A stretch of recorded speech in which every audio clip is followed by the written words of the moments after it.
So let's see what we got here. what do you got over there? I got Steel Song. Hey, Perfect. I got Green Steel discard with Buckaroo and Diablo.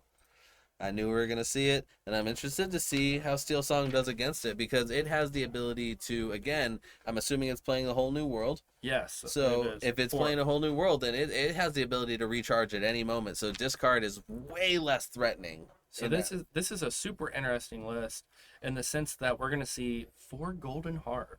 There it is. 4 Sleepy Flute.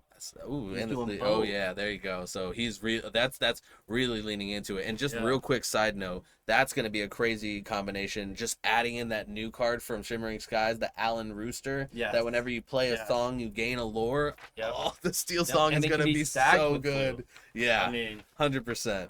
so that's really interesting. And you said we have what here? We have the Steel Emerald, and it is the Bucky discard list. It's got Morph. It's got just one Morph, a little tech of Morph. But we got the 4 Tinkerbells. We are running 2 Smash and 2 Rise of the Titans. So really making sure that we're have answers for Diablo and answers for the Queen's Castle, because the Queen's Castle is making its comeback. It is definitely way more prevalent than it's been in a long time. And it's crazy that it fell out of favor. Yeah. You know what I mean? And it stinks because there's cards like Jim that plays the location with it, and I always wanted to see that card do more in this meta, but it really is just you don't get enough advantage off of that card. Terry just looking playing directly into our Terry's soul ready. right there. He was locked in. All right, so Terry is actually playing. We don't know. There's no names on the deck list, so we're gonna find out shortly. Very interesting. The mystery deck lists, indeed. All right. Well, we'll learn when they learn. I love the suspense. We got the Majora Now, Mass Tattoo. I like that. I Very believe crisp. Terry's on Steel Song just because I know Terry and I Okay. know what he's played in previous set championships. So I believe he is going to be playing that. And then let's see here. When it comes to this matchup, who do you think it has the advantage, and who do you think is more reliant on the die roll? I think Steel Song is more reliant on the die roll, but I will say if they can draw into that whole new world, I think this matchup is actually Steel Song's to lose. Yeah, I think so too. I think that depending on what they draw is of course going to make a big difference. But I'm this is going to sound bad. I'm hoping Matt gets the nuts line, because I want to see how Steel Song can recover from it, because it is one of the only decks that can recover from the nuts line. They can. And the nuts line, for those that don't know, is going to be Bucky coming down on, or sorry, Diablo coming down on 1, Bucky coming down on 2, and then shifting into the Diablo and then singing Sudden Chill. So you're just doing a massive damage to that hand so early on, and then also getting Diablo ready to go and on turn 2 with Bucky. That's the advantage of being able to throw away a card, discard an action card to shift that Diablo in, which I'm excited to see more things like that come into play, because some of them are a little cheeky. Some are like, discarding a location and not getting a good return from it. But I think that shift is well worth it. Oh, easily. Just being able to go turn 2, let me draw a card off the bat because you can quest once you shift with that Diablo. That's just so much advantage. Yeah. And I think interestingly enough here too is these players don't know what they're playing against. Yeah. So how do you mulligan? Like we saw what Terry mulligan for it because we were able to see really well off the hand camera, and he has a really good start. And he's playing the alternate art Rapunzel. Yeah. That's beautiful. I love that. Just gonna ink that. I think that's fine right there. Doesn't seem to have a 1-drop, so it doesn't have too much. No Cindy or Vanessa, it looks like in hand. And Vanessa being the 2-cost that sings for 4, coming into favor a little bit more for those other Strength of a Raging Fire, Let the Storm Rage On, and also along came Zeus, which is I think the key determining factor with putting her in there. And having a lot of heat in the hand, Matt's got to just really not love to see that. But also he has an Ursula, so one of those songs, its days are numbered. And that Diablo coming down is just exactly what they want to do every game. 100%. And will he have the Bucky? I don't think I saw it. He goes and inks the Hidden Cove, but could be very vital. And he does throw down on that Ursula. And like you were saying, going second for Matt, throwing that Ursula down, a way to kind of try to recapture a little bit of tempo and shift the tides his way, which is a great song, especially when you know, hey, you have a bunch of songs. Yes. And we see 2 aerials in hand now, so he's getting to that point to where he can start getting these songs, and hopefully find the whole new world. Even Was that we Bare see a bare Necessities? necessities. Yeah, there Yep. we go. He's definitely gonna grab that. Do a little payback Smee against can Matt. sing that right now, even, but he's gonna go for the lore, I believe. Yep. Now Smee taking that 1 damage because there isn't a captain on the field, so every time that you are ending your turn and Smee doesn't have a captain on the field, he does receive that 1 damage. Inking the Beast here, I agree with that move. It's a card in the early game that you really just don't need, and he has another in hand. So that's interesting. Did he? Okay, so he's really going for the aggressive quest line, trying to get ahead early because he had the ability to sing that with Ursula. I guess he just didn't have anything that he could play to make it worth it. So might as well get the lore and just get that discard at the same time. So not a great opening hand from Matt for sure. And anytime you see the Steel Song player throw an aerial down on and then 3, Rapunzel's back him down. Oh, that's beautiful. That's perfect. Oh, that's exactly what you want to see. The aerial can still sing even. 100%. So let the Storm Ray John comes down here, removes that Diablo. Steel Song is just now so far ahead. That was such a great line, and like I said, Matt needed to have that nuts line, and I think that's one of the big drawbacks from this deck is like if you don't get it, it can feel punishing. But we're really seeing Steel Song just do what it can do, and this is really fun to see. He spent that whole turn just singing "Along Came Zeus." You know that hurts. Getting rid of that Rapunzel down there because that would have quested for 2, and he can start getting really ahead here at Terry. 100%. So inking is going to be a tough decision here because we know that Golden Harp can come down this turn and stay there because I believe he does have a song in hand to sing, but is it worthwhile to sing even? That is such a fancy deck Terry is running because I saw that Cinderella Stout-Hearted from the challenge as well in there. He's flexing. Another Bare Necessities. Is he going to take it? He's going to take the Strength. That's an interesting choice.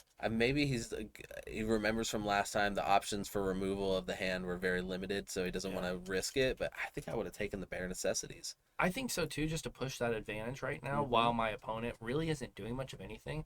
Like for example, the grab your swords is there. Yeah. Oh, and now he's gonna be able to. He's gonna wait to sing it. That's gonna be a big play from Matt coming up. And I believe he has Zeus in hand, Terry. So that beast, I don't think is gonna survive. Bang! There comes a Zeus throwing a Thunderbolt down at the beast. That's got to hurt for Matt. That means he's going to have to hardcast any kind of song he wants to sing next time. Terry's 1 turn away now from the Cinderella. Lawrence coming down, questing for 2. Lawrence having a cool little ability. If he has no damage on him, he has a 4+ attack. Can definitely be a pretty impactful number for sure. Oh, we can see the Cindy come down. This is gonna be pretty big if that Cindy comes down this turn. Because it can start questing for 3 and has resist, so that which green steel cannot deal well with. Yeah, anything with resist is just like even your hardest removal. Yep. And there she is. Terry is so far ahead now. Yeah, that's a pretty impressive start to the game. Now this beast can swing into something like Ariel, something like Lawrence, and remove either one because at this point beast gets the attack boost because it has damage on it. Now, do you think that it would be worth it? Because I think that would be a trade on his part, or do you think he's going to sing the grab your swords that he has? Well, grab your swords won't remove anything but the Smee right now, unfortunately. So I think he actually has to take a trade because Beast isn't going to draw cards at this point. The best thing you can do with Beast is Quest, which doesn't really matter right now because he has to deal with this board. Now we see another grab your swords. Maybe now it's worth it, right? You play one and you sing the other. Now, I definitely think that. He doesn't. Yeah, he has 5, so he can sing it and play one. Yeah. Gonna go ahead and let him put all the counters on there. Yeah, then he should do just that, I think, or go next. Oh wow, he doesn't sing. Interesting. Wow. With a deck that can draw cards on healing, I just feel like that's a really risky move. That was a mistake in my opinion. Oh man. Yeah, because he could have taken out those 3 characters and instead, unfortunately, losing the beast. I'm not sure what he was trying to save it for. Maybe the Wombo combo with the Tinkerbell, but I understand that maybe he didn't want to give up that beast. It was his only way to take out the Cinderella Star-Hearted. However, I'm a firm believer, and you played your outs. You had a chance to take out 3 for 1. That's pretty good. And when you're playing a game like Lorcana 2, that draw is something that you don't always have a lot of, right? You're going to have to kind of just play, what's my best line and what can I set up to hope for as my best top deck? Yep. Like, for example, a Ruby Amethyst player is going to, try to put their game around that B prep. Yeah, I'm going to eventually draw it off the top of my deck, and that's my best line here. Right there, like you said, I think he had to do the double grab your swords. Yeah, 100%. And then just hope from there on he can maybe somehow finagle his way into that matchup. Yep, because I think at that point, your Cinderella, you're gonna stop it for questing for 1 turn. It's gonna It's gonna take out your beast. It'll take 1 damage. Yes, that's not enough to take it out. However, that's enough to start the process. You can start working on it, but just doing nothing and passing, I think he maybe just was like, just to get to the next game. I want to have time for game 3. You know what I mean? Yeah. And that's another thing to consider. I think a lot of these times when you're going against certain decks, you kind of know when you're up against it and when you have a chance to come back. And Matt, knowing his deck only has so many answers, that Cinderella is a pretty oppressive beast to go against. Yeah, and Emerald Steel, is a deck that really needs to be ahead almost. Yeah. Or get to the point where their opponent can't do anything. Yeah. And as we saw with Terry being able to play the Rapunzel on curve, he was already too far ahead of the do nothing strategy. Yep. So at that point, it became a battle of lore questing, and he was never catching up. No. Regardless of the double grab your swords. 100%. And I think also just like your whole game plan is around getting your opponent to not have cards in their hand, and when you let them play the Rapunzel on 4, they're already guaranteeing that your last turn of removal is nullified, and like that's you need all the tempo you can on the green steel to stay ahead. It is super strong, but it's super strong if it plays on curve the right way. Yes, totally agree. Interestingly enough, Terry decided to mulligan in his deck a Aerial instead of keep that, which is inkable and both playable on turn 3, so that's a little surprising. But we did see him draw into the Rapunzel as well. So we could see another line like we did last game with that Rapunzel on curve if it can be set up. So it might be something with Terry's strategy going second, and I'm curious if there's a reason why. I would think that the turn 3 Aerial is just the play. The play, yes. So that's maybe he has. Is that a Robin Hood line that he has? Maybe he might have do had a 2 shift? Aerials because I think I see one in his hand Okay, as well. then that would make sense too. It is always harder to tell from above when they're shiny. Yes, it is. All right, we see Bucky and Diablo. Oh, there's the whole new hand. world. That's you're just feeling good if you're the Amber Steel player and you're going against discard and you see the whole new world. You're like, oh yeah, here we go. You just got to be like, just don't play Ursula. Don't play Ursula. It's a card you don't want to see too early because of the Ursula. Mm-hmm. You want to see it around the time that you have 4 or 5. Mana to use. So and there's Bucky. You got Diablo in the hand. There's a sudden chill in the hand as well. Along came Zeus. Is that another Bucky? I can't tell what the very first card in his hand is. It's either a Robin Hood or a Bucky. I know he has a couple Ursulas now. No, he inked the Ursula last turn. So we see a Smash, a Zeus, a Diablo, a Sudden Chill, and I cannot see the final card. Mm-hmm. Gonna smash that the Robin Hood. It's not want to see that shift line. That's something we talked about earlier. I don't think he had the shift line available, so that's good for him. It looks like we do see that Aerial in hand, so it's very good to keep it. That makes a lot of sense. He did have the Robin Hood, so it was totally the correct play. Dang, definitely great. The second whole new world's big here because it prevents the Ursula. Yep. And it almost baits the Ursula if he has it, because it'll make him take a turn off the gas to play it because he doesn't have the ink to do both. He doesn't have it, but it would actually be the best bait ever. So should Matt Zeus here, the Aerial? Yup, he should. 100%. Yep. Stay ahead. So make the whole new world be hard played from hand. Yep. That's definitely a great move and allows him to kind of get to the point. He has that Tinkerbell in hand. I think that's really what he wants to get to play now. A lot of songs in hand. Not too many inkable options. Just going to go play that Sleepy's Flute now, which is fine here. That is interesting. He did not have any great lines that turn. Now, when you have the two... Oh, the double Bucky Diablo play. Now, the Rapunzel's going to do a lot here, so that's good for Terry. This Rapunzel's going to replace those 2 cards. So he gets rid of the whole new world and a strength of... let the Storm Rage on. He's going to have to play the Rapunzel. Wow. Doesn't want to ink the other one, though, because he really is, like, key to keep that card draw in play. Going to activate the Sleepy's Flute, get the lore. He definitely has to let go of one of them. He has 2 Rapunzels. He has the ink. And what is that? Is it a harp in hand? Yeah. Yep. He has a harp, 2 Rapunzels, and a Let the Storm Rage On. He's got to ink the Rapunzel. He can't take another turn off the gas with the ink. There's just no way. He'll lose the cards. Oh, he's having a really hard time making the choice. Wow. And he lets go. Oh my goodness, that's an interesting choice for sure. I would not have done that. Losing out on the Smee. He has 2 turns now where he just didn't ink against. And now those Rapunzels are dead in hand anyway. Oh. You're getting no value from those Rapunzels. Finally inking the bare necessities. We've seen 2 mistakes, and each game we've seen 1 mistake. That could really pivot this game. 100%. Oh, and then there goes. What a top. Oh my gosh. And there goes the whole new world. This is where I think you just go next. Dang. You really. It's one of the. There's the Robin. Wow. Yeah. He is loading up on those top decks right now. Diablo's gonna draw. And then a beast in hand. Yeah.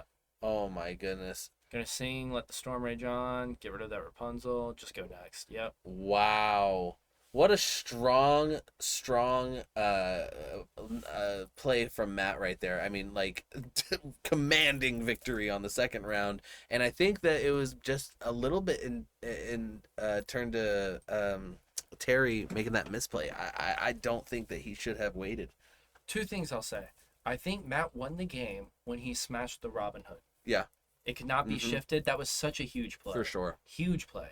Second mistake, I think, was Terry actually putting back that second aerial and the mulligan draw. Had he been able to double aerial there and keep a 5-singer on board for less, he could have whole new worlded. Very true. And could have been potentially ahead. Yeah. Yeah, you gotta really play to the fact that even though you have that great line, have backups and be able to understand that you're going against as an Amber Steel player, the steel package, know what it can do. Don't forget that it's strong. That's why you're using it, and respect it. And I think that there was a little bit of a gamble on Terry's part, and it just didn't pay off. Yeah, I couldn't agree more with that. And I think those 2 things were the really big turning points. For sure. I think the Robin Hood was a massive one because it completely sending derailed. All 7 back, Terry. Wow, and look at what a great draw from it, though. It got very good.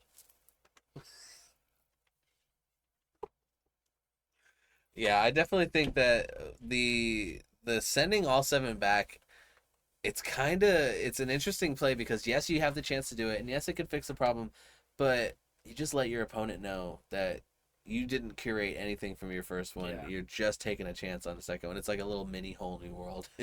Yeah. I mean, we'll see what happens here. He got the turn 1 Cindy, so pretty good start. He got a beautiful opening hand.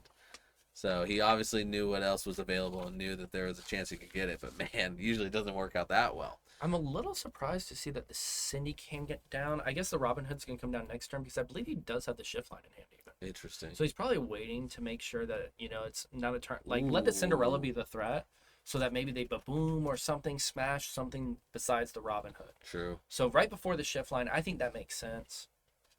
So now he's really hoping that Robin Hood can survive a turn, but it looks like everything will be too late. Yeah. Yeah, that shift line's going to happen. Yep. And it looks like he's going to end up going for the Ursula line. And I think that's going to, at least that slow. At least that gives him some card draw, but it's not going to help him against the Robin Hood. It's going to kind of it's again one of those things where Bucky is the key piece of this deck, and if you don't have it, it kind of slows you down. Terry not seeing any songs in his hand though right now. Mm-hmm. Not getting the value he wanted out of that. Here comes that shift. Out of that aerial. And he has another Robin Hood in hand too. He's got all his Robin Hoods, which is unfortunate. No more late game shifts. And we could see 4 damage come to that cove, or we could quest for 3 here. What do you think's the better move? Get the cove out of there. Yeah, I agree. Yeah, I say get the cove out of there as soon as you can. It just has too much potential to stop other things with steel. Yeah. Gonna put the and then not gonna do it no with reason Cinderella. To really. Yeah. I think we're gonna see that Ursula come down. Yeah, that's his play. Okay. Now Robin Hood cannot swing into anything, unfortunately, because we would have loved to see Rapunzel get some use here, but I think you just hard play, let the Storm Rage on, if I believe that's what's in his hand. Can't tell if it's that or Whole New World. Let's try. See, I would have just hard casted it because he has nothing else to do. But he's thinking I could draw into something. And he does actually draw into an answer, just not the answer he wanted at the time he wanted it. So he's gonna sing it to get rid of the Ursula. So that does get rid of that, which is great. Yeah. He's not gonna get any value out of this Rapunzel, but I think and he's not gonna use it. Yeah, that's very interesting because I feel like when you're kind of ahead a little bit right here, for sure. I think you see he doesn't have the Bucky on field. You don't need a prior, and this is again where I haven't piloted that deck, so this is just an outsider's opinion looking in on it. But maybe you don't need the card draw as much if you have that much on the board, knowing what Emerald Steel has. My problem is Emerald Steel's always a Zeus away, right? It's true. And that Rapunzel, I mean, Matt doesn't have that many great plays at 4. Yeah. He could have easily played a Zeus and got rid of that Rapunzel. Mm-hmm. So that's why I don't mind it because Terry's a little starved for cards right now. He only has 3 cards in hand. Yeah. So if we can get that Rapunzel to go off at any point, I think we're in a good spot. Do you ever think though, going against the green steel, sometimes you take a little bit of their power away? If you're like, I'm top decking, what are you gonna do with your discard? I think Ruby Amethyst can do those things because you draw so many cards. But something like Steel Song, I don't know that you can get away with it. Yeah. Definitely would be a big bluff. Yeah. You know, really hoping you don't draw the harp off the top. Yes. But Terry, they're whiffing on that aerial. Oh, that's rough too when you have as many songs as you have. And he hasn't seen any this game except for one, so that's really surprising. That we see the Bucky finally hit the hand for Matt. And at a point where he can combo it to where he could get a 3-drop off with it, I don't think he has it in hand though. So I see no Aladdin or Diablo. So it looks like we have Grab Your Swords, Tink, Let the Storm Rage On, Bucky, and a Robin Hood. Matt is not in a good position. Probably has to play that Robin Hood this turn. So at that point, what do you ink though? I mean, you ink in your Tinkerbell? Or are you gonna hard cast the Let the Storm Rage On to try to draw into ink? The Tink. Play the Robin Hood, and then that way, I'm gonna just do the Bucky. Thinks hand is the only way he can get back in this. So I wonder, I mean, he has the ink to do it. Why not play the Let the Storm Rage On just to start accruing some damage for later on? Yeah, I don't mind that at all. Yeah. I would have done it. Just to see one more card even at this point, right? Mm-hmm. And I think that Let the Storm Rage On, putting the damage... to Ariel. It went to Ariel. So he could draw 2 cards. Very good. I didn't even see it happen. But yeah, that's super great play. I love that. I definitely think that the Rapunzel, it has been a super popular card, letting a 4-drop that's inkable, that quest for 2 as a 1/5, and when it comes down, lets you draw 2 cards and heal damage. Like, oh my gosh, how many things can you do in one card? It is a fantastic card and fantastic art too. I love that artwork. Such a good artwork. I have a few of them myself. Yeah, they're very, very well done. They stand out so much compared to the other cards. It's just so good looking. So we see the Robin Hood come down now. He wanted that full value off the Bucky. There's not much he can do this turn else. And he could ink that Diablo, but I mean, do you value seeing your opponent's hand this late in the game? I feel like you just you got what you got. Maybe if you have an Ursula, it's a little bit more valuable because you have the potential to rip something. But just the Diablo, I feel like you ink it. But he stopped at 5. Yeah, Terry can double down on Robin Hoods here too. Mm-hmm. You can actually play one of those. Now, I think though that Terry is a little bit cautious after that last match. Yeah. He's really thinking these turns all the way through. Doesn't want to go too fast and make any mistakes, because I think that last game was Terry's game to win too, and he kind of had a little stumble. So I think this game you're seeing a little bit more methodical. Yeah.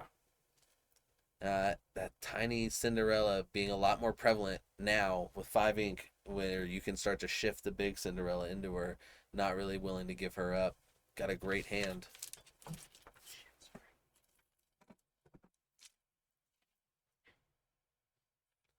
Really thinking these moves through.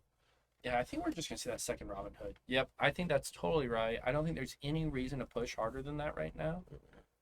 And you're going to have to discard a card. So keep something in hand that you don't mind, which I think is that Cindy going away. Yeah. Play another card. Now that's the time when you get ready for top deck mode. Yep. You know what I mean? Double Bucky, just get ready. Unless you have a whole new world in hand. Which he can draw one more card next turn with that Let the Storm Rage on to try to find that whole new world, and he has 3 Singers out there of 5. So we see another Let the Storm Rage on. So he is gonna get rid of that Diablo. Strength and Strength is actually really good right here too. It's Strength and Let the Storm Rage on can kill that Robin Hood. Yep. Very good, very good. Oh yeah, he's got it all the way down. What was that card in hand? He had it so fast. He was gonna go ahead and quest up. Looks like for 1, 2, 3, 4, 5, 6, I believe, going up to 12. Did you manage to catch that card in hand that he pulled? I did not. I don't think he even cares. How many people questioned which one's saying? But I think he hard played a couple of those songs. He did, yeah, to make sure that he could get some questing in because he had the extra ink. Yeah. And there's the scoop. All right. Well, Matt having a pretty terrifying board, but when you're going against just all those heavy questers, the Robin Hoods, all this, it's you called it from the beginning. I think Steel Song is a slept-on deck that we just saw why it's good. And it can do, like we were saying before this matchup, it can do all things. Yeah. We saw game 1, Terry kind of just going for the board and controlling everything. And in that last game, we saw pretty much him go aggro. Yeah. I mean, you can really just flip it on a switch. 100%.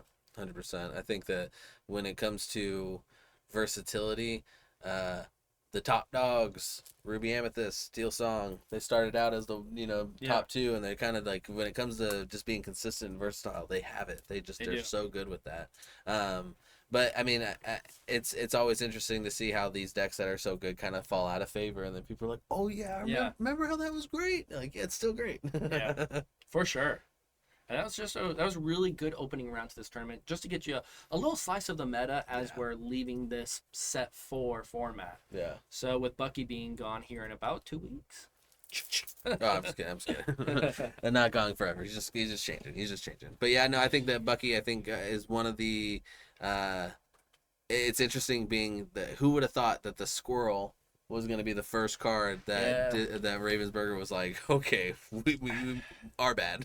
It's funny because there was actually quite a few posts that were like, this is going to be the first card that gets banned when it came out. And people have been like trying to find their old posts of them saying that and like posting it now. So it's kind of funny to see that. But But yeah, that was a good first meta round. Yeah. So I'm excited to see what we see the rest of this tournament. 100%. And we're going to try to make sure that we get as many variations in matches as possible to show you guys and make sure that we can just showcase just all the different decks that are out there, because it is a pretty diverse field out there today. So definitely stick with us. We're going to take a short little break, and then we'll be back in just a few minutes.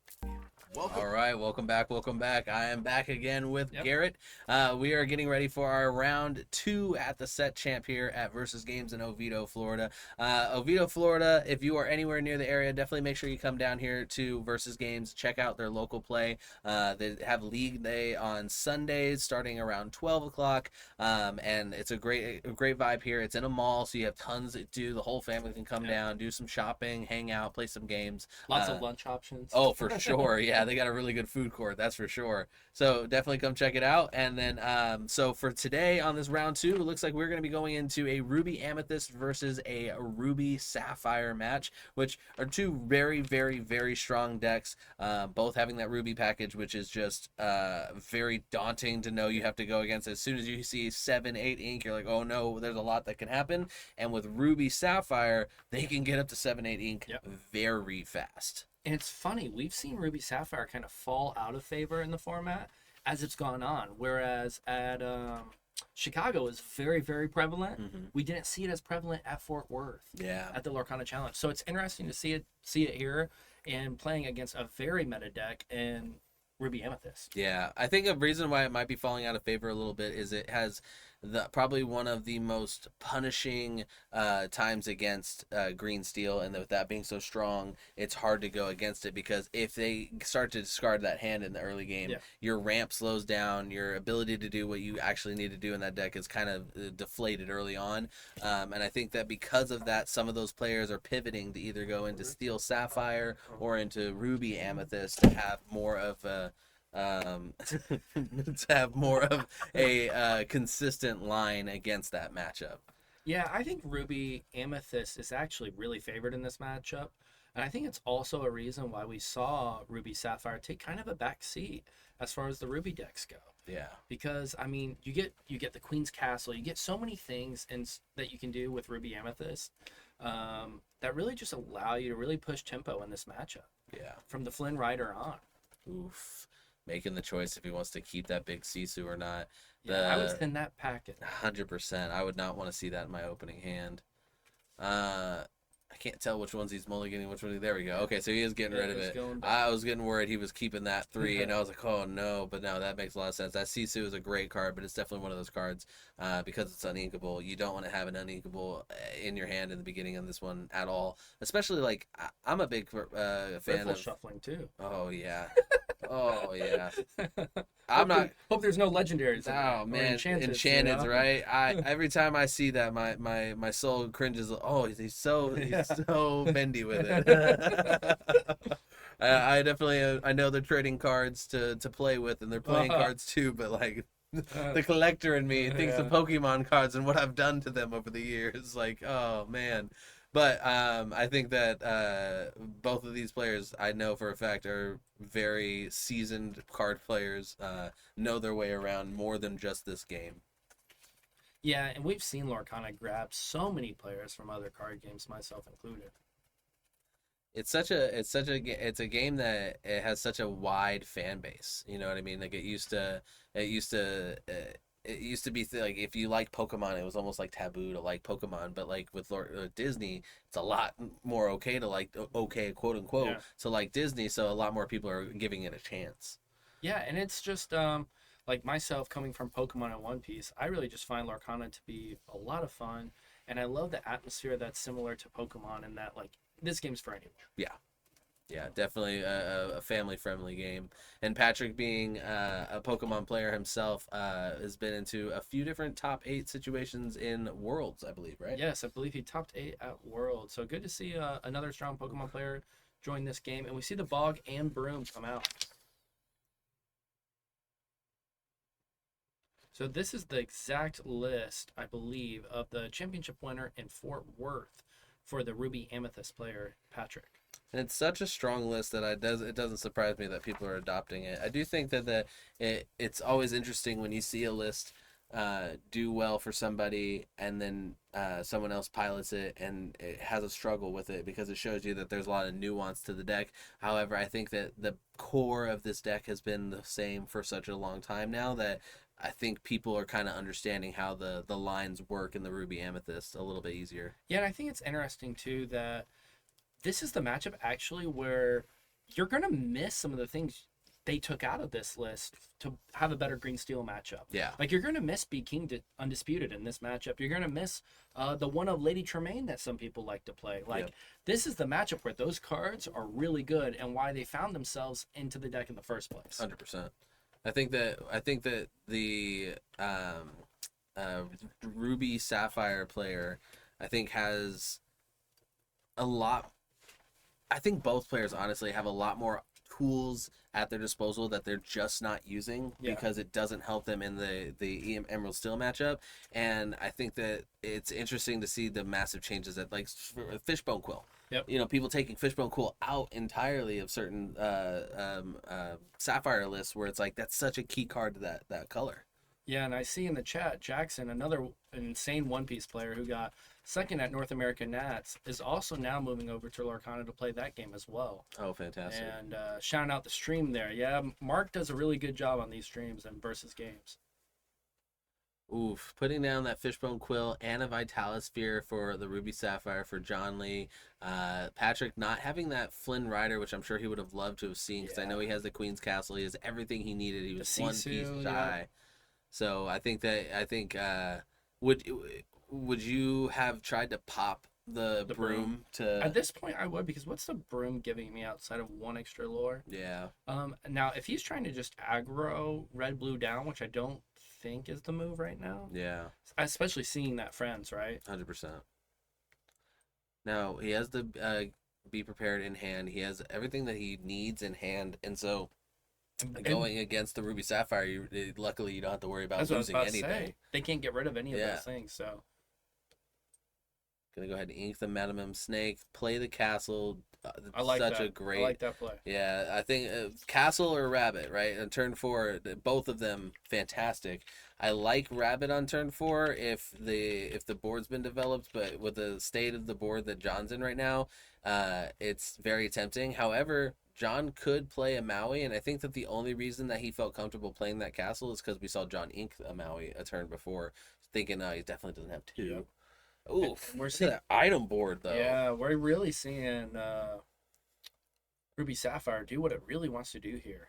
Draw lots of cards off the popsicle to replace themselves while establishing all these items on the board. We're already at 4, and that Fishbone Quill can come down, and they can still charge 1 card in ink for the turn to go all the way up to 6 right on this turn alone. Yeah. Allowing them to play the Flabbersham we see in the hand. Gonna go ahead and put 3 damage on there, and then he does have the Be Prepared, so both players have that Be Prepared answer, which... Do you think that it nullifies itself? Like, is it one of those things where it's like, yeah, be prepared me, that's fine, it just saves me from having to do it? Or do you think you still have the power when you throw it down first? Well, I think here, John's in an interesting spot here with Ruby Sapphire because he can't be prep really while that castle's out there. That castle's going to get too much value. He needs to have the answer to follow it up. So if you're Patrick, do you just slam be prep? I think you start, well, I don't think you can. You can't, but I'm just saying, like, as soon as you can, you just at your goal. It might be the play. It just depends how much work this Pegasus does. Like, I think that Sisu needs to slam into this Pegasus and remove it this turn. I think that Pegasus is evasive, though. Is it evasive? I believe it would make sense as a winged creature. But if he had, like, this is where B King would be good, right? The second castle, that's huge. That works too. Oh, dang. Let's move the Sisu over. Let's quest with that Sisu too. Oh, is he not going to? Okay, good, yeah. Gonna go to 9 here, yep. Super good play. Allowing that second castle on the field just allows so much more freedom from Patrick to do what he wants to do. Right now, John can't remove either. There's nothing he can do save for like hoping that he draws into the right answer, and it looks like he did not. So no matter what, the draw is going to happen, and 4 lore is going to happen next turn. Like, that's crazy. John is now forced to play Be Prepared, too, because Sisu and Broom are giving 3 lore next turn. Yeah. Not swing with that Pegasus first would be a mistake. I hate that John just activated 7 lore or ink and then turned it back sideways because he just fully exposed he has a Be Prep in his hand. Okay, gonna go for the Hero instead. Wow. Thinking he can get there. Is that a Tamatoa? It's great. I mean, he definitely has... he's going to ink the Tamatoa. He's already inked 1 as well. He's going to... what is he going to... he's going to give the rush to Hiram and allow Hiram to swing into it? Is that what happened? What is Vitalisphere? I thought Vitalisphere allowed for rush. Am I reading that wrong? I think it moved something. I'm going to pull that up real quick so we can see for Vitalisphere. I think that right there... he was able. I guess the Vitalisphere is a boost of attack. Yeah, I believe so. Okay, so then the boost you of attack have to was banish enough it in order to get the attribute, though. Gotcha. We're gonna pull that up right now. Have it on the screen here. So Vitalisphere, pay 1, banish this item. Chosen character gains rush and 2+ attack this turn. So I forgot the 2+ attack. I was more focused on just the rush aspect of it, thinking that he was going to use Hiram, but not needing to. Giving the extra attack to Pegasus was enough. I think that Vitalisphere is such a cool little card. Yeah. I mean, that's super. Both of those in conjunction really, really help against the castle.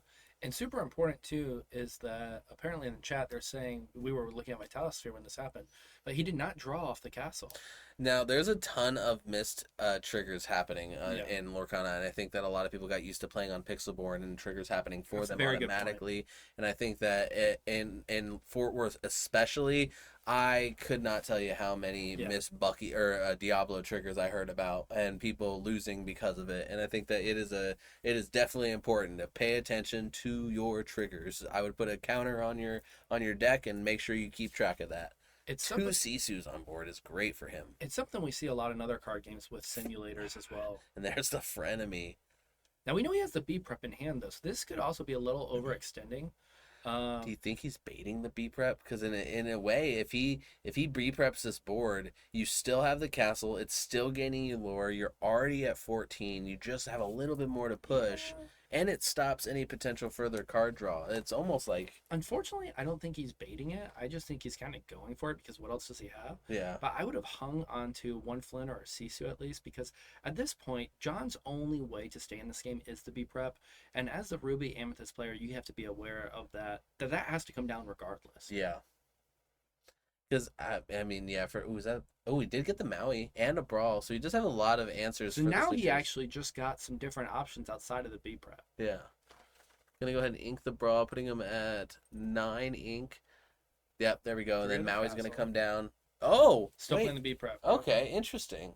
So getting the Maui primed for next turn, I guess. So this is what I'm talking about. Now Patrick's a little. Now knowing that Maui's in hand, Patrick's kind of. This is where Ruby Sapphire can really turn the match on Ruby Amethyst.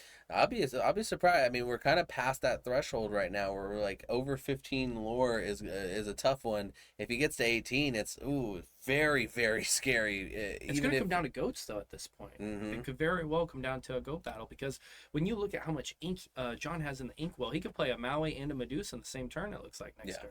For sure. Oh, what we got coming out of Patrick? We're gonna go ahead and ink a fox. All right, putting us at 4 available ink. Yeah, especially if you want to frenemy. I don't know if inking fox was worth 2. Double frenemy. Interesting. It's not going to give him the lore he needs because the Maui's in hand, and even if he wasn't, he had the Medusa in hand. So the double frenemy is interesting play. I don't like that, especially to get rid of the fox. Yeah. Almost would have preferred to see the frenemy go down, fox come down. Yeah. Well, he's 1 ink shy. Sorry. So that Maui taking out the castle, smart play, preventing any further lore gain from Patrick. John has to stabilize here. I think this is John's match to lose now, though. Do you think so? Really interesting. I think John's turned the corner. So Patrick sitting at 16 lore and 1, 2, 3, 4, 5, 6. Is that 7? 7 ink. He does have enough for the B prep. He's going to quest twice, put himself to 18, and then at this point, I'm actually shocked that John did not Medusa one of those flats. Is he gonna? He's got a B prep, right? He's just gonna put the lore on board, saying you have to clear everything. Very interesting. Which the B prep's gonna happen now, I would imagine. That's smart to sing that before the B prep happens. Oh, he didn't. So John gets a second one in hand. That's. I mean, you definitely, as a Ruby player of any kind, when you see the B prep off the top, you're happy. And John already had one in hand. Mm-hmm. So now that Medusa's gonna have to come down. Yeah. Killing that Flynn. Mm-hmm. And now Patrick's only 1 card in hand. He needs to see the go. I think that's the go. There it is. Yep. Patrick wins. There's a scoop. Leaving both Flynns on board, I think, was a real mistake. At 16, lore, it takes a lot more to get there. It's not just one goat. You need a goat. You need a bounce. You need 2 goats. You know what I mean? Yeah. And with Patrick having, at that point, 1 card in his hand, I think that's where John could have turned the corner. Yeah, I think that it's one of those things where when you have goats in your deck and you know that tool is there, it puts so much pressure when you start to get to anything above 15. You know what I mean? Because it's a few goat bounces away. Because even a goat represents 2 lore every time. You know what I mean? No matter what you play it, it represents the 2 lore that you get the 1 in and 1 out. Because that's gonna happen. It's gonna go out, or it's gonna stay in and quest for more. So it's a minimum of 2. And so to have that threat, it gets really tough to have answer after answer after answer when it's an on-play effect that you can't stop from happening, after your turn's done. Yeah, and that's a good point. And we did see, I believe, Patrick go first last game, so he was in the advantageous position. Yeah, for sure. Going first. And like I said before, this series here, I do believe Ruby Amethyst is favored in this match. Mm-hmm. Yeah, I think Ruby Amethyst has a lot of really good matchups, but this is the one where, as the Ruby Amethyst player, I'm like, oh, thank goodness I have the Sapphire Ruby. Because, I mean, by the time that they get turned on all the way, you've already put enough pressure on the board to make it pretty tough. You know what I memean? So, yeah, I agree 100%. It's actually one of the reasons why I chose Ruby Amethyst to go to Fort Worth, because my other deck is the Ruby Sapphire deck, and I felt that matchup was just too polarizing. Yeah. I agree. I think Ruby Amethyst is just in a driver's seat in this matchup. And I think that's a lot of the reason why we've seen Ruby Sapphire fall out of the meta a little. Looking at chat real quick while they're doing their shuffles. Had a lot of opponents at Dallas miss Diablo triggers, and then my locals is so sweaty no one misses anything. I feel like those are the two different experiences for sure, but very one side and the other. But I think that we've all seen the types of players at certain events are super into it, but I think that I think that a lot of people just have a lot more nerves at those bigger tournaments where it's a lot going on. For me, I'm used to seeing 30 tables, and I was at table 984 or something like that to get for our player meeting. Yeah.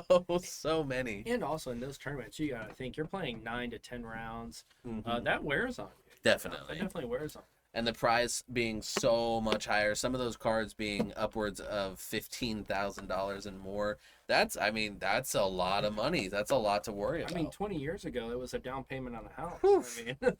Now it's a thought about maybe we can get rent paid for a couple months. All right, so we got Patrick going to go ahead and start it out by playing that broom on one. I think having the brooms in the deck is super important. Being consistently able to play the one drop, not depending on just Chernobog. It's very risky. I do miss the B Kings though. I liked the championship list a lot, and I think it was definitely tweaked towards what would be popular in Fort Worth. Yeah. And it obviously worked very well. However, I think Lorcana's such a game where you need to know your local meta. Yeah. And kind of tweak your list towards that. For example, here we see a lot of blue steel. We do still see the Ruby Sapphires, and cards like B King can just really help those matchups. Flynn coming down and popping the broom, getting the card draw.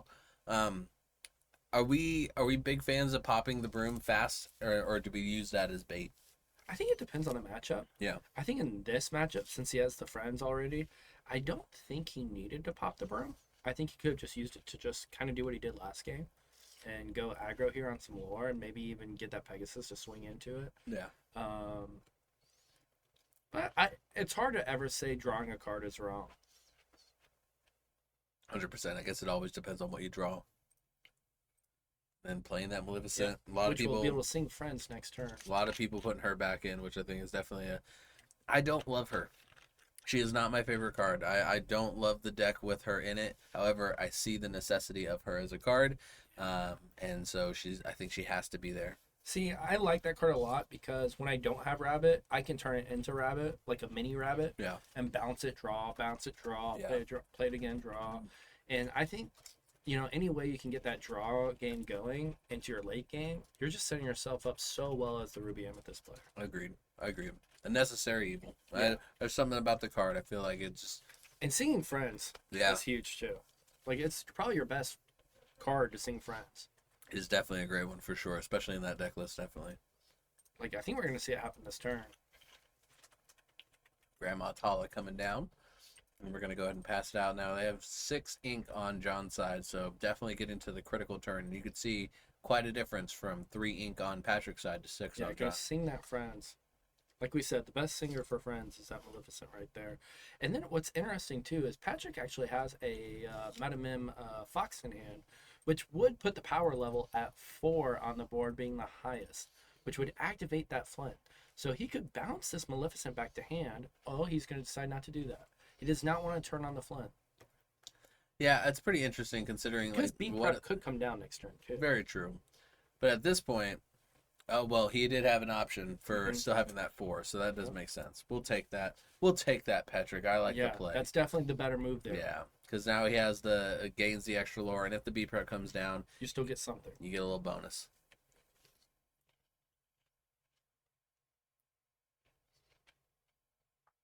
Looks like John deciding if he wants to take out that Maleficent or... Is it singing? Oh, one jump. Yep. Very good, very good. What do you make you? No, not going to be prep this turn. I'm going to do the hero. All right. Interesting not to use Fishbone before that, so he must have not had something he wanted to ink. Looks like a Vitalosphere, a Hiram, and a mysterious second card. Going to kill that Maleficent. I don't mind that at all.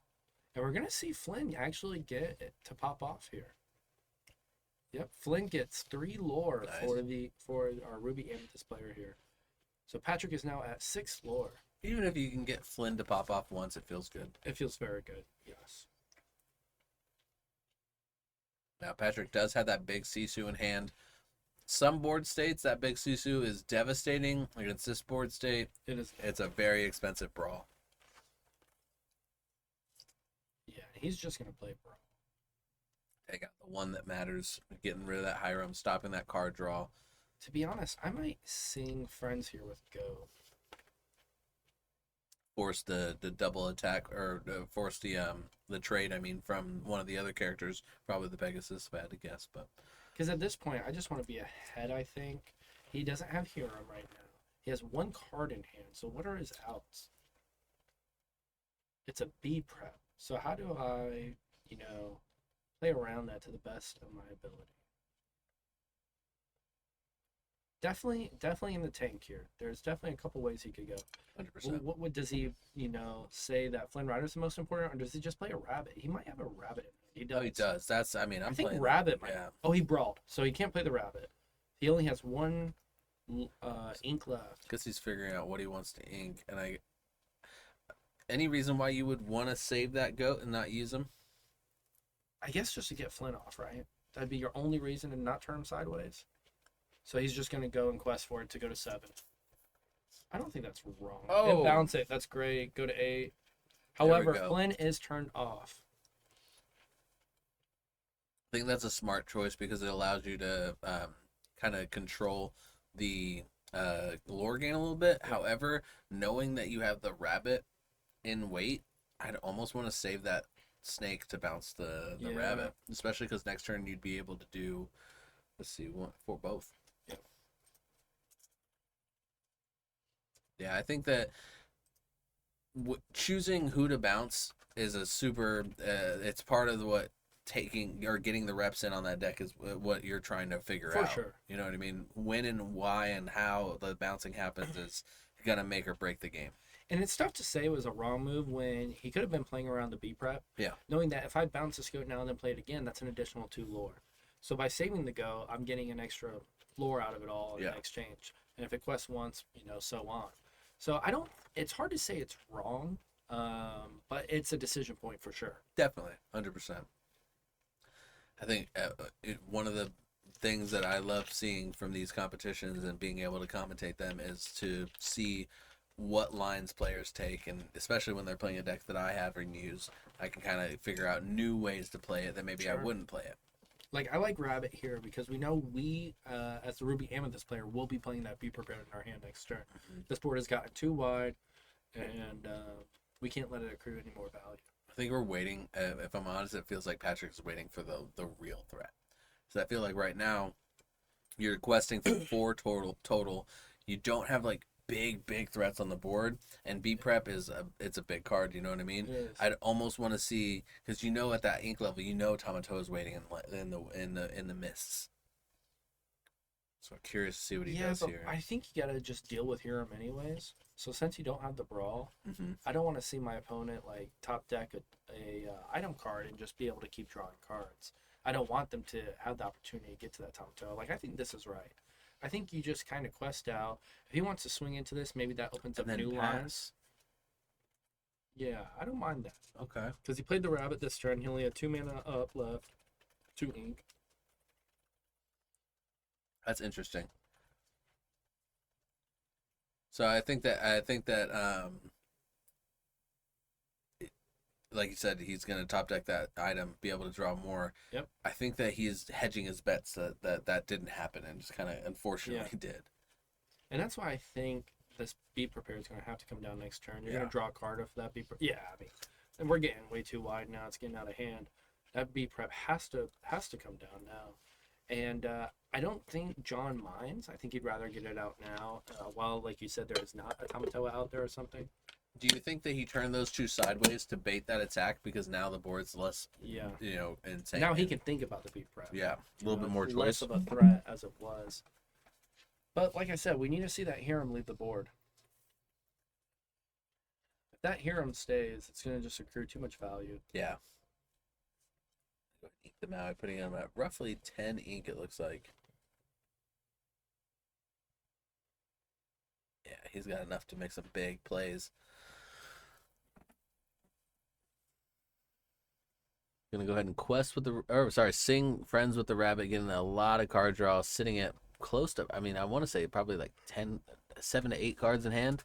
1, 2, 3, 4, 5, 6, 7. I can't see if it's 8. And that's pretty normal for a Ruby Amethyst player, right? I mean, but that's a great feeling, right? Being at like turn 7 with 7 cards in hand. That's why that deck is so good, for sure.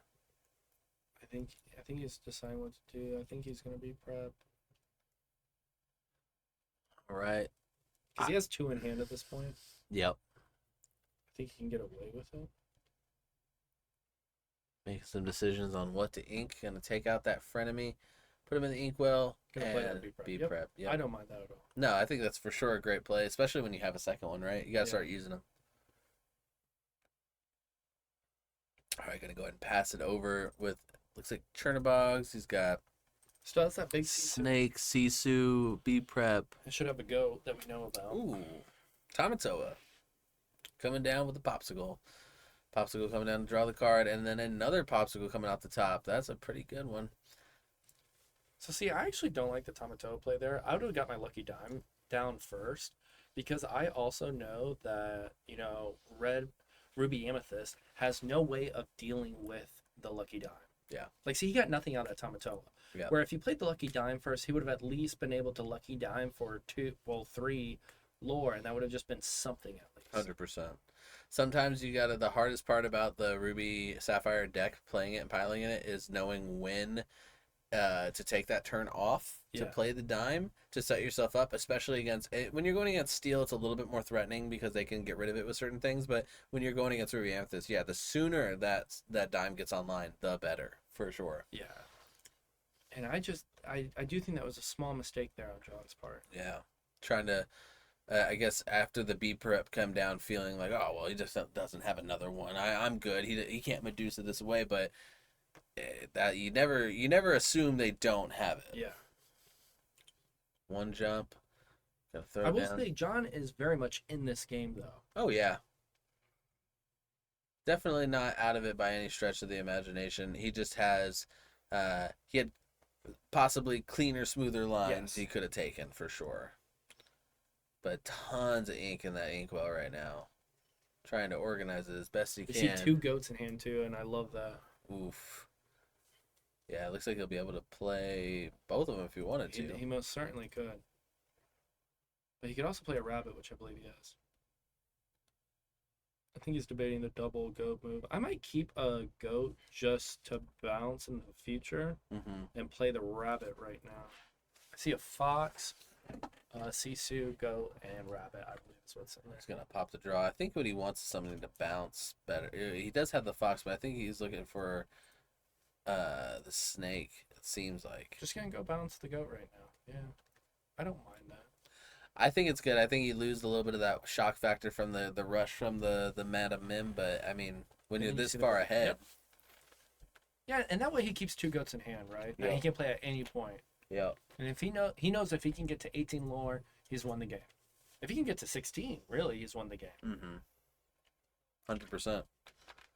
And that's pretty close threshold for where he's at right now. Yeah. Medusa coming down, getting rid of the card draw of the broom. Not the best target for a Medusa, but, you know, hey, it hit something. At least it didn't just whiff on that fox. And at least the broom didn't get to draw a card, right? That broom got 0 value. Oh, and guess who's back? It's the broom. This fox needs to turn sideways in quest. Yes. That was a good start there. Put down the goat, make them remove it. And then I play the rabbit here, I think. I think I want to see one more card. Because if I can get a bouncer, I know I'm already there. Yep. And got another goat, I believe. Yeah, that's they don't know it yet, but that's GG's if John can't win within 2 turns. Patrick just shook hands mentally. That is a really good top deck. Yeah, just pass. What can you do? Even if you be prepared, it's done. It's GG. That's a wrap. That's really like that's tough. John literally has to set up winning somehow this turn because he's only going to get one more turn. And this is moments like that where it's like even though you take the turn off to play the lucky dime earlier on, if he had that lucky dime on the field right now, it opens up his options a lot more. Yeah. And someone in the chat said, but if he plays Lucky Dime instead of Tamatoma, he gives Patrick a turn to rebuild his board. Yes and no, because, like, yeah, you're right. Like, yes, he does. But at that point, does it matter? Like, how do you win the game as the Ruby Sapphire player, right? Yeah. The only way you're winning this game at this point is if you somehow establish a Tamatoa and get ahead. So you have to put them first on having to be prepared in hand. Yep. And secondly, you have to put yourself on your best win con. And when I say that line was the lesser of two evils, I think that's why I would have done the Lucky Dime first. Yep. I think that's the most important thing to remember is what is your win condition? How do you get there? And if your win condition is dime, that means you got to get dime on the field. Just like your win condition in Emerald Steel is get Bucky on the field and then play as many Floodborns as possible and just keep doing that until you win. And also, what's the worst thing Patrick could have played that is your clear against your clear board, right? Yeah. I mean, worst thing is probably a goat and a rabbit. Yeah. That would have been the worst thing. So at that point, and then if he has to be prepared, his goat and rabbit, look at what Patrick would have lost out on. Yeah, definitely. Oof. 17 going up to 18 going up to 19. Yeah, there realistically, because you can't remove them, there's nothing you could do. He would have to play a Tamatoa and 2 more popsicles and then somehow magically quest with the Tamatoa. Yeah. Oh, that's rough. No way. Yeah, that is rough. Gonna go ahead and just see what he has. Pegasus and Brawl, just not the cards. Yeah, that's rough. He could quest with the Hiram, try to get something off the popsicle. But no, even that's a rough one. I mean, it's one of those things where the goats are so strong that when you have 3 of them and you're in the lead, wow. Yeah. Yep, go ahead, Pop. I don't even know what John could honestly be digging for. It's just one of you hoping that somehow you forgot that you put Exodia in your deck and that you could just draw it all in one. Unless he plays Bell, that would give him what? 5? You could ink. Still not enough. Oof. Yeah. Yeah, gonna go ahead and show the hand, scoop it up, fist bump, and we're out of here. That is a good matchup. Definitely. Patrick has a little bit of the advantage going into that one, and it showed. That was a really, really hard one to come back from when you're John and the Ruby Sapphire. For sure, and yeah, goats are strong. Goats have been around since they've come out in Floodborn, and they will continue to be a thing until they're not in the format. Yeah, and I think that as things come and go, and things get added, we're getting more Merlins, we're getting more Mims, we're getting more options on how to bounce and all this stuff. We are not done seeing the GOAT. We are going to see so much more of the GOAT, and I think that, like we talked about this a little bit earlier with Bucky leaving the format on August 9th, a lot more things are going to have a chance to get played and be combos that we didn't see coming, and with Shimmering Skies coming out at that same time, we're going to see just a whole new world. Yeah, you know what I mean. And I'm happy to see Bucky go away. To be honest, Me too. I think it really opens up a lot for other decks. We got a question here. Anyone know what's a bad matchup for Steel Song decks? Steel Song, like if they see whatever they need to for any matchup, I feel like they can almost get there. What would be the hardest matchup? I mean, Bucky's Perfect 7's pretty hard. Yeah, I think that one's tough for sure. I think that Sapphire Steel is a tough matchup against Steel Song. Yeah. I think that they have a lot of tools at their disposal that can really kind of fight against them. Steel is probably the hardest matchup. Yeah, it's Steel, and that's why Ember Steel is good. It's because of the Steel. So yeah, if you can direct target damage and get rid of some of those characters and stop their momentum, it'll really be powerful. And like the latest commenter said, of course, red blue. But with red blue falling out of the meta, that's why we've seen so much Steel Song pop off. So I think that's real interesting for how the format shifted post Chicago DLC. So yeah, I think, and as each one of the DLCs come out, the meta will kind of fall a little bit more in line with whatever the top ones are, just kind of how the ebb and flow goes. So the fact that we saw a lot of that Ruby Amethyst, or we saw the Ruby Amethyst take it on the Fort Worth, we're going to see a lot more Ruby Amethyst here. And because we see more Ruby Amethyst here, we're going to see more decks that can strongly compete against Ruby Amethyst, and vice versa. We'll probably see a lot less blue Sapphire, or sorry, Ruby Sapphire, because it's just anything. Really, Ruby Sapphire, such a great deck.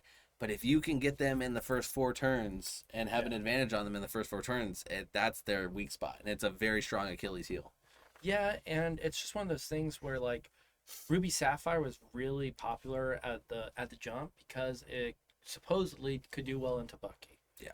But then Ruby Amethyst, all from Chicago, got top 4th, and then after that, everyone who's been playing Ruby Amethyst all this time wanted to jump back on the Ruby Amethyst. They're like, I didn't want to leave. Yeah. Oh man, I'll go back you mean right I now. don't have to? Yeah, 100%. Yeah. So we saw that happen. 100%. So that's always one of the most interesting things about card games is seeing how a format develops. Yeah. Especially when we've had so long with these cards and seeing it shift over time.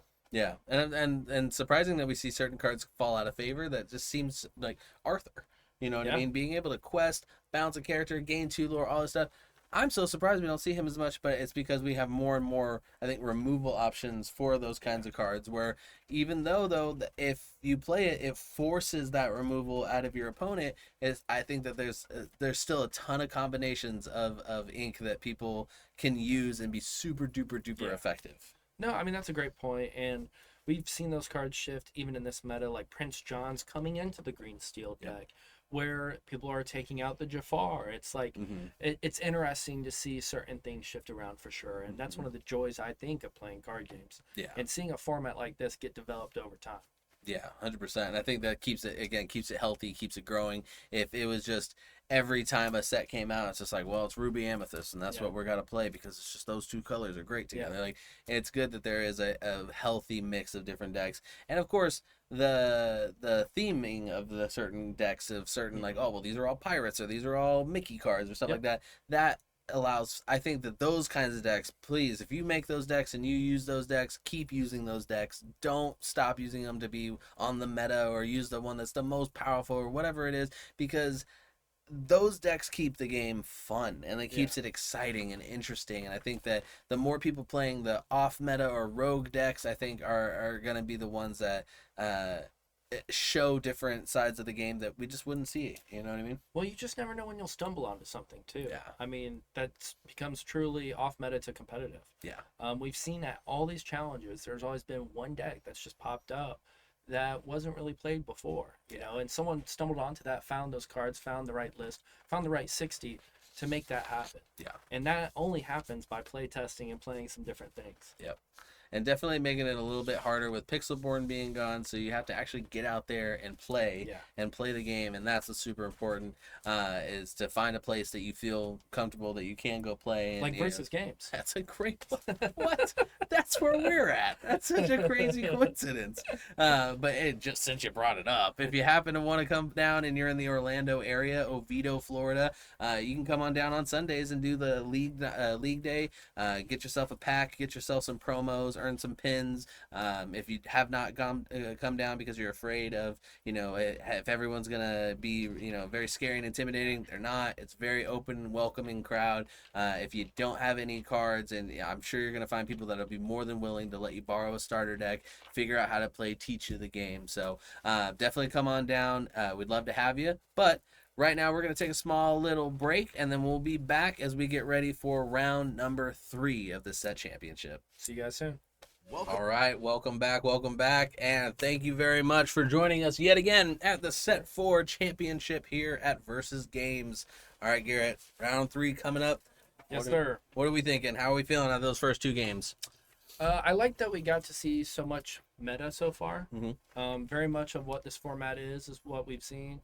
I wouldn't mind something a little off meta if we can get it this round. Yeah, that'd be great. That'd be kind of cool. Maybe like some Emerald Amethyst Something that's just right on the outside looking in, like if Bucky wasn't there, it'd be really good. Yep. Those kind of decks, that would be really cool to see.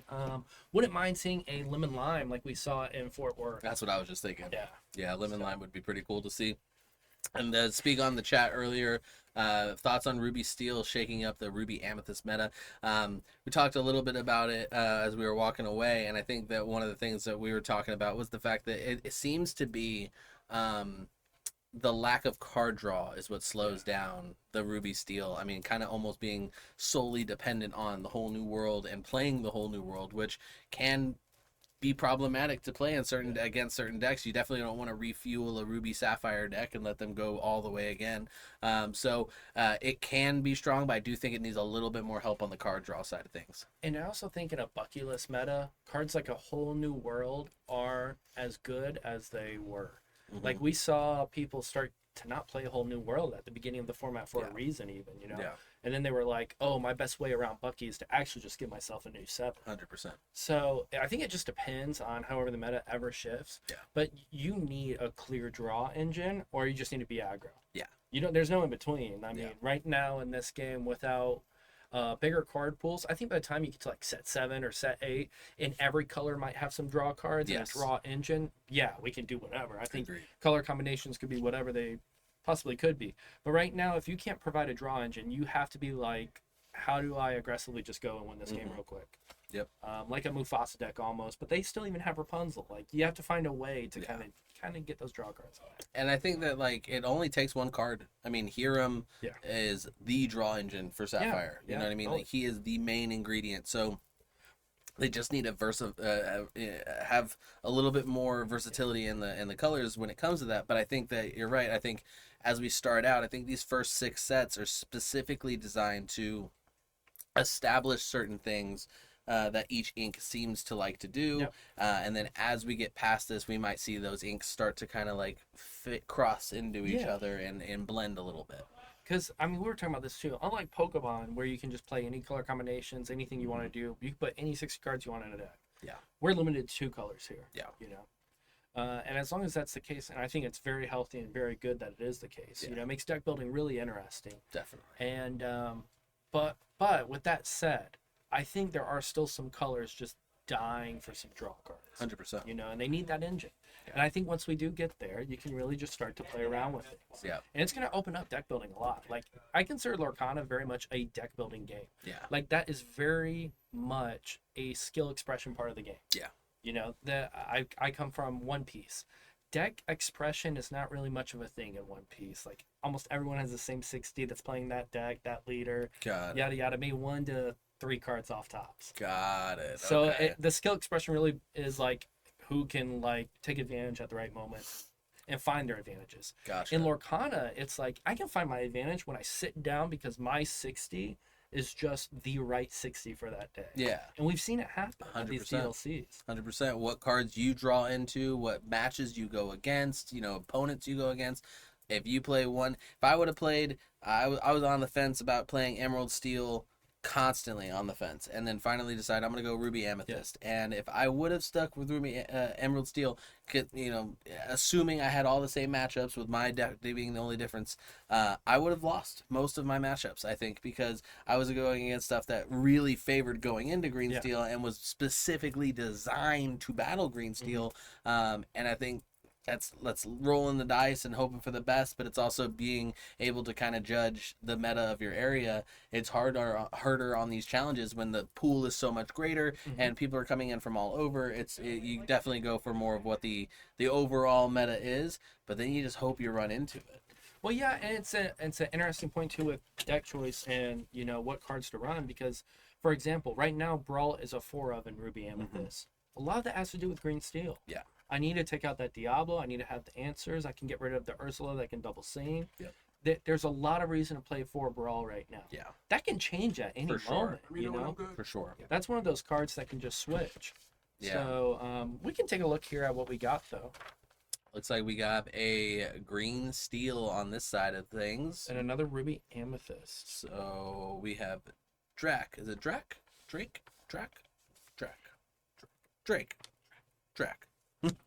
We're gonna go with Drac. All right, so it's Drac playing the Emerald Steel list, where we are seeing the Bucky, we're seeing the Diablos, we're seeing the Ursula, but we are also seeing some Prince John in there. So a little bit of a of the newer list that I've been seeing a little bit more about, and then also have a couple baboons in there, which I think are a lot better of a choice than Smash. Personally, I think they're a lot more versatile.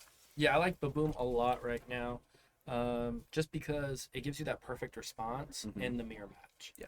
And I think that's super important. Like I said, you want to play for going first and second. Yeah. And Baboom really allows you to do that. Definitely. Right here, we see pretty much the typical Ruby Amethyst list, but without the big Sisu. So, okay. And we are also having 3 magic brooms as opposed to 4.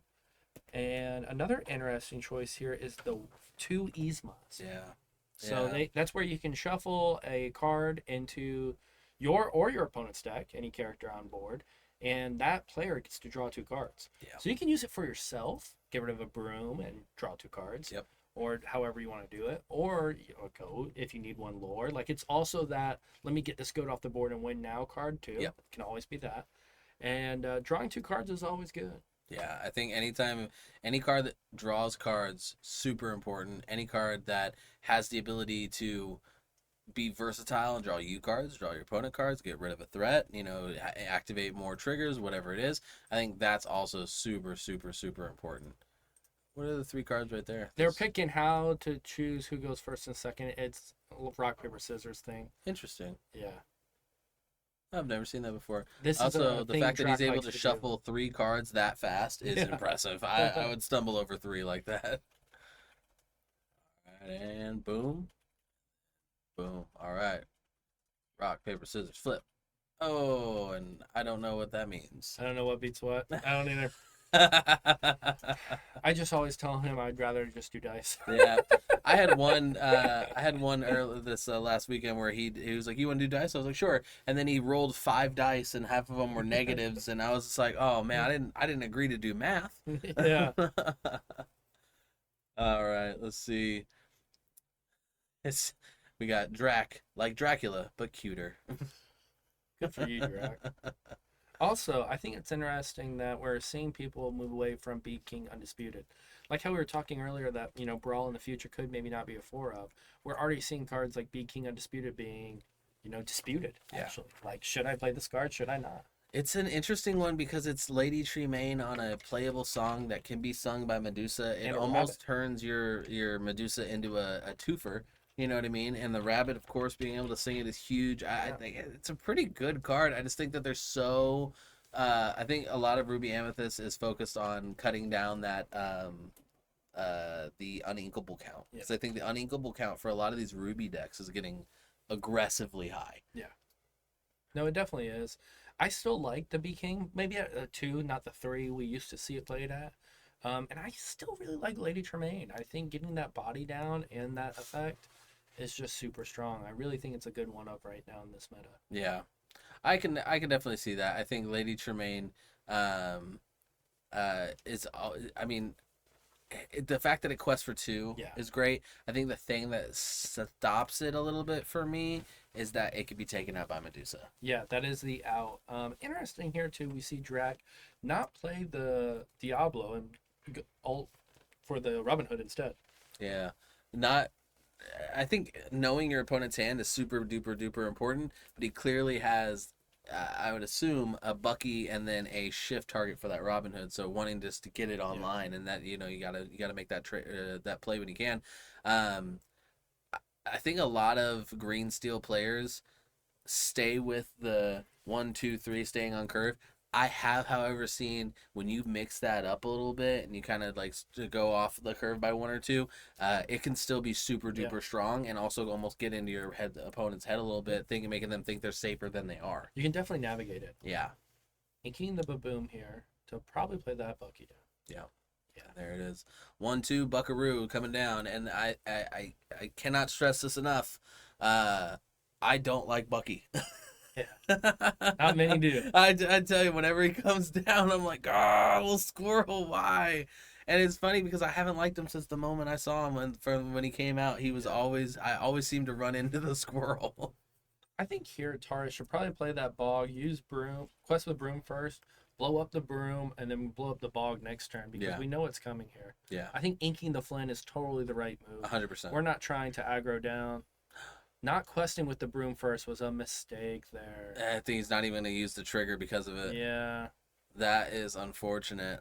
And now pay one more for the bog, probably. I mean, he could still quest and then play the bog if he wanted to. So, yeah, he's thinking about that. Do I... Yeah. Now, technically, when it comes to the higher levels of competition, like in the challenges, right there, technically a take back. he couldn't take it back. Yeah. He had to have played that bog and not got the quest off. So definitely making sure. He's gonna blow up both. Wow. So one didn't even get any quest value. That's interesting. I think that one could have waited. Yeah, I think especially because you're gonna be playing something else. Yeah. So it's an interesting move for sure. It gives Drac a little bit of a pause when it comes to the discard strategy. He's like, he just replenished all those cards he got rid of. However, again, I think I've said this before. The play is the play. The plan is the plan. You're gonna still do it. You know what I mean? So Drac luckily doesn't have to worry about it too much. He had that in plan from turn 1 and is able to get it off. I think that's all he cares about. You know, I think a brawl coming down. If he was able to, on the next turn would have been huge. And I think that's the reasons why you see going first being so important in this game.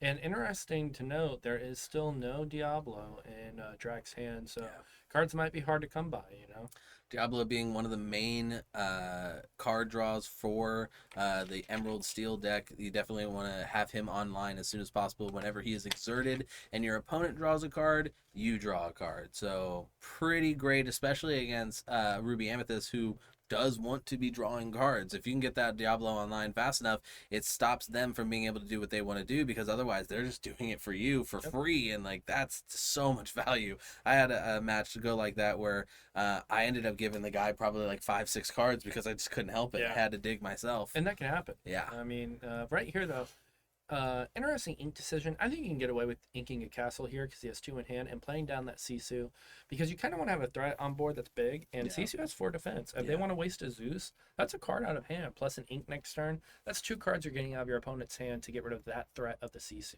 And I think at this point you're okay taking that trade if that was to happen, and it looks like that's exactly what Taurus is going to do here. So yeah, I think inking the goat is one of those things where you don't want to do it. Yeah. It's a great card, but I think the castle has more value going against Emerald Steel because they just have such little ways to handle it.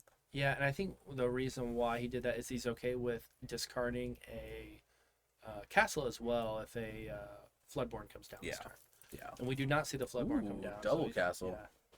No songs either. So that Ursula got 0 value. 1, 2, and a whiff for you. And those castles are going to help him to draw cards. The problem is that Robin Hood will be able to go into that castle.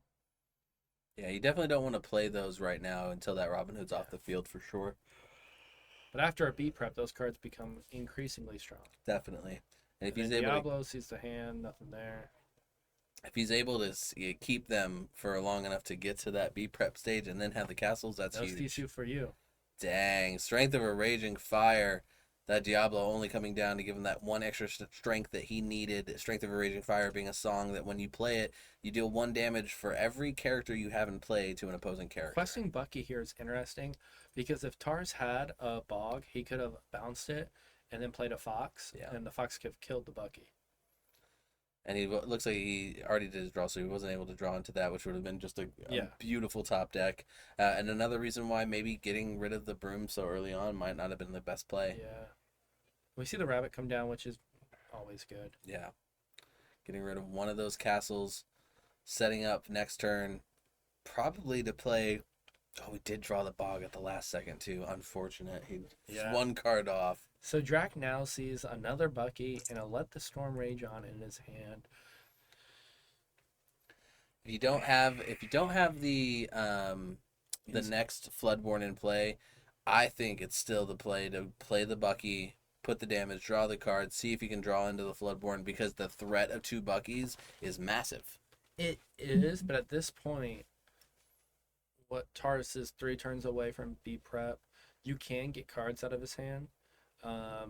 That Ursula telling you that he already doesn't have the B prep, you know that Taurus is going to start digging for that B prep now. Because one B prep, and honestly, this game shifts to Taurus's favor. Yeah, 100%. And that's when you're Drac, you have to know, okay, my turn to turn on the gases now. Yeah. I have to put everything I have on the board and like just throw into it. Yep. Because if I play around Be Prepared, I'm not going to have enough gas after the fact to do anything. Because you don't have the Diablo, you haven't been drawing the cards. You really just you hope that the board state you've developed is enough to get you over the line. And right here, the Maui could come down and take out that Robin Hood.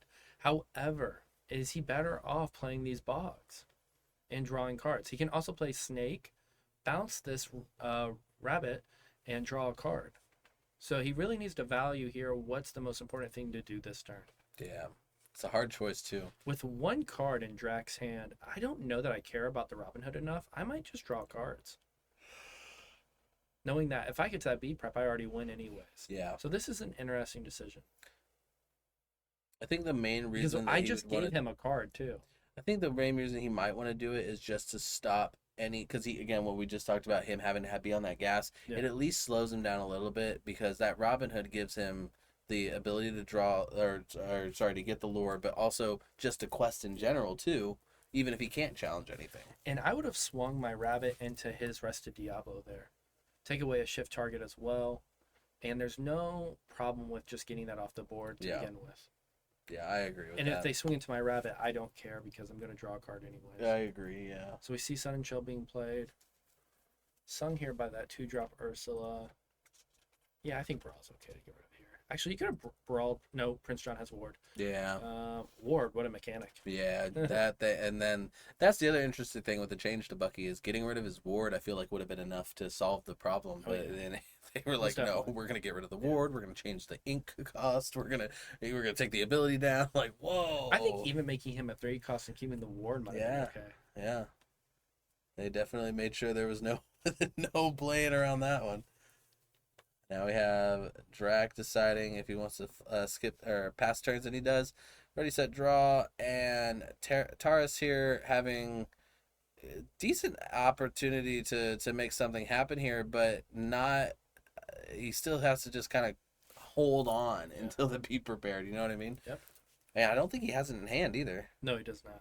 He needs to draw cards here, and I think he's gonna play the Snake, bounce the rabbit, draw a card. And then he can play the rabbit back down. I don't think he can play the rabbit down, but he can play the. I mean, he can eat. Maleficent. He has oh, I thought he did. Yeah, Okay.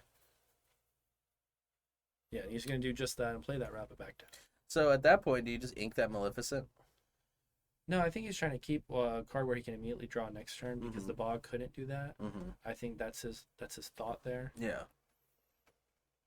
I feel like that bog, as they get into that late game, the ability to get your Fox out on the field sometimes it sucks when you can't get it out. You know what I mean? There's no target for it to bounce. And B Prep's already gotten rid of everything.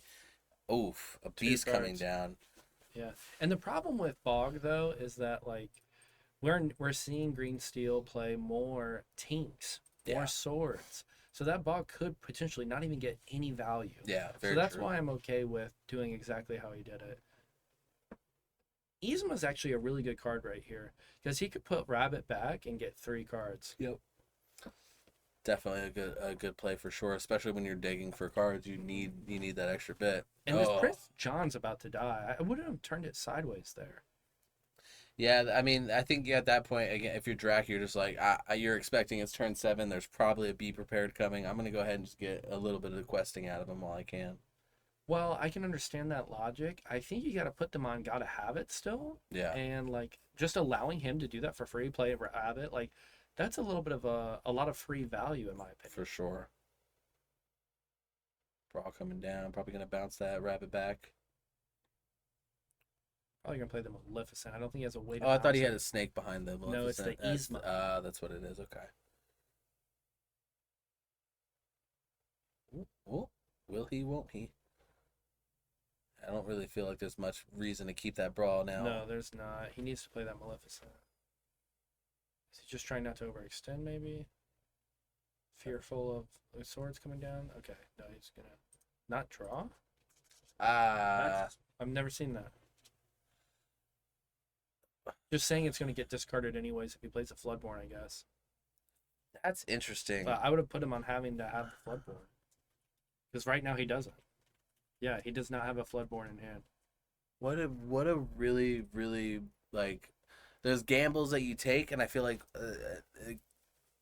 this is the thing about Taurus. He plays this game a lot. He knows the lines of his deck really, really, really well. So he obviously knows this matchup and knows that having any extra cards be discarded is just not in his favor, to where it's just not worth the risk for him. I would always draw the card. I mean, right now he's worried about drawing into that B prep. Not drawing with the rabbit. Wow. Just saying you have a Floodborn to play. That is bold, and what a good tactic by Drac to make sure to get rid of it for free, essentially. Yeah, but also he's like kind of like he's obviously making Taurus think that he does have it. Oh yeah, by swinging in, and that's so, man, that is a great play by Drac. The way to play the mind game. But Taurus showed that he was gonna do that by not drawing off that Maleficent, which is why I didn't like playing it down anyways. He really wants that Yzma. Yeah, now he really wants it. So Yzma here coming down. I mean, it's still a little late. You gotta use it on your rabbit, right? You don't use it on the beast, even though that's the threat on the other side of the field. So well, the beast can die this turn. You can swing this board into the beast. That's true. That's true. The snake can even kill it. The baboom's gonna go into the snake, I assume. Yeah, but if I'm Taurus, I don't know how that's enunciated. My apologies. I would just swing this board into the beast. I don't really care, and just try to draw a card and see if I can even hit the B prep off the top. I think. Yeah. Because if I don't hit B prep at all this game, I'm going to lose anyways. 100%. I mean, he's so far ahead on the board. Especially with those two Buckies, like pretty much making everything be a problem. Yeah. So now he has to choose: does he want to use the Yzma, draw the cards, or is he? Because at this point, all right, he hasn't had a Floodborn. And a couple turns, he's probably gonna draw into one. Do I want to lose those cards? Now's the time when if you draw the cards, it might be a little scary. Yeah, I think I KO the beast here, play the bog, and Yzma my own bog. That's what I would do. Because he has bog and Yzma in hand, so he would have enough ink on board to do exactly that one. The only problem is if you do that, you're leaving yourself with just enough cards to get double discard. Yep. I think that's just the risk you got to take. Yeah. Because Drac's only drawing one card next turn. Yeah. Taking a gamble. I think I'm not sure of the exact number, but I know that Drac is running quite a lot of. Actually, he would be at 3 because this rabbit's going to die. Oh, so if you have the B prep, you actually get to choose. Wow, questing with it. I guess the beast isn't drawing, so why not? Now this way he draws 3 cards. Yeah, the shuffle happens first. Interesting.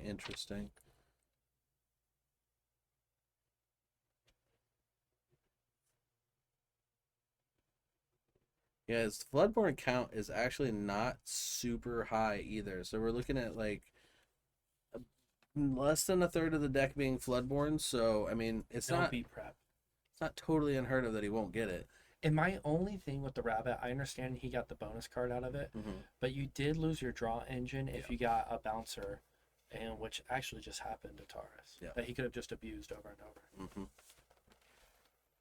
Yeah, I think he really is fully just needing that beat prep. See, the only reason I would have taken the beast off the board is a quest for 2. Yeah. At this point, Drax at 8, so that quest for 2 is big. Yeah, quest.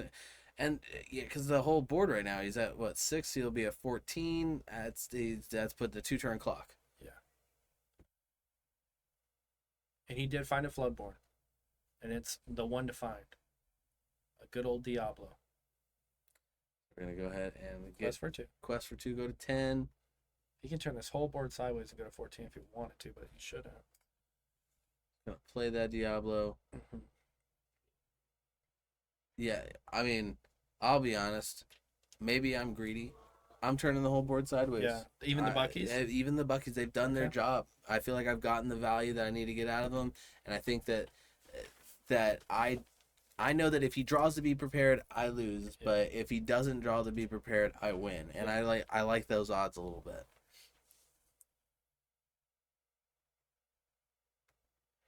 So yeah, start with that. Quest for 1, blow it up. If I get that B prep. He did not get it. I don't know what he got. Gotta sing friends. Yeah. I hope to get that B prep still. Oof. Crazy. Has not seen a 1 of 4 card at this point in the game with all the draw. Man, that's rough. He needs to brawl the Diablo.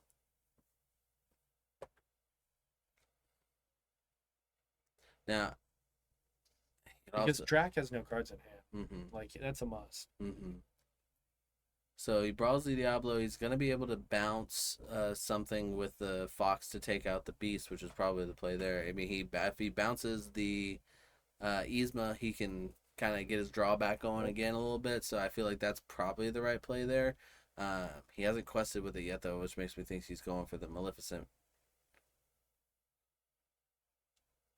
Yeah. So then he's going to throw it back down on the Maleficent, get the extra card draw. Just say if you get it, you get it. Yeah. Oh, friends. And that can sing friends. Actually. Okay. Wow. Taurus has dug through, I think, like 6 or 7 cards this turn. I would sing the friends. Yeah, for sure. Because what's the worst that can happen? A 2-drop Ursula's top deck. That's literally it. Because otherwise, it stays in your... You're going to have a 3-card hand, so you get to choose to keep the P-Prep.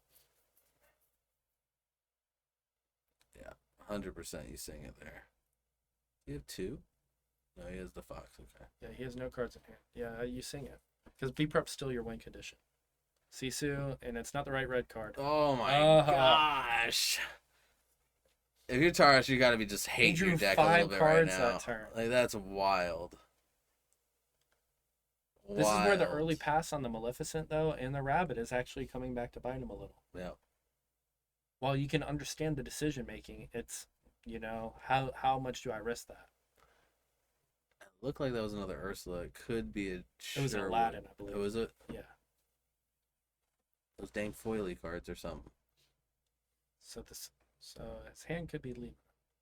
All right, we go ahead and get rid of that Yzma. And then there is the Aladdin. Getting rid of a Fox and a Sisu, keeping that 1 Fox in hand. Are you surprised to see the Beast swing into the Yzma? Yeah. Instead of Quest? Yeah, I definitely think that doesn't make too much sense to me. I think Drac is really just making sure that the Yzma effect isn't utilized again. I think he thinks that... But at this point, you can't B-Prep and Yzma in the same turn. Mm-hmm. So you would still win. You can tell that Taurus doesn't have the B-Prep, though, and I think that he does have that Yzma. Let's get rid of the one answer he does have. Getting rid of that Diablo. Gonna pick up the Maleficent playback. Nice. Castle. Oh, it's not a bad one, for sure. It's gonna definitely die if everything swings into it, though, so it's not a great feeling playing that. Quest for 1 and pass. Drac being at 12 with 4 on the board. 16 is being threatened. Ooh. So he does get to draw a card and kill Maleficent. Yeah. And he can double sing it. Ooh, so there you go. Yep. Now, do you kill Maleficent? Okay, I was going to say, do you kill Maleficent, or do you try to put, like, a little bit of damage on everyone for that be prepared, or that grab your swords to come through? I kill Maleficent just so that they can't sing friends. Yeah. And find the... be prepared. Yeah. So we see him get another Storm Rage on.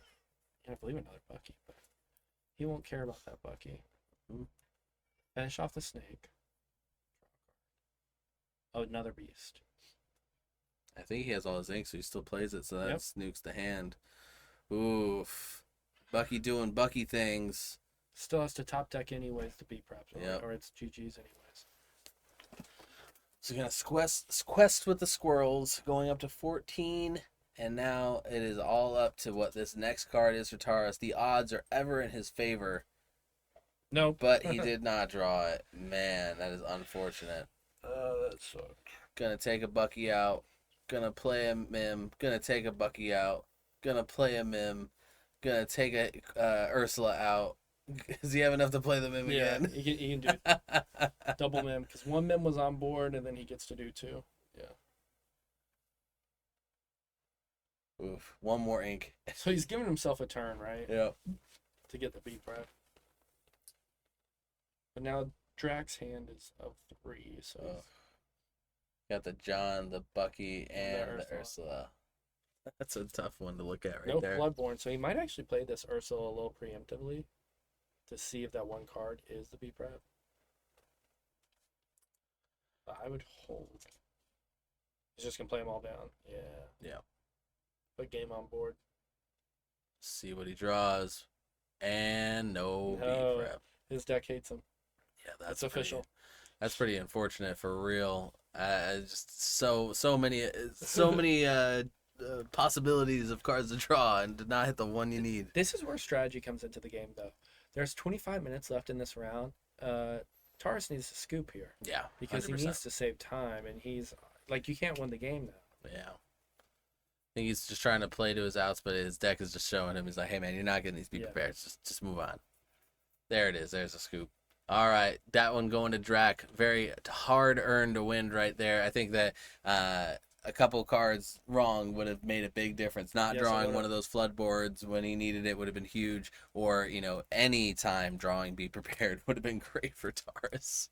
Yeah, and it just became a matter of getting that B prep, and he just unfortunately didn't get there. Yeah, I mean, and that happens. Yeah. My only point was that Taurus had 2 more opportunities to draw 2 more cards. While yes, one of those 2 cards could have been the B prep and then taken out of his hand.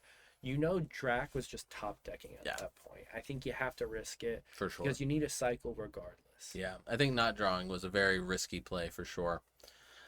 See in the chat right here, I'm new, but why is it better to sing now when your opponent plays discard effects than to sing it the next turn? Couldn't you lose the B prep, or does he have no way of discarding it from his hand? So if he has more than the 3 cards, if he has 3 or more cards, he can draw the B prep, and it's not an issue in the first place because he only had 2 Buckies on board, so he would have needed a Floodborn and a Sudden Chill, and the odds of that hand are slim to none. That would have been a crazy draw. So I think it's more about hedging your bets than it is anything else, but I can see the logic behind why you would wait to sing if you were fearful that was going to happen. The problem is a song like Friends can just be taken out of the hand by a 2-drop Ursula. So if you also wait, you can get punished as well. So it's how do I choose to get punished, essentially? I think it's another thing is like making sure that you are the one asking the questions more times than having to answer the questions is important too. So if you draw the card and then you force them to have the Floodborn, it's more impactful than if you don't draw the card and then they didn't draw the Floodborn and you kind of lost anyway. Yeah, no, I mean? Totally right. I do like that mat that Drac has, the Mosaic Dragon. That's pretty cool. Very interesting. Yeah, I don't like either as much as the CEO versus Matt. Shameless plug. I mean, the CEO versus Matt just looks so good. I don't know why they wouldn't want to play on it. It's true. They're just blocking the beauty.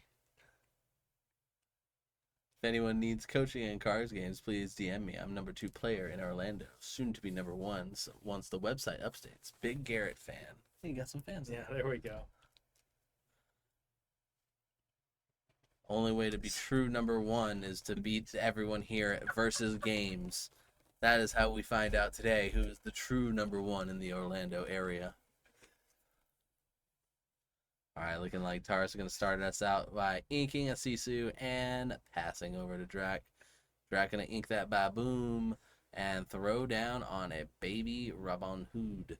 Now, yeah, I think is that the same line he had last time too? Yes. Yep. Yes, it is. He was like, well, it worked last time.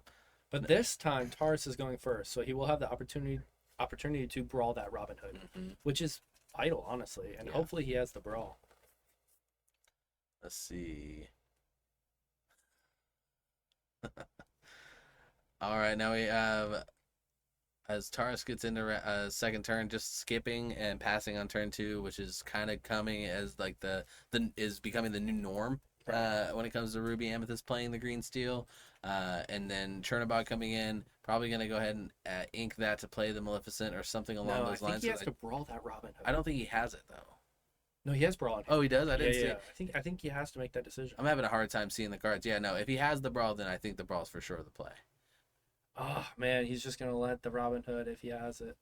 He just drew the brawl, So I don't. He already had one. It's holographic. Oh, is that on the rabbit? Yeah. If he has that big Robin Hood, he is going to get punished for that decision. And he does have the big Robin Hood. Yep. See, that's a play where you have to be preemptive. Yep. Like, you want to save the brawl for Diablo, but this board is not presenting Diablo right now. Yep. You have to brawl that Robin Hood. It's interesting that Drac is contemplating what to do here. Is it just what to ink? Because, I mean, the play seems very obvious when you have that he's lined just up. thinking about ink. Ba-boom, going to the inkwell for the champion of Sherwood. Yeah. I think Taurus knows that he should have brawled there. And getting rid of the brawl, that's gotta feel good if you're Drac, knowing that he had the answer and just didn't use it. Yep. Yeah, because now it's a little bit more of a slog to get that Robin Hood off the field, on top of the fact that he just gained 2 lore and made you discard a card. Well, and the only way he would have been able to make you discard this turn would have been with an Aladdin, which is a far inferior card to that Robin Hood. Yeah. Or a Diablo, and if he has it, he has it, right? Yep. Like, you got to put them sometimes on that. But the Robin Hood is something you could have prevented, and something that's actually truly scary in this game. Yeah. Yeah, that was one of those ones where you kind of you think it after the fact. You're like, dang it, I should have done that different. I've had plenty of those moves. Playing the rabbit on 4 of those, staying in line with. He's drawing a lot of cards. In hand, though. The problem with the 2 B prep in hand is Drac is sitting on those 2-drop Ursula. I believe he has 1 in hand, and he has 1 3-drop. No 2-drop Ursulas. He inked it. That's right. So, interestingly enough, those B preps are pretty live in hand right now. Getting rid of that Maleficent. And Drac will gain 2 lore because of Robin Hood's effect. So, really good KO there, and to take out the possible Singer. I feel like I see an Ursula in his hand, and the very first card. Maybe he does still have it. I think it is. Yeah, it is. It's all right. It's a 2-drop or the 3-drop? It's the 2-drop. He has both. Yeah, so he does have an answer to one of those B pairs, but he won't have the answer for the second. And then when you look at the hand, you see both. You're like, oh crap. Gonna ink one of those 3-drop Ursulas, play the 2-drop here, and get a peek at that hand. Oh, and those are signed B prepareds. If I assume the artist or one of the developers, but that's an interesting flex. Usually I don't play with the signed cards. Maybe it's the voice actor of Scar. That would be cool. That would be very cool. All right, so getting rid of one of the B prepareds, Flynn Rider coming down, which has fallen out of favor, but is a great card. I think that when you play the Prince John package, he's a lot more tempting. Yeah, I agree. Rabbit gonna go ahead and quest, go up for 1, and get bounced back. Rabbit. He's gonna do that clean trade with the Robin Hood. I sure would. Yeah, I'd probably ink that Flynn. Go ahead and get rid of that Robin Hood, and then now with just 2 ink left, he will ink that Flynn and not have anything to play, so he'll pass. Now, Drac looks like he's in a comfortable position so far, but it could change very quickly as you get into the next 2 turns with Taurus. We see another Robin Hood sitting in hand, and a Bucky. Does he take this turn to play the Bucky and set up discarding multiple cards? Because he knows he has to somehow get that B prep out by 2 turns. Mm-hmm. So he has this turn and the next turn to get that B prep out. So he needs to try to set it up. Unfortunately, I don't think Drac is doing the math now and realizing he's not going to be able to get there. It's kind of funny how these players, as they get into the later rounds and as they play more and more, and people that have been playing this game for a while in other card games, you're not just thinking, what's the next move? You're thinking, what's 5 moves from now? What am I going to be wanting to do? And if you're not, then you can get caught up in inking something, a vital piece too early. Yeah. And also, too, I mean, we're getting to the point where if he plays this Rabbit, Drac can play Bruno, bounce it, and maybe rip that B prep out. Like, do you play around Bruno here as Ruby Amethyst? Like, it's scary because you know you just need 1 turn. Yeah. Because he's going to go into 6 ink next turn. Yeah. Yeah, and the Bruno is such a strong card. Such an interesting mechanic and a really fun one. I think is one of the, I like that a lot for removal. Put a little randomness into it with a big hand like Taurus has. you never know what it's gonna be. Questing with all three. Just saying, I know you have the B prep. I have no way to get this out right now. Yep. It's interesting that knowing the B prep's coming, still playing the big champion Sherwood character. You know, you do it right. You play it for sure, but it probably shows to Taras like, oh crap, he knows that B prep. He's still playing. He probably has some other stuff in the hand. He's probably not just done there.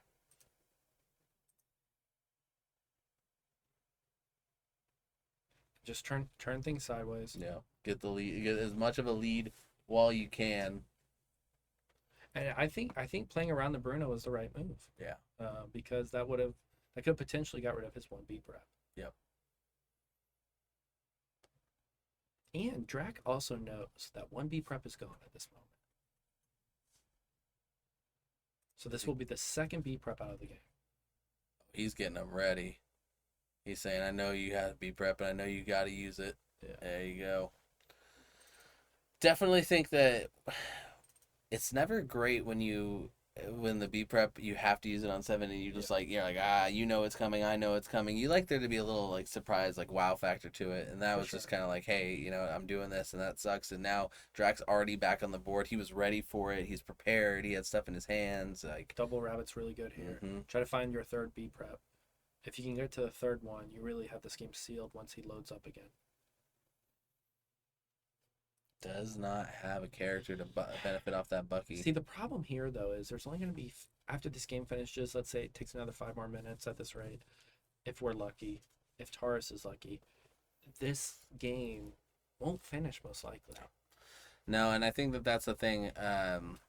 You have to play fast and smooth, you know, to be able to get through these. And I think the more you think about your moves, the more you think about the moves, the more you kind of set yourself up for failure. Like, yeah, you might do better this match, but did you do so good that you still have the chance in the third match, or did you screw yourself out of the third match? Because that's tough. Yeah, this is looking like this is going to be a draw. Because I think Taurus has turned this game. You think so? I do. I think the Drac is right there to the point where you're demanding the B prep. He's still demanding a B prep right now. I mean, I don't think so yet. I think if anything, Taurus is just waiting for him to play a big thing and then B prep. Because right now, I mean, Merfolk, I would kill the Merfolk, first off. I don't care about discarding a card at this point in the game. That Merfolk quest for 2. Yep. I have to get rid of it. The Maleficent's an interesting choice. But at this point, he just doesn't have a board I'm intimidated by. This is usually where Ruby Amethyst players start to run away with the game. Playing another rabbit here, I mean, drawing so many cards, going to quest for a lot next turn. What do you think of that? I don't like not questing with the broom. There was no rush there to see another card. This board is not threatening at all. I like that if I'm Drac. I like seeing that he's doing that because that makes me think, okay, he's desperate to draw a card right now. And I don't understand why. Because right now, that one lore, I think, would have been more important. Yeah. Yeah, I think Taurus is feeling the pressure of the time as well as the lore he's facing against right now. I mean, realistically, he does not have a great board state, and he doesn't have a great hand to match. He does need to be prepared, and Drac doesn't know it yet, but he's sitting pretty. He's going to be at 17, and then he just needs a couple decent draws to really keep him over the line, because all he has to do is get that little bit more before Taurus can fully stabilize. But here's my thing, is that his board's only questing for 2 right now. Mm-hmm. It's a very weak board that can be removed at any time with Ruby cards. My problem with Green Steel here is once you're behind, it's on board, it's very hard to ever catch up because you never have quite enough removal. He's gonna play Bruno. Yeah, he drew another one. Yeah, that was a and terrible. Just hope to discard something meaningful.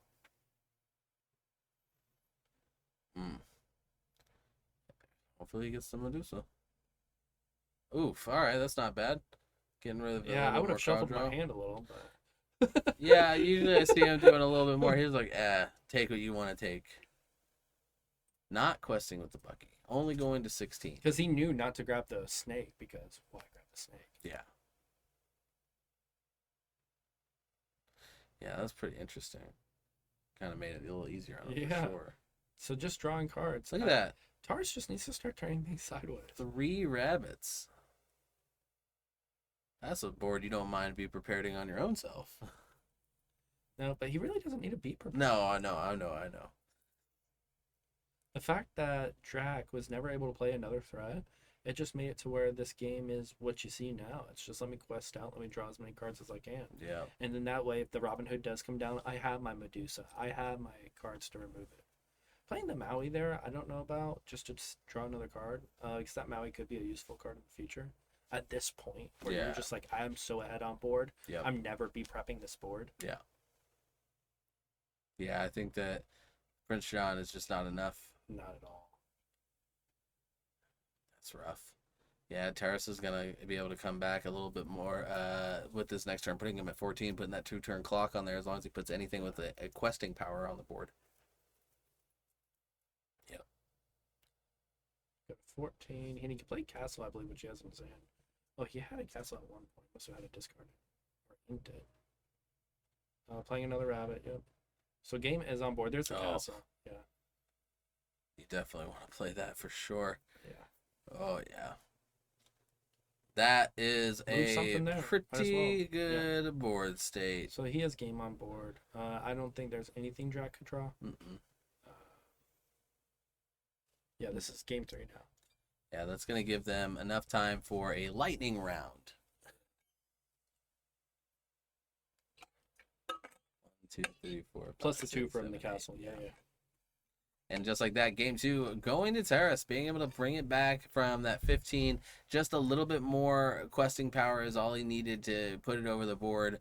Maybe a couple more folks hiding around in there could have helped him out. But Terrace is able to hold on. I definitely think that both people playing really well, both people really having to make sure to play to their outs and get all the cards that they need. Taras made sure, like, I'm going to prioritize card draw over everything. Which is correct. The only mistake, in my opinion, that was a mistake, and it still worked out for him, is that he did not brawl that Robin Hood early. I mean, imagine if he did. I think the game would have been over a lot faster. A lot faster. And at this point, it was a decision that instantly cost him time. 100%. And I think this one, I mean, like you said earlier, could all just come down to time. I really am jealous of that Lorcana button up. I need to judge one of those. It is events. nice. Yep, that's pretty good. I like that. All right, so now we're gonna get ready to go into game 3 here. Taras has been to, I believe, every one of our championships that we've done and store events that we've done. So we have seen him before on the channel and seen him play many times. He is notoriously known for playing it out in the top 8, really putting on a show and making sure everyone earns their spot. So I know he's going to do his best to close this game out and keep his position rolling in this competition here today. All right, looks like we're going to play the game 3.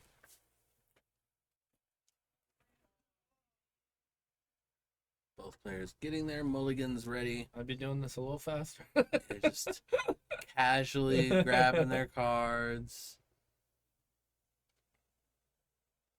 Pretty decent hand to start right there. I mean, if you're Taras, I know you're not running the Flynn. Do you have time to slow roll the first three plays though? I mean, do you have the opportunity to do what you want to do in this matchup and just draw, like, only ink if you draw unless you're drawing? And I still don't know if there's time. If you're trying to win this third game, I don't think so. It's not time. Knowing that your win condition means that you have to wait till you get 7 ink in the inkwell, I don't know that that's going to work here. Yeah. Just getting to 7 ink in general, it's going to take a minute. Definitely going to take a minute. All right. And in these set championships, no time extensions are allotted unless there's any kind of deck issues or judgment interference or anything like that. And for these matches, this match specifically, it'll be over in 6.5 minutes, and then there will be a 5-turn clock. Getting the Flynn and the Sisu though, it's so tempting. Yeah, it's so tempting. I think he has to play that strategy too. Yeah, because like I said, you can't just wait to get to 7 ink in your inkwell and play your strategy here. You have to change things up. And obviously, Jack is doing the same. I mean, we see Chris Murphy come down. That is not his typical start. I like the inking the broom and playing the Chernobog. I hope he goes with that. All right, good. I was worried he's going to do the opposite, and I just think that Chernobog is the better play here. Yeah, being the 2-1 instead of the 1-2. You can kill that merfolk, and then you can also still have the 2 attack if anything swings into it.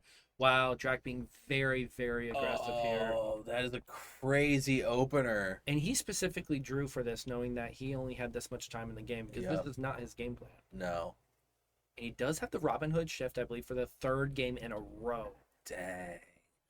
He's going to have a strong turn 3 then. He's going to be able to quest, put the Robin Hood, cancel the Flynn out, and get the 2 lore from the Robin Hood, on top of taking out his character, on top of getting 2 more lore from the merfolk, exposing the Flynn because he'll want to charge into it. Really powerful opener from Drac. It's crazy, actually, that Taurus is about to be punished. Played the Flynn, which is the right thing to do there. But he's going to be punished just because he has that Robin Hood in hand. Yep. Ooh, great hand, too. Yep, there goes the shift. For the 3rd game in the row. That's insane. Love and gaining 2 lore for the Robin Hood kill into the Churnbog. Already up to 6. Drac says, I need to go fast. Heard. Yes. Say less. Gonna go ahead and ink that goat, it looks like, to play that Sisu, putting the Flynn Rider back online. Flynn needs to swing into the merfolk, actually. There you go. Yep. And that's going to allow the Robin Hood to take out the Flynn next turn. So Flynn, unfortunately, looks like he will not get any advantage in this matchup, and that is one of the reasons why you usually do not play him against this matchup. But now if the Robin Hood swings into the Flynn, Drac is going to get 2 lore, but then the Sisu can at least deal with this Robin Hood and end it. However, at what point is it going to be good enough? Can Taurus have enough time to make that turn in the game? And I just don't know that he'll be able to. Yeah, I definitely think that it's a really hard uphill battle for the first 4 or 5 turns against this matchup, and when you're already against the time on top of that, it makes it really almost impossible. Not impossible, but man, you are at the disadvantage. Whoa, Sisu doesn't die though, right? Robin Hood only has 3 attack. That is unfortunate. So Sisu dying right there is a misplay by Taurus. He gave up his character because he didn't do the math right. Yeah, that was a mistake. That's actually game state and should be fixed. Gonna go head out there and talk to them real quick. Make sure this doesn't get too far. They are moving fast though. They are gonna get an extra probably 20-30 seconds for this. Yeah.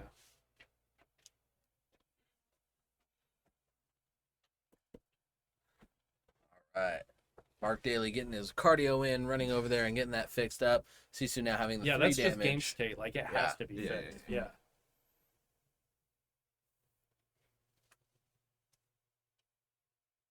Lamau, Judge was right there the whole time, too. Yeah, it just needs to stay on board. This would be incorrect to do anything else.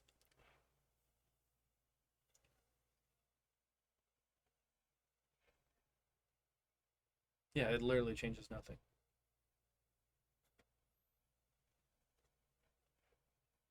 Yeah, and time's just winding down. Now, this is the point where, with a judge call, you can give a time extension. But there really shouldn't be a judge call to make, even. Yeah, it's just next turn.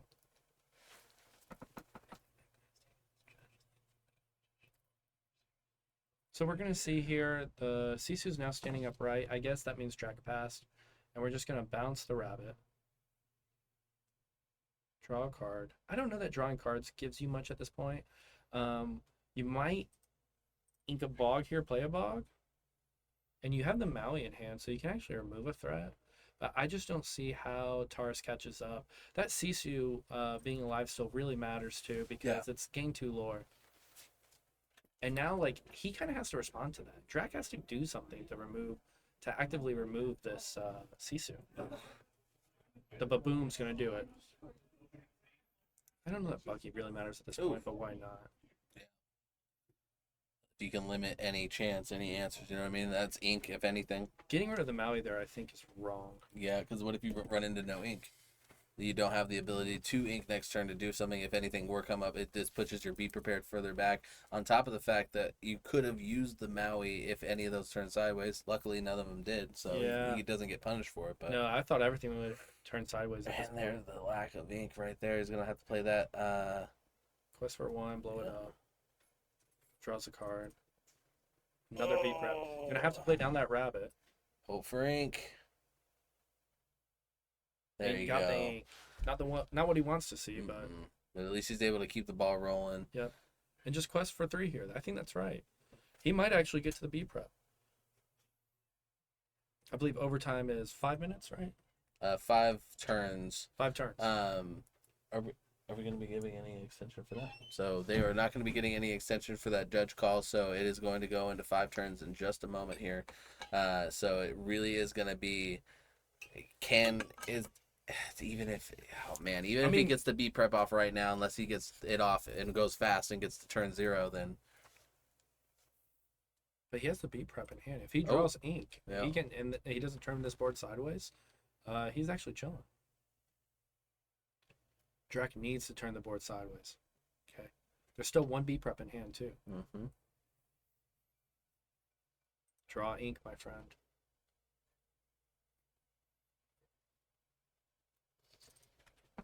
We're at 12-7 right now. Without being able to play that B prep, Drac will But you're going to take be able it. to quest, go to 10. Yep, you got your ink. So it's going to be 10-12 B prep comes in. Mm-hmm. And then top deck mode. We'll see who can handle this better. Did Drac get his trigger from Diablo? I don't believe he did. We're seeing some mistakes be made as the day goes on. It is obviously more pressure, and stream games are always like that. Yep. Okay, honestly, Drac has a pretty good hand here. He has a Robin Hood, a Beast, and a Diablo. And just going to play the Flynn Rider and the Diablo. It's still not going to be enough to get him over the line. No, but if he plays this castle, it's actually a really good play. Ink the Brawl. Ink the Brawl, play the castle. Ink the Brawl, play the castle. Ink the Brawl, play the castle. Hey, what do you think he should do? He brawled and hit the Diablo. I don't think that's right. I think he needed the castle lore. Yeah. Either way, even if he had the castle, I don't think they have enough turns for either one of them to. Yeah. So we're on turn 4 on here. Yeah, so yeah, that's true. Unfortunate. I wonder if Lorcana will ever turn into a game where on draw situations like this, it'll be the most lore will win. So I feel like that would change the way that these games would be played for the final one a lot. Yeah, so is there a tiebreaker for a round 3? I mean, I know technically the game is a 2-game format to begin with anyways, so this technically wouldn't happen. But what is it if the game is going? Is there anything, or is it just that game's a draw? That game's a draw. Okay. Yeah. Looks like we're going to get as close as we can get. It's just going to be around 10 lore, I believe. Yep, 10 to 14. This being turn 5. That was a good match. I think that both of those I think both of those players played it well. I think unfortunately they just didn't have the time to finish the game. I think that this game was going to end interestingly. I think both of them have options. Both of them have, outs that they could draw or play, and in their hand they even have, good options for them. It's just time is the secret final boss of Lorcana. There's communication from the judge. He told me that he didn't give them a time extension, but he gave them a 1-minute time extension. So this was turn 3. Okay. Now this is turn 3. Well, then my point about the castle was actually really good. Yeah, 'cause the castle would have been a lot more impactful for sure. Yes. And that beast would have never been able to really take it out because you can't do anything about it. Because the beast would still be at 3 until it receives damage. Yeah. So that castle would have just been so good because at the point that castle would have came down, I believe he just had a 1-drop Curse Merfolk and Flynn Rider on the board. Questing to... So this is interesting. So questing to 17, he does have the Robin Hood. It's going into turn 4. If he doesn't have the B prep, he could potentially win. Drac could actually cross the finish line because he's gonna have to take out both Diablo and Beast. Yeah. I don't think he has the cards to do it. He'd have to draw into the Fox right now to have the cards to do it. Yeah, I think Drac actually got there in time. I think he's 1 minute is the difference maker. Yeah. 1 extra minute is all it took to get this game to the finish line. Because he doesn't have a Maui, right? Mm-mm. Which earlier we said was a decision point as well. Okay, ink the castle.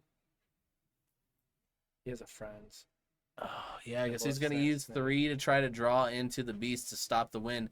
Ooh, he's just trying to stop Drac from getting the dub. He's not even trying to win anymore. No.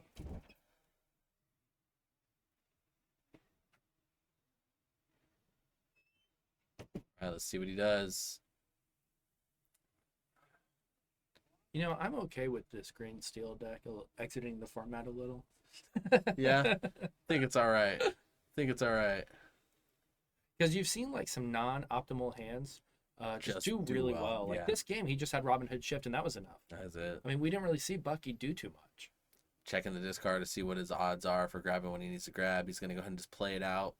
No Maui. No Maui, Sisu Sisu Flynn. Yeah. That's a GG right That's there. a handshake.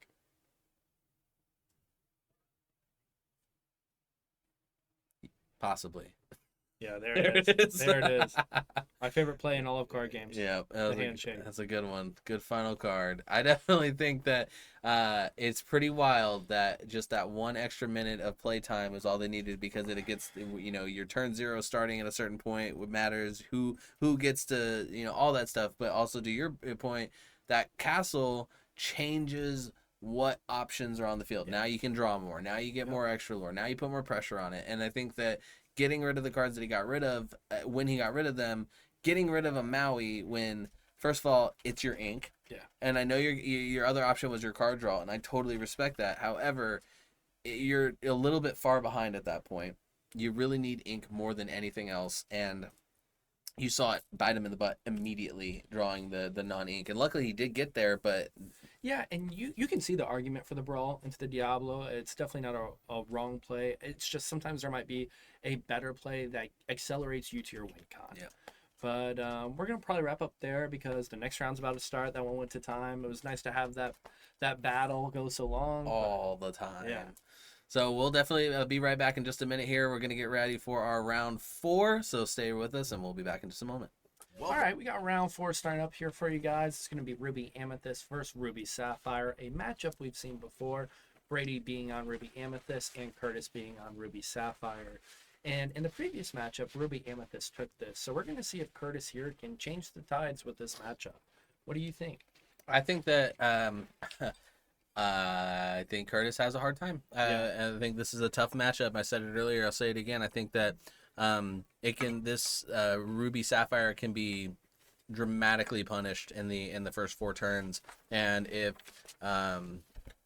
Brady here gets the Sisu Flynn castle combo, that's devastating. It is. I mean, it really is. It's almost equivalent to the Bucky's Nuts line, where it's just like, hey, you get this, you're almost guaranteed a win if they don't have answers to any of it. Yep. They gotta answer the Flynn right away. You let him get lore, oh, it's gonna be rough. Look at those sleeves, very colorful. I don't even know what's on them, but I like them. No idea. I was wondering that myself. I'm more of a just give me a color kind of guy. Yeah, I have very shiny holographic Mickey Mouses on mine. Yeah, so I like the art sleeve. However, I like how the Dragon Shields shuffle. It's a lot easier. Yeah. I've always used pink Dragon Shield sleeves since my time in Pokemon, so that's always my sleeve of choice. It's your calling card. It's good when you have like a consistent thing that hey, I get this every time. I don't have to worry about it. All my cards will fit into the same one. I can just switch my ink colors out, and because they're all in the same sleeves, that's a lot nicer too. It is, and being able to just have 4 different decks that contain steel and swap it out like you said is very nice. 100%. I get worried that I'm gonna put the wrong cards in there, and oh shoot, I'm playing with 3 ink. All right, we're rocking and rolling. We got a popsicle down from Curtis and a Chernobog from Brady. Both optimal starts. Mm-hmm. So we're seeing what we want to see, and we see another popsicle again for Curtis. So Curtis is off to an electric start. Grand Matala going to come down on turn 4, it looks like, too. Really, all he needs is a Fishbone Quill or a Detective Mickey 1 jump, something of that nature, for his turn 3 play. And at that point, he will have curved out perfectly. And there's that one jump ahead. Queen So of now Hearts. he can go into Grandmother Tala this turn instead of turn 4. So very strong start for Curtis. Yeah. That Queen of Hearts is a really interesting tech choice that you don't see a lot of people doing. Slam the Flynn. Oh, Finally. yeah. This is the most optimal time to do the Flynn combo, and against the right deck to do it against. Yep. So he's putting him on having that Grandmother Tala, which not every Ruby Sapphire deck plays. I like it a lot for this exact situation. Yep. The one jump into Grandmother Tala. Very strong. Yeah, and I think that denying that Flynn, even that... Whoa. Are we not playing the Grandmother Tala? He's just going to brawl it. Okay. I would have just played Tala, I think. It's interesting. And turned off the Flynn. Yeah, because you're kind of forcing him to do more, and it gives you that character on board. Yeah. It really kind of opens up your options a little bit more. So that was an interesting play. And you see 2 cards. Yeah. That's interesting. I haven't played enough Ruby Sapphire to say that's wrong. But I think it's interesting. I think I would have gone a little bit more for board there, as in making my own board, because the brawl play will always be there. Yeah. And as long as I turn off the Flynn there, the play's gone. You know what I mean? Plus, the grandma allows you, if you got the How Far I'll Go, it allows you to sing that, and that's pretty impactful, which he just drew. But now he's got the Hiram on field. He does have a popsicle, so he's going to ink. Oh, yeah, he's going to ink the Fishbone Quill, which, as the Ruby Amethyst player, the Fishbone Quill is a pretty important piece to make sure that your hand doesn't get clogged up with all the uninkables, and he does have a few uninkables in his hand at the moment, so it's interesting that he chooses to get rid of that, but I think he's just prioritizing getting that popsicle on the field right now. And Curtis, like I said, probably knows this matchup way better than we do. So, I mean, it's interesting to see some of these decisions in this early game, but that Queen's Castle's very big. Yeah, it's unfortunate that Brady wasn't able to let that Flynn live a little bit longer because, man, he had it all. He had the whole kit and the caboodle ready to go. And I think maybe that's why Curtis was like, I just got to get that thing out of here right now. And it did allow him to play the Hiram quicker, because if he would have taken my line and played the Grandmother Tala and then the brawl next turn, yes, Flynn never goes off. However, you are, not playing Flaversham then. Yeah. Definitely one of those ones where he probably had an idea, like, I want to play something better. However, Tala goes better into the castle. So, I mean, you can really make the case, I think, either way. Yeah. Oh, taking out the Chernobog. No card draw for you. Interesting, because that stops his own card draw. So, I mean, that was interesting. I think he really wants to make sure that he stays as small a hand size as possible. He knows what can happen if that Ruby Amethyst player starts to get overwhelmed with cards. And grabbing the popsicle instead of the develop, which is totally correct. Probably going to see that popsicle come down. And knowing that you can just heal the Hiram as well, I don't think it's a big deal. Yeah. Because we can see one of these popsicles going to be banished to heal the Hiram. And I do like the Vitalisphere we've seen today to get rid of that castle. Yeah, definitely is a Not helpful using card. a popsicle. A little surprised he's just going to be okay with the Sisu trading in. How many cards does he have in hand? I believe he has 4, so the Sisu will be powerful enough. Also, a rabbit can do the trick if you didn't want to even use the Sisu, but he will use the Sisu. Yeah, that's weird. I would have definitely wanted to make him work harder for that. Yeah, that was an interesting choice. And we see Brady being on the B King. First we've seen of B King today. And I really like B King, especially for this kind of matchup. Yeah. Moving the rabbit to the castle, strong move. Curtis really going to have to find some answers now. This is where it becomes a problem for Curtis, right? Because his card draw engine just got destroyed. He's not all the way online yet when it comes to some of his power plays. He can play the be prepared, but that doesn't help him too much. Brady has a pretty powerful lead right now when it comes to his cards as well as his board state, because it's really forcing him to do a lot to get that Queen's Castle out, and he just doesn't have it. Yeah. Interesting. So he had enough to play. Okay. So he plays the Vitalisphere, is able to use the Meta Medusa to get rid of the Sisu because of the cards in hands was small enough. I'm always worried that my math's going to be wrong. So if I know like he had that Vitalisphere in his hand still, I would have just gotten rid of it first, just so that way I know for a fact that Sisu has just enough. Yeah. Because I don't know about you, but I've been in some tournament situations before where I'm like, oh yeah, this math makes sense, and I play it, and they're like, yeah, actually no, and you just wasted that card. Another play that's super interesting that could have been made was the Hiram going into the castle for 1, knowing you had the Vitalis Sphere and Medusa line down the road, and you could have done Medusa for 6 into the castle after it had the 1 from the Hiram on it. Yeah. So was the bog that important, especially when you can just sing B King with a rabbit here? Yeah. And another rabbit. We're going to just draw all the cards. With a little bit of extra ink, we still can play that Chernabog. We're going to ink it and move to the castle. Yep. I think that's fine. Brady looking very good into this game right now, in a very good position. Yeah. So how far I'll go, and I think it might be a developer brain, not super powerful cards right now for him, but is able to find the be prepared, which is super important. He does need that. Yeah, but the castle will stay around, but he can at least clear this board. I'm gonna just play the B prep. Yep. Now he is top deck mode. He is fully online for all his moves except for the combos of like Tamatoa and Dime and stuff like that. But like as far as just any card he draws off the top of this deck, well, I guess not Maleficent. He has one card that he hopefully he doesn't draw. Is he playing Maleficent still? Let me double check his list. We see 2 Maleficents come down there to draw 2 cards. Gonna Inca Sisu, and that castle is just still accruing value every turn. 2 lore for doing nothing. And we are just not being on this board. We're not playing a Maleficent Dragon, so he has access to every card in his deck at the moment. Drawing cards, gaining 2 lore. That castle, I've seen that one castle win the game for people so many times. Oh, another castle. Oh, why not? You 100% play that. Play the go. Why not? Ink and play the go. That's what I would do. Yep. Oh man. That's gonna be GG's. Woo! That is a rough go at it for Curtis there. Going into this match being 3-0, clearly the deck works, but against certain matchups, just gonna scoop. Yeah, that was a commanding victory. Brady can't help but smile there. Can't help but a sly smile. It's hard when you want to be like, that was a good game, but yeah, he knows it wasn't. Yeah. It was a wrecking. This is a beating. That is right. That was definitely a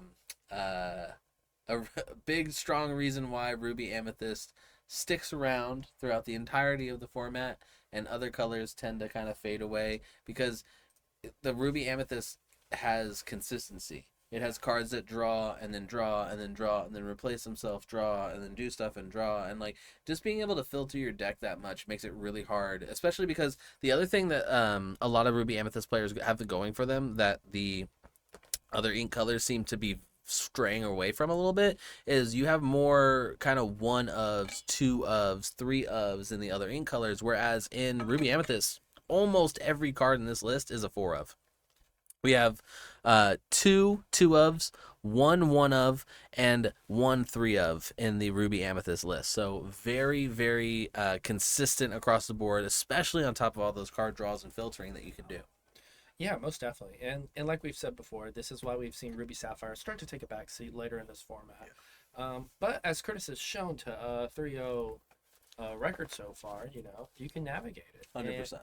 And it does have a lot of plays. Oh wait, it has there a lot is of a options. Dragon. I still wonder about that Tala play and the Hiram being able to die off the Sisu. Because if he wasn't top decking so hard, he might have been able to get there. That's red purple. Is this stuff red? Oh, is that? That's fine. Okay. Yeah, he plays 4 Maleficent Dragons. That's right. Okay, I was looking at the wrong red list. All right, that makes more sense.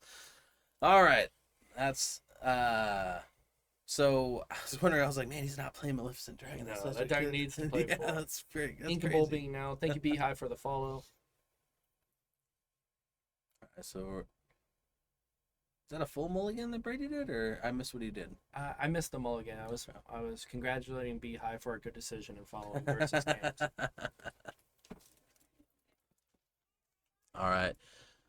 Now going into this next matchup, Curtis is going to have to, I think, instead of getting rid of the queen, I think that he needs to keep 2-drops on the field and start like playing his hand out more and not be so light on the field, if that makes sense. Yeah, I would have liked to seen that Tala come down, I think. Yeah.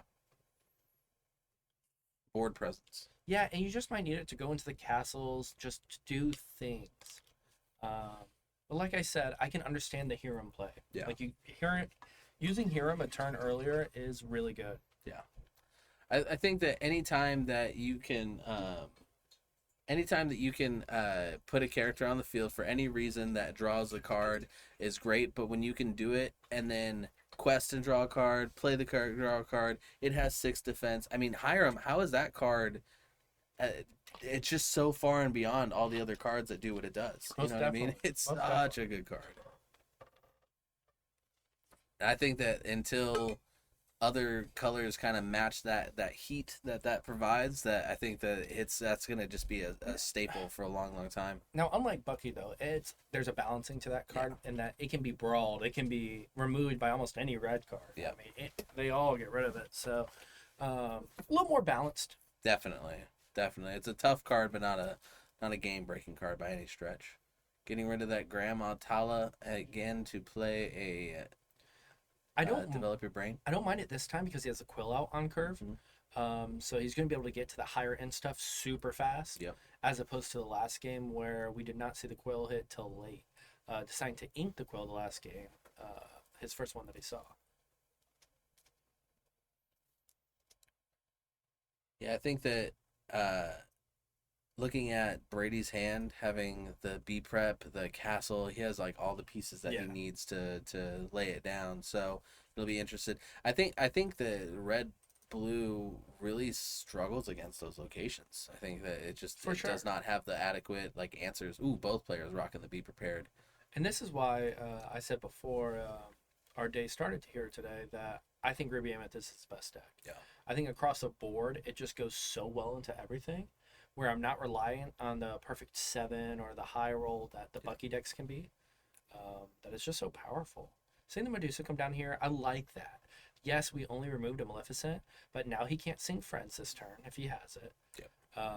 And he also gets a good body out there that can go into a castle if a castle ever comes down.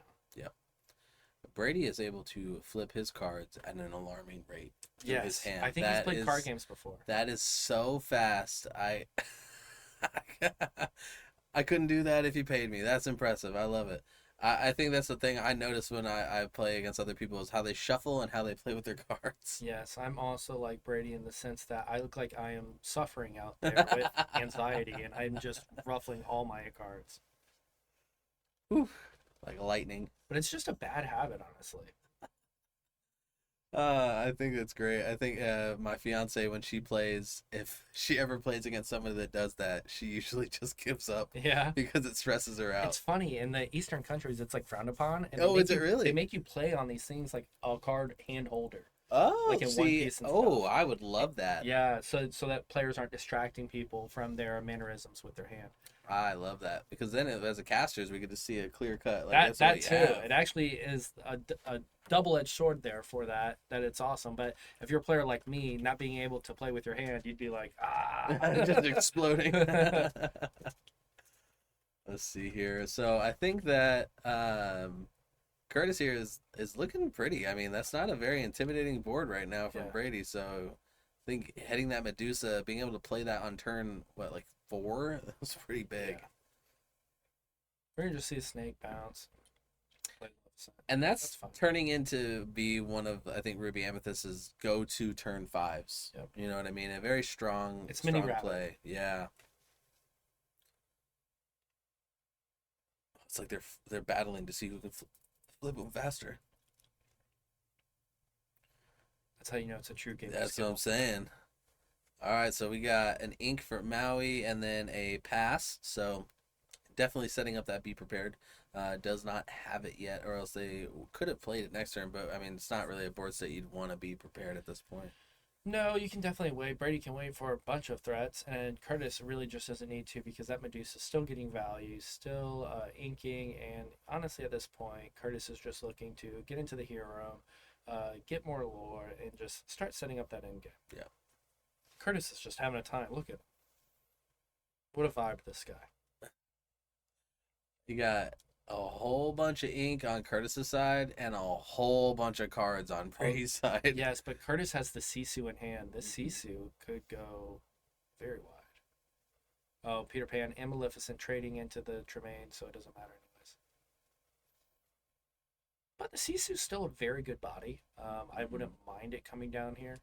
And still removing that Maleficent at the same time. Yeah. So Friends can't be sung this turn. It looks like it's his only option other That than and just How Far I'll nuking Go is in his hand. He would have loved to sing that How Far I'll Go with that Medusa, but that Medusa did get removed. And that Sisu just going to come down, pop the Maleficent, and move on. If you're Brady, you're totally fine with that. Yes, and thank you, Spinfinite, for the follow. Yeah, I think that that's a... For Curtis, it sets you up to be able to sing, be prepared. It sets you up to do a lot of things, but it doesn't set you up the way that you'd want to if you had like the Emerald Steel board. I think that's where she shines for sure. But I do think that putting 5 in on the castle is probably going to be the way you go right here, even though it doesn't take it out. Yeah, this is where you wish you saw the Vitalis Sphere. Yeah. Now he can How Far I'll Go and try to get it. That would be a good play. I definitely see that being viable for sure. I don't think B preps the move. He might Maleficent just to get rid of the card draw. Do you care though? I don't think it's a great play. However, you are getting rid of the card draw, and then you're giving that castle a little. Hey, you got 1 turn left. You know what I mean? Yeah, I don't mind the Maleficent, but you're definitely not B prepping. No, That's what I'm saying. No, I don't think B prep's the play here for sure. We're gonna see How Far I'll Go. I don't mind that because you got a turn. Now this Maui gets to come down. We can take out the castle this turn, and it just doesn't even matter. Yep, Fishbone the B prep. That's bold. I would not want to get rid of like the B prep right now over the Maleficent. However, I don't think that I just think Curtis knows that I'm not B prepping this board anytime soon. He's gonna have to do it. Yeah.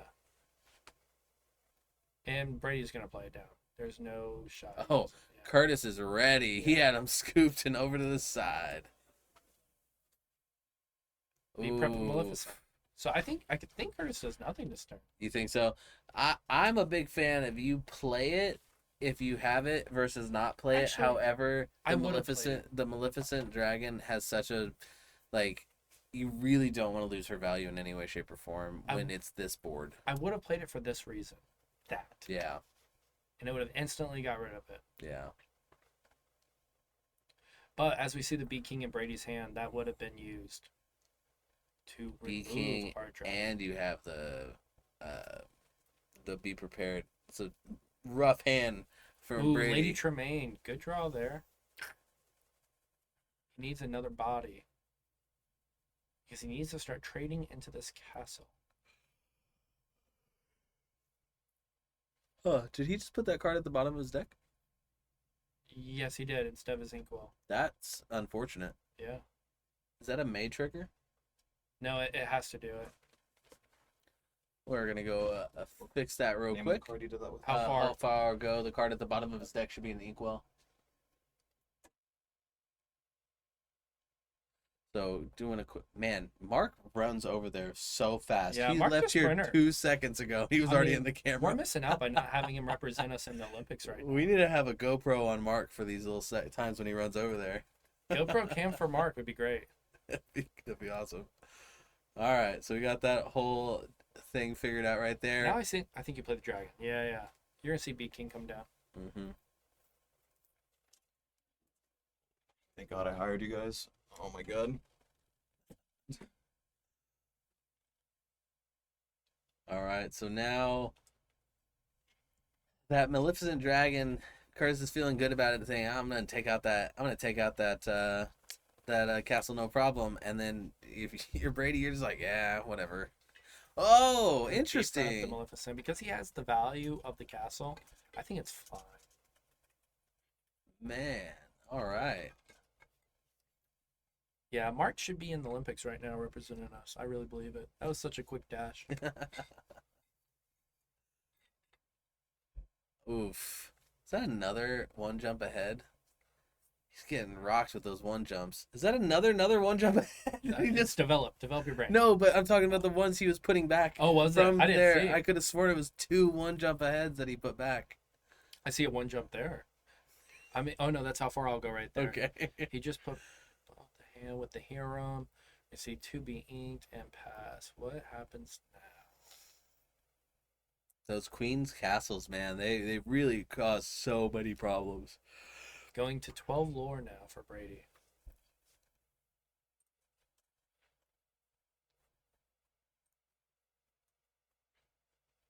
Brady gonna play the rabbit. Probably digging for some goats at this point. Yeah, I mean, he's just trying to close it out. They definitely have a severe advantage. Anytime that castle comes on the field, you're feeling good. Yeah. But when you can do goat and castle, you're just feeling real nice. And this castle's just getting way too much value. Mm-hmm. Looked like it was a Maleficent and possibly a Hiram. Couldn't see the other card. Yes, it's a Hiram. Hiram being inked. Just gonna say draw your card now with this Maleficent, because honestly the Maleficent ship came down a long time ago because of that Queen's Castle. Yeah. The turn where we said what should he do with that Maleficent, he should have played it instantly, just so it would prevent the Queen Castle a turn, and he would have had a Beat King, and probably just get that Beat King out of there. Yeah, and because he still has it. That might be the only thing. Outside of that, I think Curtis has played a really clean game. I mean, if he can get rid of this castle, he can really turn the tide. Yeah. It's crazy that the castle's the thing that really that sets him back or holds him back, is that being so strong when it's just a location. You know what I mean? It's just and it's also interesting that of all the locations that have come out since Castle, we have not seen one that kind of even comes close to comparing to the level of it. Interestingly enough, Brady, I believe, can play Maui, swing into Grandmother Tala, and then play Beat King and get rid of this Maleficent, so the castle still lives. 4, 6, 8. Yep, if he can ink one card, he can do the combo I just spoke of and clear this entire board. Looks like he's debating on what to ink.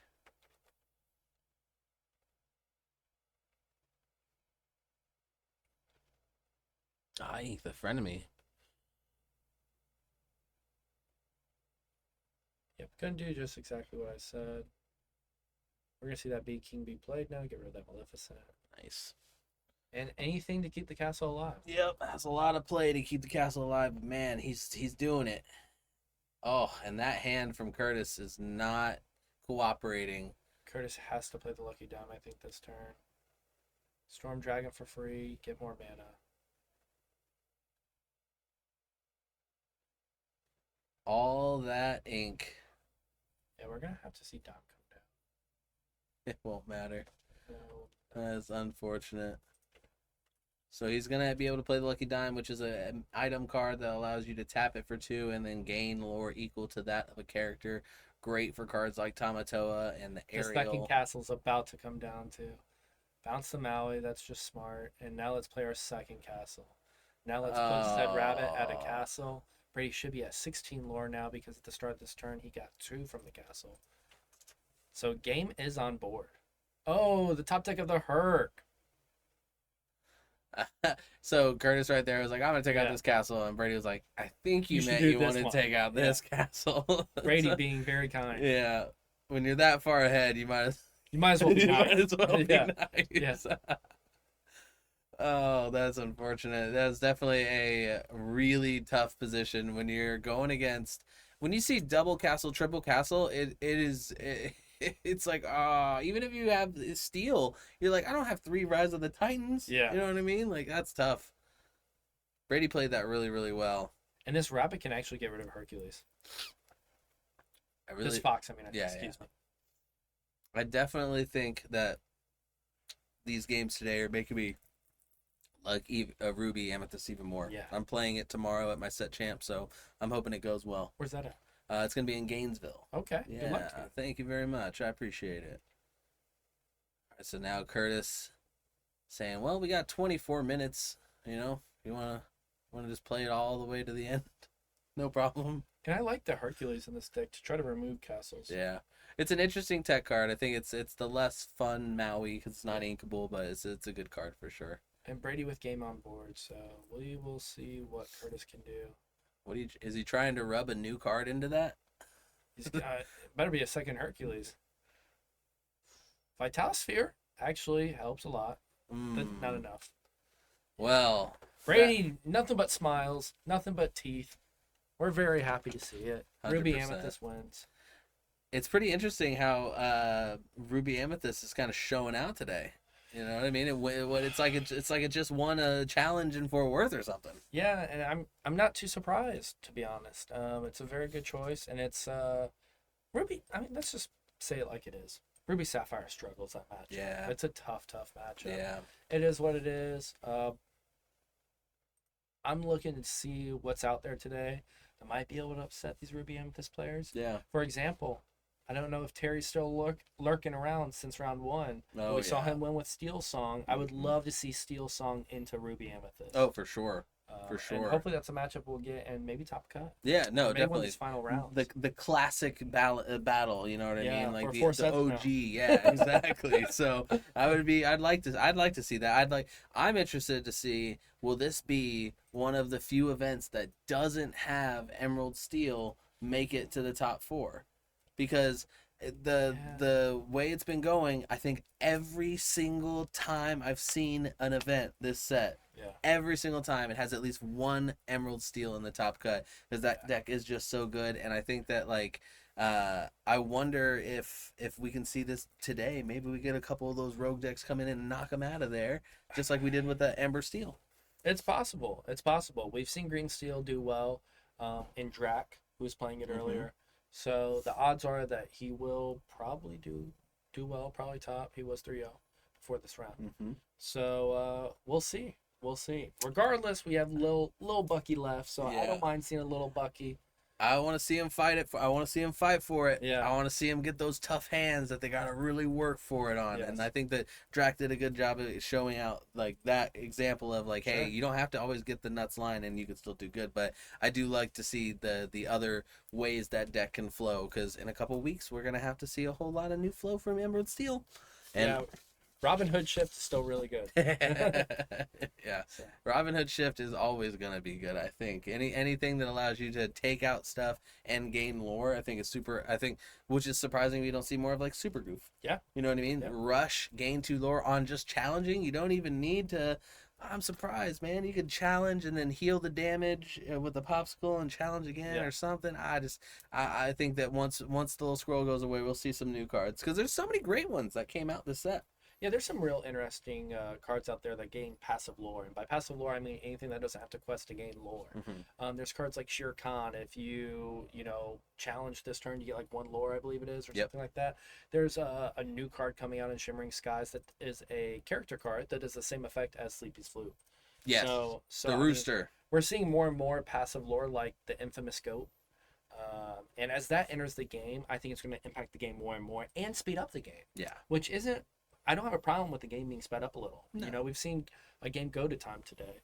And as the game gets faster, you're going to start seeing more of those things.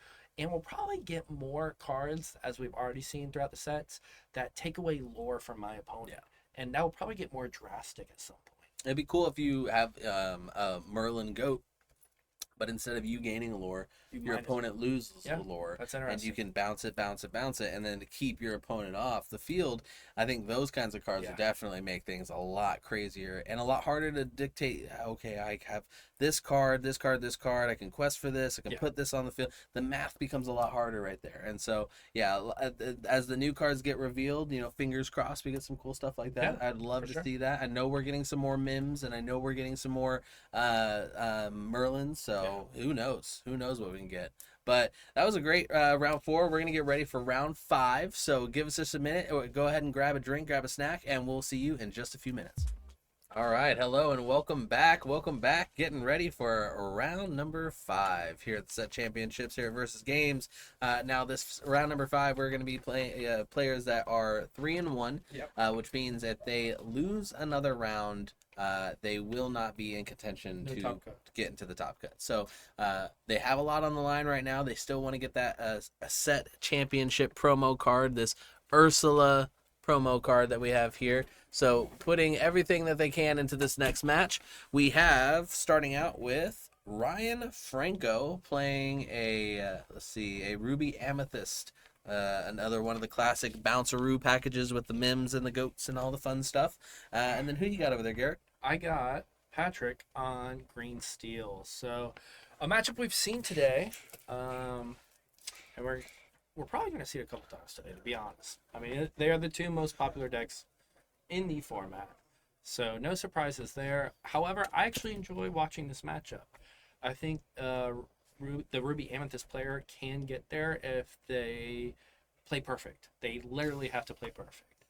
And the green steel player can get there if they play cards. So Yes. I mean, I think that's Yes. it's definitely an interesting matchup for sure. It definitely is anyone's game though. It always comes down to whoever can play their outs better, whoever draws better, and whoever can just in the moment do the right thing. And so it's going to be interesting how it unfolds. I think that I want to see Patrick.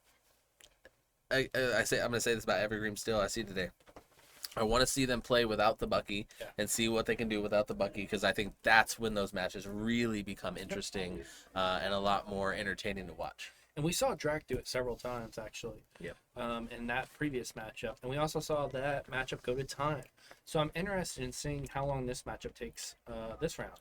Is this a match that just typically will go to time because the strategy of Ruby Amethyst in this game is to stretch it out to the 7 ink in the inkwell and play that Be Prepared. So I'm interested to see if that makes this game go long, regardless of who's playing it. And we'll see who wins it. And it's interesting being on this other side of it. You can kind of tell you want to be like, hey, Ryan, you gotta go ahead and go as fast as you can. Yeah. You need to just get on the board and go. But we can't say that to them, and we gotta hope that they have enough reps in against that deck where they know, okay, I need to switch this up a little bit. I still think. Like we talked about earlier, not playing the frenemy is going to be your go-to play unless you're on game 3 and you have to absolutely rush it. However, I think that we need to put more board presence on the board faster in the form of some 1-drops. We need to get something on the board so that way we can start perfect just like that.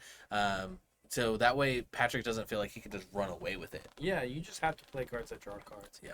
But one thing I hope Orion doesn't make the mistake of that we saw a mistake earlier is not brawling a shift line. Mm-hmm. For example, this Robin Hood will be available for the brawl in Ryan's hand on curve to get rid of that shift line. If Ryan does not use his brawl proactively, regardless of it being available, I think it might be a mistake. I don't love him popping the Chernobog right there. I think that was playing the Flint. I don't love. Yeah, I think this is not the way that I would play that hand, because that was a really juicy hand. I would quest with the Chernobog, bait the Robin Hood. If you can get the Robin Hood for whatever reason to trade in that Chernobog where you don't have to use the brawl, just why not? Because you know it's not going to happen. Yeah. You're going to get free questing out of that Chernobog at least a couple times. I would have probably done it just because look at the uninkables in Ryan's hand right now. He has 2 cards that aren't ink. And if this steals the friends like it should, yeah, he has no ink. Like, I get blowing up the bog. I just don't like playing the Flint. I would have passed. So here's the only counterpoint to that is that friends wouldn't have been in his hand if he didn't blow up the bog, and it would have forced him to get rid of the Be Prepared, which you're kind of okay with. You know what I mean? You'd rather have the friends. Getting that friends taken out of your hand is way more impactful in the early game right now. Of course, you have no way of knowing that when you use the bog. Yeah, we're talking with a lens of like the omnipotent eye. We can see it all from both hands for sure. And now he's just gonna be able to take out that Flint, and that's why I don't like the Flint play there. I'd rather that be ink right now. Like, look, you have a 3-card hand. What if you had a 4-card hand and one of them was ink? Yeah, I think that's when you got to have the reps against Steel to know, hey, Steel has too many removal for that card. It's too easy to let go. Yeah. And drawing a card that's not inkable, having to ink the brawl. This is what I'm talking about. Oh. It just does not feel good. Drawing another uninkable card. Gonna quest and bait. Hopefully that these board swings into the C-suit, but it should never do that. So. And if we can see the shift line for the Robin Hood here, that big Robin Hood can really start putting in some work, start singing some songs. And I believe he does have it. It looks like he does have the shift line. So we're gonna sing Sudden Chill. Great play here. That's probably use of that Ursula once it's on the board. Yeah. Is singing Sudden Chill.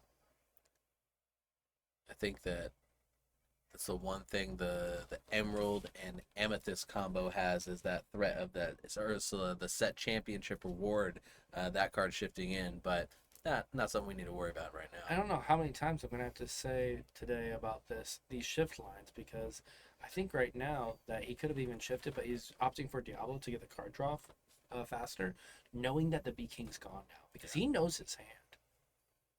He just Ursula the previous turn, so he understands, what's there. Drawing into the B King here is actually kind of good, but you can just get rid of the Robin Hood instead, which I would still force them to do once I kill that Ursula with the Sisu. Yeah. I think that making the choice to get rid of the B King Undisputed, how do you feel about that when it went with the sudden chill? Do you think that was the right play, even though you had that Be Prepared? You just holding on to it, hoping you I would probably get rid no of the Be Prepared, because B King is going to be really good here. Yeah. The Sisu has to kill the Ursula, then you have to sing with the Rabbit, B King, if you don't have another play. Well, he only has B King and Be Prep in his hand, so he might as well just play the B King instead of singing it. But if he had another play, he would even have the opportunity to do such a line as that. Gonna just quest, makes sense, and then play B King. Yeah. So there goes the shift line. Good, we got rid of it, and that Diablo will be able to draw an extra card at the end of his turn. Right, not really having the card draw that he wants going against the Emerald Steel player right now. Even without much discard, really the only discard we're seeing is that sudden chill. That's one discard. That's a very light discard day going against Emerald Steel. That's kind of what you want to see, and he's just still not able to capitalize that. Oh, and another Ursula coming down to snipe that final Be Prepared. Wow, that's unfortunate for Ryan. Now in top deck mode and not in a good position. Luckily getting a card that draws, getting that Maleficent. What's he going to get to come off of it? A Maui at this point, ink it, and just move on. Hope that you can make it to where you get that Be Prepared. But at this, you got to think you're a turn away from drawing ink from it, and then a turn away from getting the Be Prepared, and then after that, you hope you land on a decent card after the Be Prepared. It's like, and keep in mind, Patrick's start isn't even insanely great. No, it's really not. Nothing is insane going on here. This is just a green steel deck at this point. Usually you don't want to see a Curse Morphoke late game, but that helps so much right now. That helps him close the door, and the one thing that Emerald Steel lacks is not being able to close the door in time. Ooh, that's a good time to take it out, though. I mean, even though it's not inkable, I think it kind of doesn't hurt him right now. Having a body on the field versus being forced to ink a card, essentially, to get yourself to that 7. Then we see another Diablo in hand for Patrick, which will probably come down here. Or he might hedge his bets and say, I know this guy needs to top deck Be Prepared. Let me save this for after the Be Prep. 100%. I kind of like the idea of saving it. Nope. I think getting the second Diablo on the field might be a little greedy, just because I think that nothing's worse than when you Be Prep thinking, I got rid of it all, to see the next Diablo or Bucky come down. Gets to Medusa Diablo here. Dang. Getting rid of that one. Well, interesting. Okay, I guess it doesn't really matter because he doesn't plan on drawing any more cards this doesn't turn. have invasive either, so he can't go into the... Well, I was saying, why not destroy the one that's exerted? You know what I mean? Yeah. But he's not going to draw, so it wouldn't affect him. All right, so now Patrick still having a decent board, nothing crazy, but one of the issues with Diablo is it is the evasive, like you said, and one lore every single turn without having some answer for it is going to be something he's going to have to worry about right away. Robin Hood looks like questing for one. That's why I like one of the Rush Peter Pan with evasive, because it is just a clean card to go into Diablo, and Peter Pan survives the battle as well. Yeah, it's an interesting deck card for sure. I see a lot of people playing it. I like the idea of it. And it's just a 5th brawl if it's just one more. Any more than that's a bit much. A Bucky into... No hand to see. All right. And you just want an inkable card here. Looked like it was Friends. Nope, that was a castle. Oh, he's going to play it. Wow. Well, kind of playing the let's race there game, it looks like. Questing for 4, putting the castle on, putting 2 Medusas on the castle, saying, hey, you know what? I can play this game. I quest for just as much as you quest for, but now I have the castle on the field. What are you going to do about it? Because now he's going to have to send 2, 4, 6, 7. He'd have to send his entire board into that castle, taking a whole turn off, letting him get up to 17 if he does that. And looks like he's going to go ahead and just go sideways for the quest. 1, 2, 3, 4 up. So he's going to go up to 13 now. Not dealing with the castle's interesting. Yeah, I think he could have taken out the castle with everything on board. Interesting. So what are we He's doing? He's going to boom and Robin Hood to the Medusa. I don't understand that play, to be quite frank. There's no cards to get rid of here. Now, Patrick will draw 2 cards at the start of Ryan's turn because Ryan gets to draw 2. That really gets him but Ryan's at 15 lore now thanks to Castle.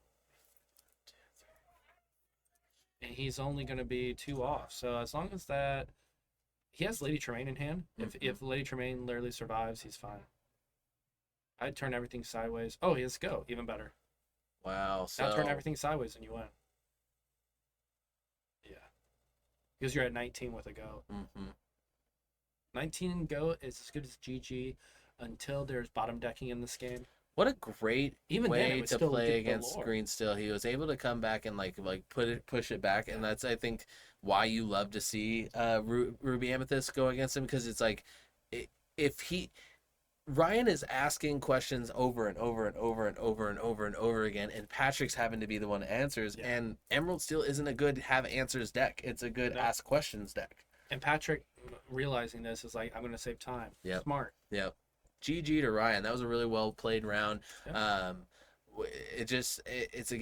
You don't need to play to be prepared and still come out on top as long as you can play very smooth. I will say that he didn't get that Bucky until late, and that really helps. Not having the Bucky makes that deck run so much worse. So I mean, I think that Patrick has to have those lines ready for the backup. I think playing an Ursula might have been a good play there. I think I saw that in his hand early on.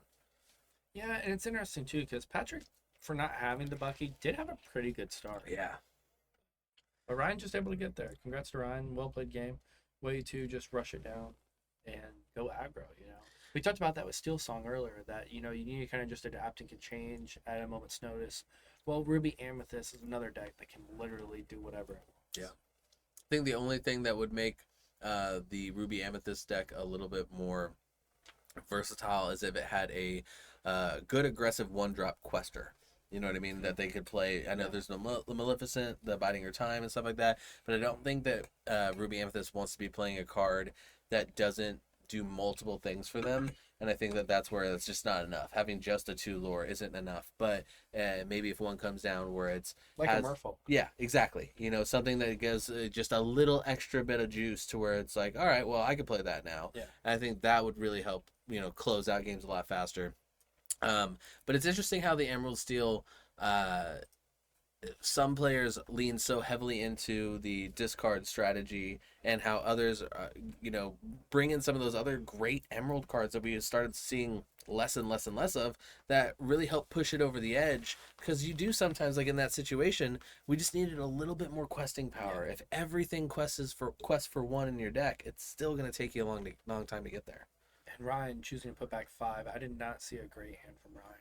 He put back multiple Mauis and just high end that he really doesn't need, cards that don't draw cards.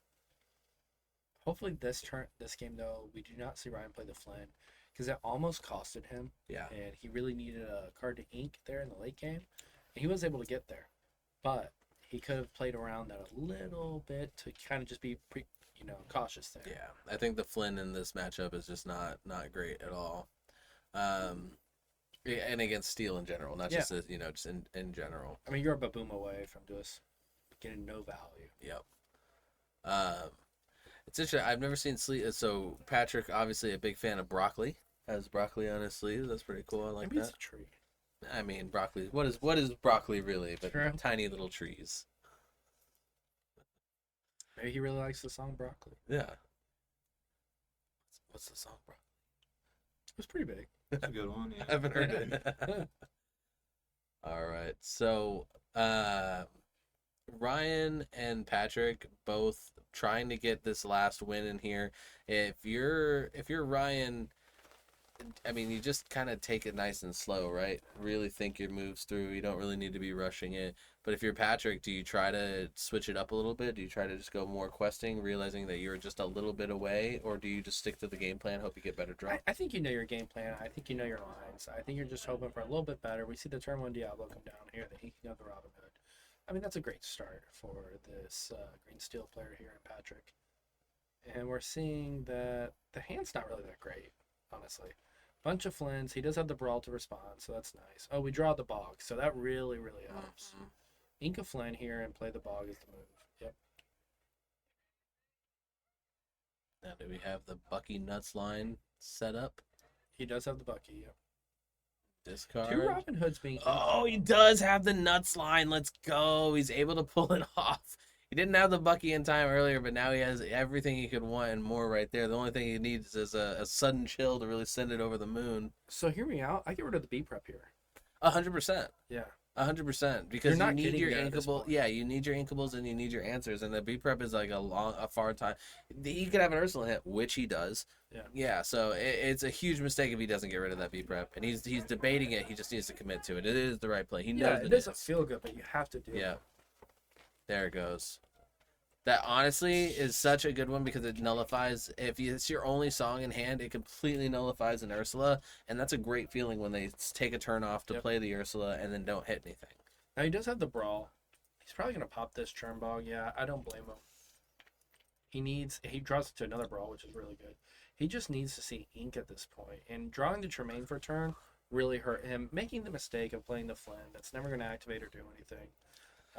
It's a little disheartening. But... I think the biggest mistake from a lot of Ruby Amethyst players is that they, and this is just my opinion, but I think popping the Chernabog that early is not worth it because you got to think about what's on the field that could, affect it. He's not going to attack into it. That means he's going to have to use one of his other cards to do it. Now on this turn, when you see the Ursula come down, now you pop it because, it's an immediate threat of being taken out very easily. But I think that having that extra turn of questing, I think things are getting popped too early today. See, my problem with that, though, is I don't think you're going to lose this game because of one lore. I think you might lose this game if you never draw a card, though. Yeah. And that Diablo could sing Let the Storm Rage on and get rid of Churnbog before you draw a card. True. And if you don't draw that card, I feel like that's just a little worse. Yeah.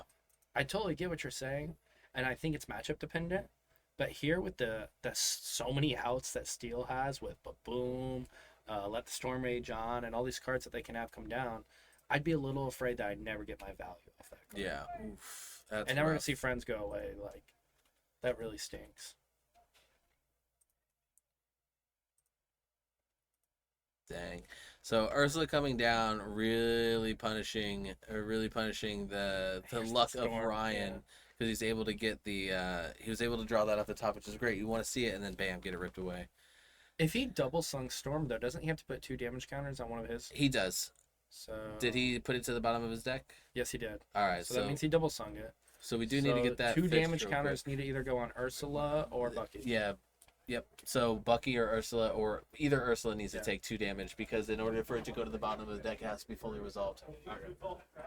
And he drew 2 cards, so it has to happen. All right, so we're gonna get that fixed up real quick. And they're talking about it. Oh, he put the 2 on the Ursula. Okay. Yeah, he did. He chose. Very good, very good. I got the dice. Okay, Yeah. yeah, Dice. yep.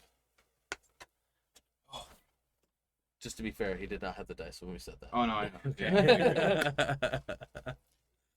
All right, so now let's see here. How much ink is that? Is that his full ink? So only 3 ink available right now to Ryan. That's such a far way to go to get to some of those big answers right now with that board state. That's rough. Similar to Patrick, this might be a situation to where you realize, hey, I'm not going to get there this game. Let me go to game 3 where I go first, and I can draw my B prep on curve and do everything I need to do. Because right now a rabbit's going to come down, but that Bucky, the double Bucky, is just going to eat your hand anyways. Yep. Like, you're never getting there. This game. See? I think depending how this turn goes here, if you see a Floodborn come down, especially a oppressive one like a Robin Hood or a Beast, I think you kind of just fold and save for time. It was the Diablo in hand, I think. Yep. Well, it's definitely a Floodborn, and it's a good Floodborn. It's not like, I think right now not the best one because he's not going to be drawing a ton of cards, so he's not going to get the most value out of it. But any Floodborn to get you to discard it's going to hurt. And Prince John coming down, taking a turn off the Floodborn gas. That's interesting. That is very interesting. I don't think I would have done that. I don't think I would have given him a Diablo's gonna draw second. just as many cards. Yeah. By the time that Prince John pops off. So he wants the John on the field, so that way he can get the double discard and then get the card draw. I see what you're saying. Very greedy. greedy. I think that we'll see what happens. I mean, you're giving him a chance to get even closer to B prep, which I wouldn't even want you anywhere near it. And I think you could have got Ryan to fold. Yeah. I mean, because now he had so much more options. Now he could ink, get the thing on, get the Queen's Castle on the field. Before he would have only been able to. Yeah. Oof! Look at that board state.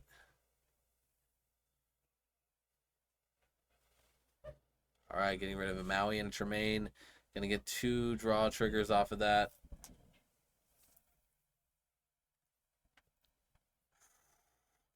Six ink is going to be what Ryan has to play with on the next one. He's going to have the ability to draw 2 cards if he doesn't deal with that. If Patrick doesn't deal with that rabbit. I think it's going to be something that Patrick. Ooh. Castle. Another castle in hand. So right now, if you're Patrick, I mean, are you swinging into that rabbit to prevent card draw? I think I would, right? I mean, you might lose a couple things. Can I kill the castle this turn? No. You only have Prince 5. John 1, Ursula's 3, 6, 4, I think. 5, 6, yeah. The Diablo came down this turn? Yes. So we're just questing. I don't think there's a problem with that.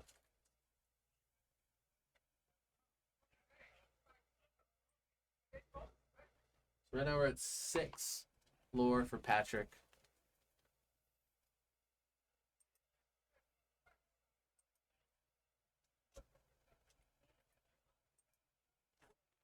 Interesting here for Ryan, having to decide what to do.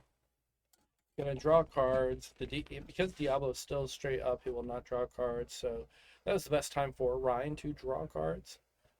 Ryan needs to get rid of most of his hand though, because he knows that those double buckies are gonna come down and rip it apart. And that's always rough. The double bucky means you just have such limited options. You really do. You can't go into top deck mode effectively because, I mean, you're going to get stuff ripped away. You have to play everything that you get. And if you're trying to build your inkwell, you don't want to be doing that. Yeah, and my only issue here with this board state is that I don't mind the Queen's Castle coming down, but B prep is the only way you win this game. So I don't really see how we make it happen with how many cards Patrick is drawing every turn. Patrick already has like 4 cards in hand. He's going to draw for Diablo at the end of this turn. Definitely has a massive advantage with that board state. And Ryan trying to get to that be prepared state because part of the game because he has the castles and ready to go. And if he can get there, he's looking pretty. You know what I mean? He can really, really, really hold it down if he can get there. But Patrick, oof. Double Sun Chill, get rid of both. Oof. Was that the 3rd castle in his hand too? Yeah. Oh man, that would have been nuts. Got a quest for 3 here, 4. Going up to 10.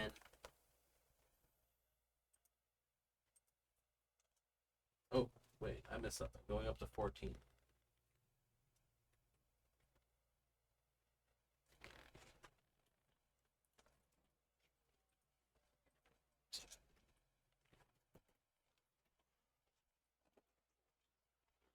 All right, some heavy questing going down on both sides, going up to 14 from Patrick and 7 to Ryan. Drew the B prep, but not able to. Oh, just go to the 3rd game. Dang. So if and right there, not having the Floodborn, but having the double sudden chill from Ursula is brutal. You know what I mean? That's just another way to get around. I mean, that's when you have all the discard options at your disposal. Patrick really, really throwing it down right there. 1 ink away from potentially a different game. You know what I mean? Just having that one extra option. So Anytime you can keep your opponent to 0, you will again in this matchup. And I think that even after Bucky leaves, we're still going to see discard being prevalent in some regard. You know what I mean? Because you still have certain combos like that with Ursula singing the Sudden Chill just alone by itself is so powerful that you got a couple other things onto there. I don't think that it's going to go away completely in any way. No, I mean, and the color combination in itself is still really cool. Yeah. I just think it gives you more reasons to play green with other colors as well. Mm-hmm.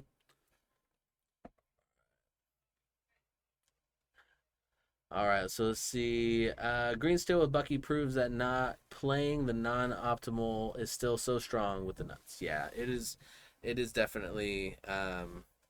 It's strong one way or the other. It's a great deck, and I think the cool thing it's one of the decks that had like the first one turn kill or one turn combo decks with the Beast Steel Ping and the Sheriff of Nottingham, and I think it was the Bayou, and doing a combination there. So the color combination definitely still has tons of fun stuff it can do.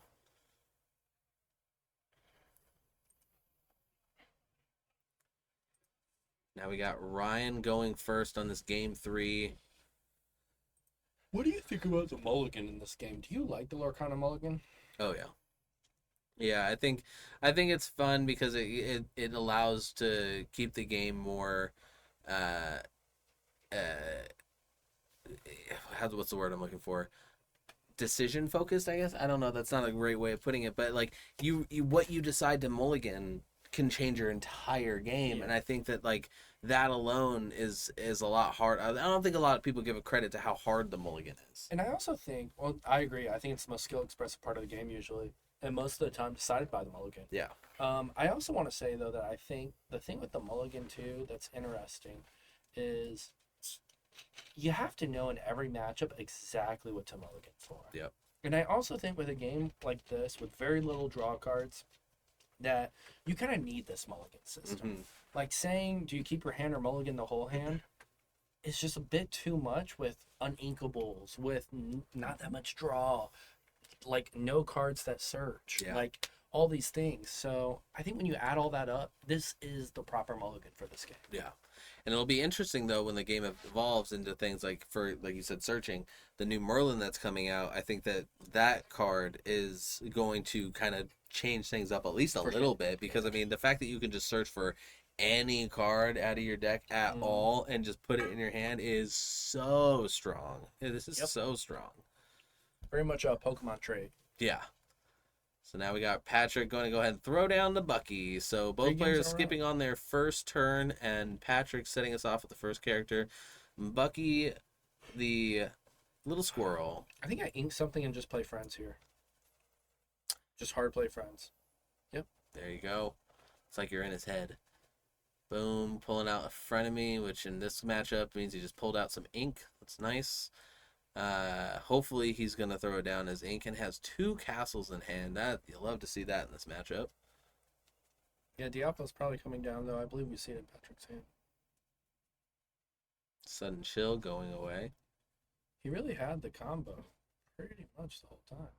He's done really well at drawing cards. Oh. Interesting. Singing Sudden Chill with Bucky. So he has room in the hand. If he draws rabbit, excuse me. If he draws rabbit, he could actually remove the Bucky. Fox. Fox. Yep. Sorry. Yep. Yeah, I think that if he draws that, he's gonna really regret that for sure. Another Bucky. Okay. Oh, 1-2 Buckaroo. So he's setting up that Diablo to come down. Still getting a discard off and setting the Diablo up is pretty strong. I actually really like that play.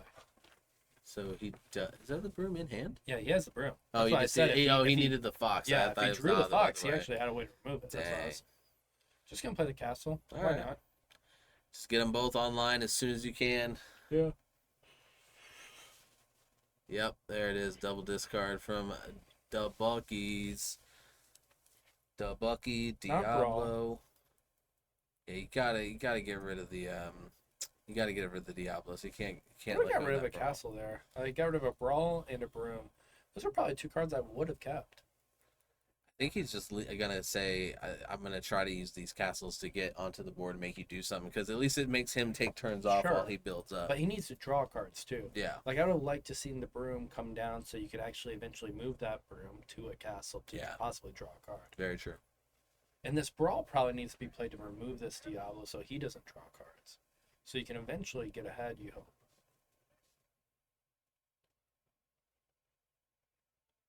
Really thinking about if he wants to play. Because if you brawled, you could have, like, he's inking the brawl. So he's decided that's not even the strat for him. He's just going to play 2 castle. That's really interesting. Because what I would have done, I would have brawled the Diablo, played the broom, ink something, and then move my broom to the castle. Yeah. Because without Diablo out there to draw cards, I'm going to profit. So here's another Diablo. All right, he has a third castle. He was just hoping to get that other castle down or something. He was really committed to it. This is an interesting way to go about it because I feel like he had more options and he kind of let go of them and just went, no, I'm gonna do this castle route. Yep. All right, go coming down, moving to the castle. Knows he's gonna at least get the draw off of that, or he's gonna get him to take. Even if he takes the full turn off, it's only 6 damage. So, oof. Unless he has Zeus in hand. That's can very deal true. 5 to a location. Haven't seen Patrick play Azus yet. Good, just go ahead and get rid of the go. Never wrong.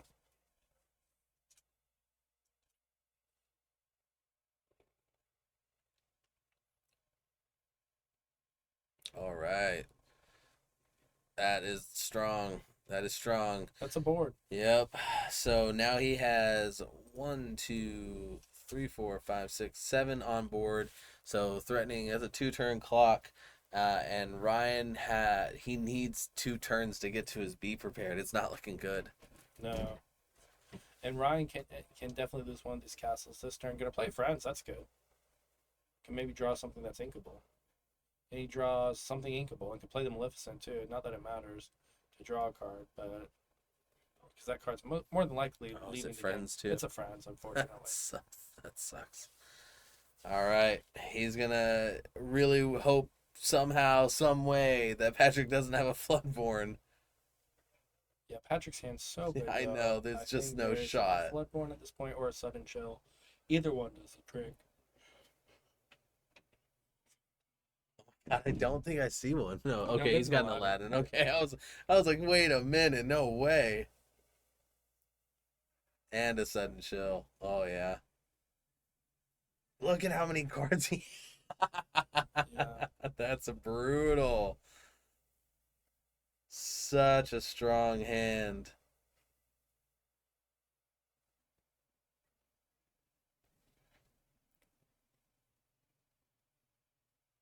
A little bit of nerves kicking in there. Gonna sing Storm. Just get rid of that Maleficent. Draw a card. You're returning that Diablo sideways anyways. There's nothing. I mean, yeah, just go ahead and go sideways for sure. Ryan gets all the way up to 16. Or Ryan will get up all the way to 16 next turn. And so if he does that, like, yeah, if he would have been able to keep that goat on the field, maybe he'd have a better chance.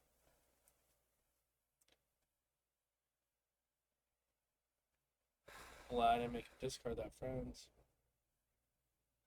Yeah, there's just no card that wins it for Ryan at this point. Patrick has game on board. Yeah, like mega game on board. And he can't beat prep. He's unfortunately lost this game. Yeah, that Tremaine's going to do nothing. What a really strong board from Patrick right there. Like, my God. Ryan was just not able to clear any of those threats off, and they accumulated so fast. Those little ones like Flynn and Merfolk, how a lot of people cut them out. I think having them in there in place of like that 4-drop Jafar and the 4-drop Flynn, yeah, you're not getting that potential 4 on, but you can still Robin Hood and then shift Robin Hood for a 4 if you really get desperate. You could just play another 3. You could play a 3 in one of those 1-drops, which is what it looks like Patrick was leaning into. And I think that really kind of shows the way that Emerald Steel can still have some pretty good variations to the list. Where I think Merfolk is a really great card. I think that it's super strong. I think that it forces your opponent to just handle something they don't want to. They still get the discard if they do it. If not, okay, I'll just quest for 2 every turn, and that adds up and very fast. So for sure, I think that Patrick did a really good job of navigating that third round, especially after the round before. It was so close. Yeah, and that's the power of green steel. I mean, there's a reason Bucky essentially got nerfed. Yeah, there's a reason. There's nerfed, and then there's airsofted, and then there's like glocked. I think he got glocked. It was a pretty big one. So all right, so very good. Game 5 in the books. Now we're gonna get ready and to go into game number 6. Game number 6 will be another one where they need to win in order to get into the top cut. And this one they're gonna be right on the cusp if they don't make it. Yep. So I know they're gonna be trying very hard. So take a break, get a drink, and we'll see you in just a minute. All right, welcome back as we get ready for game number 6 here. Last round. This is the last one right before the top cut. This is where next set you win in this round, you get a promo. Yep. You know what I mean? So a little bit more fight for this set. We got a little bit more challenge to go. So we definitely are getting a matchup. I don't know what matchup we have yet, but I have requested that we try to get something that is a little different, a little spicy. We might see Terry come back onto the stream if we can get him back in there. So hopefully we see something like that we haven't seen yet. I always love seeing the different ink combinations. You said lemon lime earlier, and I'm like, we're definitely gonna see at least one lemon lime today, and haven't seen one. You know what I mean? I think that deck is underrated by a long shot. I think it takes a very good pilot though. 100%. That's a tough deck. 100%. Which it makes me think more people should have that, like, I can pilot it. I'm good enough to do it. You know? So, we see that in other card games. Exactly. No one has, unless they have tried to use the starter deck in the tournaments and then it went so bad that they were like, I'm not going to tell anybody about that. But I feel like somebody is going to end up being like, I can do it. I can do it. I'm going to take the Floodborn Merlin bounce package all the way to the victory just with the basic cards. That would be the one to do. That's the one I would pick if I had to pick one. You know what I mean? I think that what's the second best starter deck though? It's tough. And you can go from any of the chapters. I would say I can tell you what I think the worst starter decks are, and those are the ones from this chapter. This chapter? Yeah, I did not like them. That was pretty good. The first set. I'm trying to think what it had in it. Was it the green red one or something? I forget the color combination. There was one good one in the first chapter. Mm-hmm. And then Into the Inklands had the one that came with Pongo, I believe. Mm-hmm. That one. Yes, the yellow Pongo, right? Yeah. Mm-hmm. Yep, that was a good one. That one's kind of cool. I don't know. It's tough. Yeah, the starter decks kind of they're not good. They're not the best, but they allow you. I think when a set comes out, it allows you. I guess this is my issue with the starter decks. In the beginning, I really loved them because it allowed you to start with a bunch of cards from a set. It really enhanced your collection right off the bat.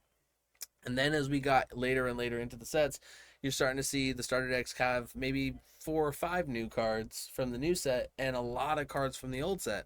We've already played with those cards. Yeah. I would prefer if the starter decks only had cards from that set, allowing you to get a feel, because I feel like each Lorcana set should be isolated. It should have it be able to be played in its own bubble and still be effective. So showcase how those cards could work just within themselves. And I think that it would be a lot more enjoyable for me to want to pick up the starter decks because I enjoy that. Yeah, and we could also get to a point where we've seen in other card games where we get starter decks and then we get structure decks. Yes, which are a little better.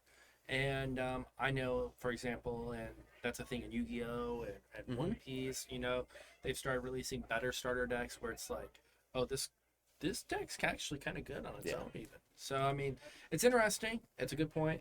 And I hope that Lorcana looks to expand in those kind of ways in the future that we've seen, or that we're, like, as card players traditionally used to. Even. Yeah.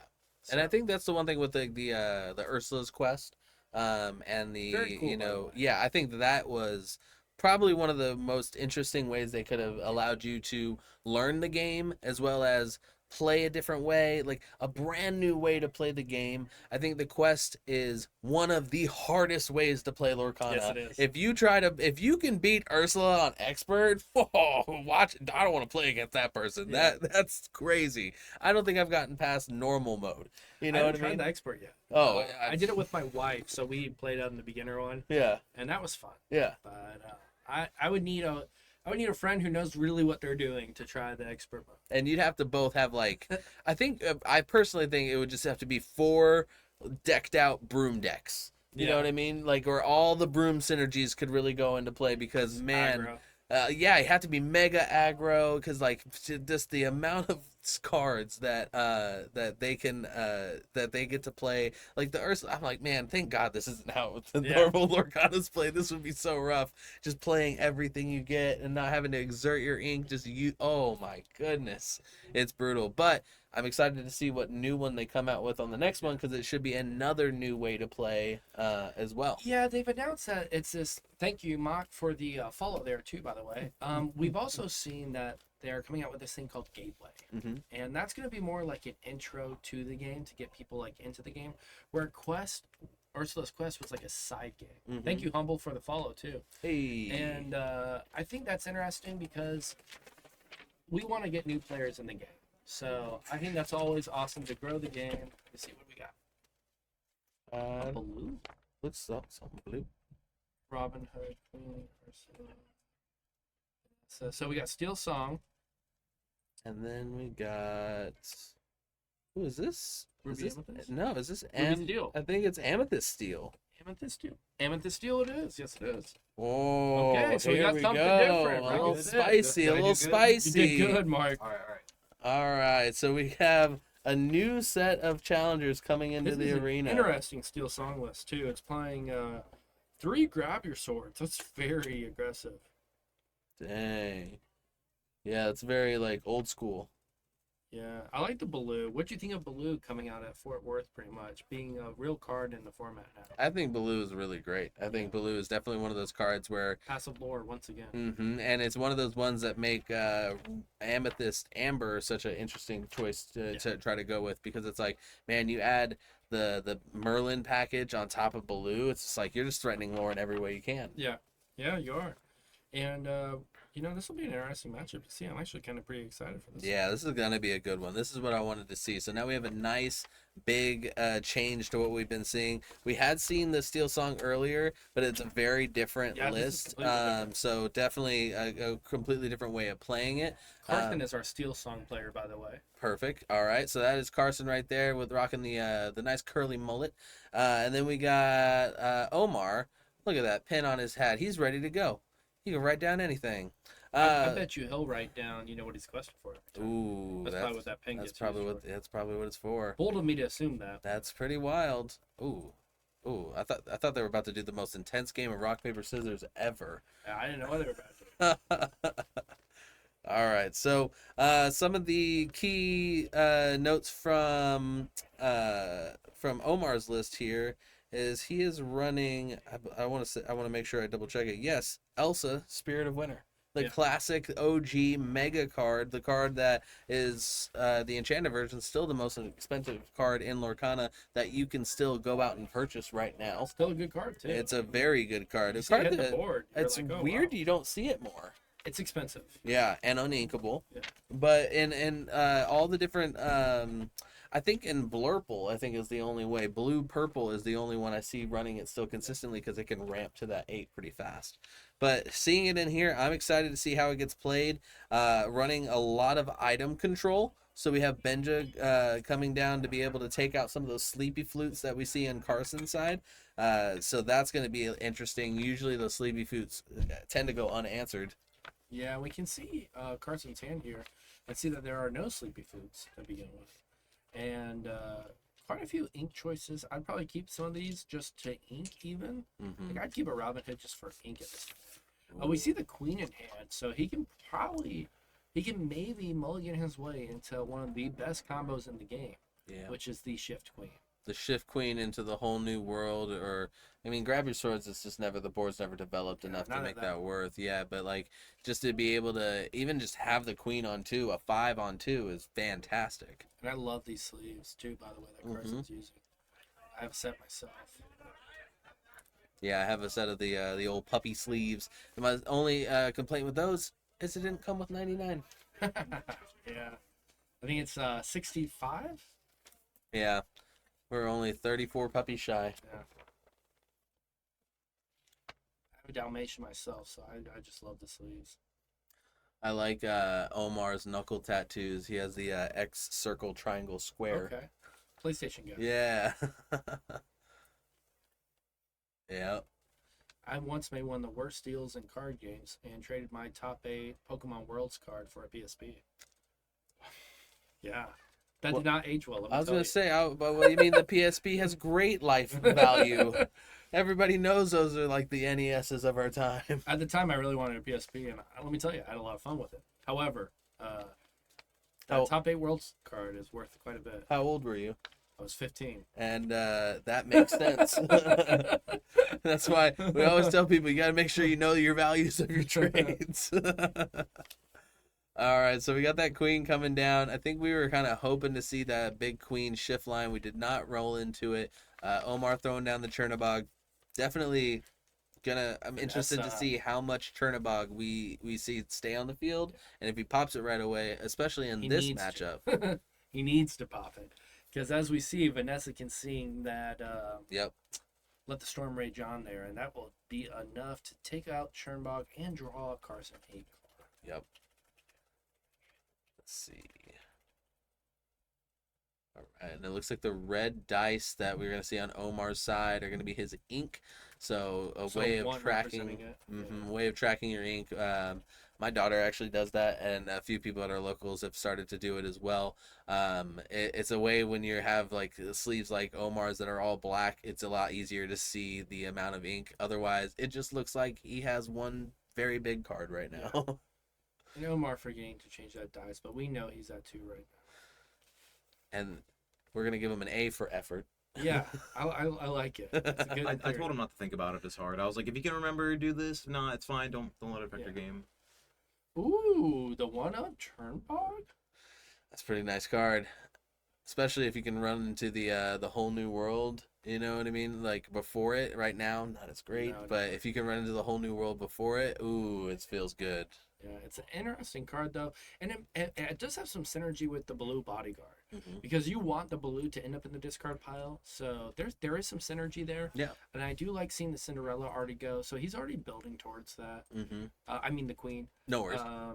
Going into that discard pile, so he is building towards that. And do you want to explain what Chernabog does? Because that's a very cool effect. So Chernabog is a 10 cost character that is uninkable. So pretty large cost for the card. But when it comes into play, you pay 1 less ink for every character that's in your discard, which makes it to where a lot of the times you can get Chernabog out for 2, 3, 1 ink even sometimes if you have a big enough discard. So depending on when you grab him, he can be very, very powerful. And not just does he cost less and does he get to come into play, all those character cards get shuffled back into your deck. And he's also insanely statted, and I believe he quests for 4. It's one of the biggest numbers in the game. So. Yeah. It's a super interesting card, and we're going to just see the Let the Storm Rage On, blue needing to be in rest mode for the bodyguard to even take effect. So not a problem there. I don't mind that play. Draw, see one more card. Drawing into the Rapunzel. This is the time where you'd like to see some damage counters on something so you can draw cards. And I believe Carson might have another Let the Storm Rage On where he could eventually sing, put 2 damage counters on something, and remove them with Rapunzel. Yeah, and that's a great little combo, and it's also interesting that he could potentially slam that Baloo into something, even though it has 0 attack, just to take the damage, heal it off. And then something that is important to remember too when it comes to the Tinkerbell, that Tinkerbell seems small and seems a little non-assuming, but it does have the big sister, that giant Tinkerbell fairy, that when she comes into play, you're gonna want that extra 2 damage on there. So putting that on there is actually super relevant in case he can't get it off right away. Would you in this matchup, would you prioritize singing with Vanessa or just taking out stuff as quick as you can with her? I think singing with Vanessa because you can get the free value. Yeah. And I think it's interesting. Carson deciding not to ink last turn, by the way. Mm-hmm. Yeah, I wonder why. Because he didn't play anything because he played the blue the previous turn. Yeah. 4. Yep. Mm-hmm. So now, with the Tinkerbell exerted, he could get the damage on the Baloo from the Tinkerbell and then heal it off with the Rapunzel, which that's the play I would go for because I get the card draw. It's not super. It would feel a lot better if Baloo had that 1 or 2 damage to do a little something. He's going to do exactly that. Yep. He's just going to attack into it, take the 2 so that the Rapunzel can activate itself to draw 2 cards. And I don't mind that play at all because this Vanessa can still sing and remove the Tinkerbell with either Grab Your Swords or Let the Storm Rage. Well, not Grab Your Swords, but Let the Storm Rage on or any other kind of card of that nature that can deal 2 damage right here. Vanessa is just outside the range of a Grab Your Swords. She is a singer 4 for those who do not know.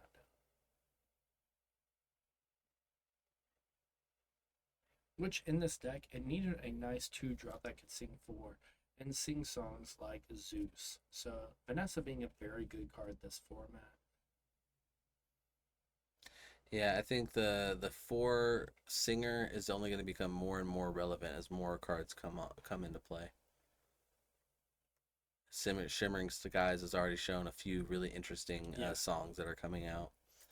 And Carson seeming to be a stream's best friend, showing us exactly what hand and making sure it was nice and clear. I gotta think that had to be for us, so we appreciate it. See, that's what makes Mark such a great streamer. He went and told them exactly where the hand cam was and just really set that up for us. So thank you, Mark. That's pretty great. All right, we got the old Mim bounce on the rabbit, which is definitely one of the strongest plays with that with those characters. And then putting the Smee down and a broom, really laying that field on it. Begging to be sorted. Yeah, it just says if you got it, you got it. If you don't, I'm gonna start putting some numbers on the board. And unfortunately for Omar, he got it. He has a bunch of things. So many options. Doesn't want to hard cast if he can avoid it, but it looks like it might be unavoidable. He could play that queen down or the aerial. Doesn't even need to play the swords this turn. I would All wait. you're afraid of is the Tink shift at worst. But he could hard play the Tink even because he's going to go into 6 and his Inkwell next turn. So I'm not too worried about the shift line. I think I wait on the swords and maybe establish that queen. Yeah, I would think the queen's the better play here. It just, you have options. You don't have to use it right now. You get small benefit, but you only take out 2 characters. You don't take out the whole board. If it takes out the whole board, gonna do the swords. I think then it just opens up so many more options when you have that queen on the field. Yeah, and I agree. I didn't love inking the aerial there either. Yeah. Aerial, just such a good card to plus 1 more in your hand. At that point, I think I would have inked the queen because I would want the aerial to sing a song, but I think he's just thinking here, I have Whole New World in hand. Maybe I do it in a turn once I play that queen. Yeah.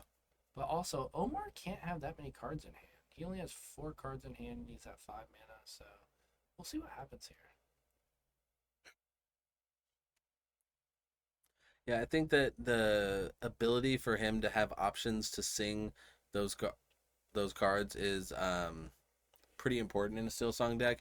Right now, him playing that hard cast, he still doesn't have a singer that can sing the song he wants to sing, which is Whole New World. You don't want to hard cast Whole New World. You want to be able to play it and then capitalize on it by using cards from there. But I think that I think that when it comes down to it, the only thing I can think of is he is trying to make sure that Omar feels like he is behind the curve or whatever, behind the 8 ball, or I don't know if that's the right expression, but he wants to feel like he is pressured, and I think that putting the queen on and letting him have that whole field, maybe he just thought, nah, it's too open. Yeah, and this is interesting. Omar just saying, well, these characters are already damaged. Let me just go into your board. Let me try to remove everything. Wow, sacrificing the Rapunzel.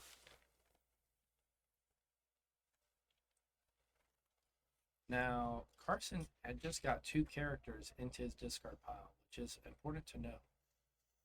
He's getting close to, I think he might be 1 or 2 away from being able to play that Chernobog. Vanessa going to sing Let the Storm Rage On to draw a card and knock out the snake as well. Ooh. Another whole new world, which you're not really wanting to see because at this point you're ahead on Omar and you really don't want to give Omar 7 cards. Yeah. The more whole new worlds, the harder the recovery comes from. Because when you start to burn 2-3 whole new worlds at the same time, that sucks. That starts to feel bad. The good play here would be, let me establish the queen, let me play Chernbog, and then sing a whole new world. Yep. Be interesting if you could stack songs. Like if you could say this character's gonna sing, or this character's gonna sing. One after the other. Yeah, you know what I mean? Be interesting if they ever come out with something like that. Like an item song. So I think this queen needs to probably come down this turn.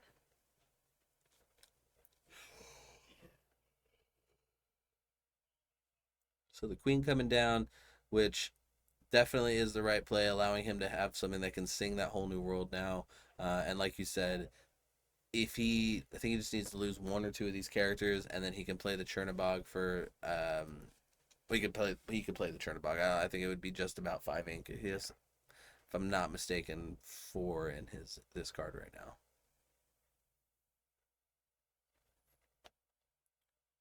And debating what to do with that Vanessa, decides not to quest. He did have the bodyguard, but I think he's worried about losing the balloon and possibly losing the Ursula. Vanessa. Is it Vanessa or Ursula? What's she called? I think it's Ursula Vanessa is the technical name. Yeah. Is it? I know her human form is Vanessa. We're gonna pull it up right now. Yeah, it's Ursula, and then her nickname is Vanessa. Boom. So yeah, and that's important because anything in the future that says like, hey, this character named this, I think a lot more theme decks as we start getting into sets like 7, 8, 9, 10 are gonna start happening where you can have a whole deck of just Mickey Mouse. Yep. And the subtext will start to matter with things like brooms, bodyguards, all those things. Yep. Rabbit gonna sing friends on the other side. Getting Omar up to a nice, healthy hand. Nothing too crazy. Nothing like a nice 7-card hand that he could have in a second if we decide to sing that whole new world. I don't think it's the play, though. I think you're better off right here setting up that Chernobog and whatever else that you can set up. Yep.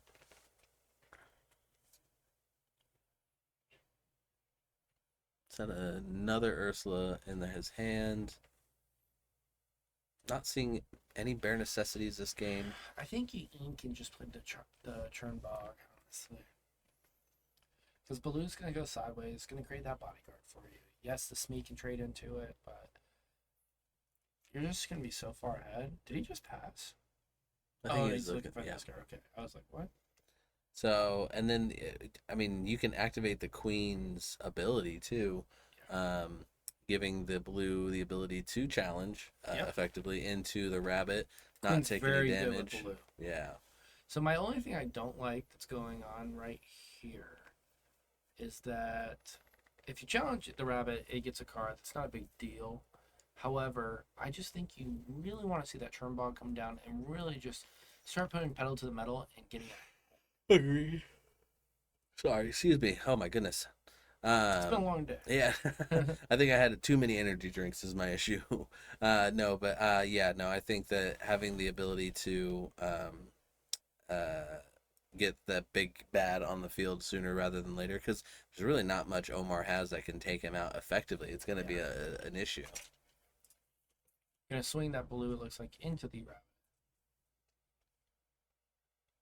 Okay, he just boosted the blue and boosted it minus the rabbit.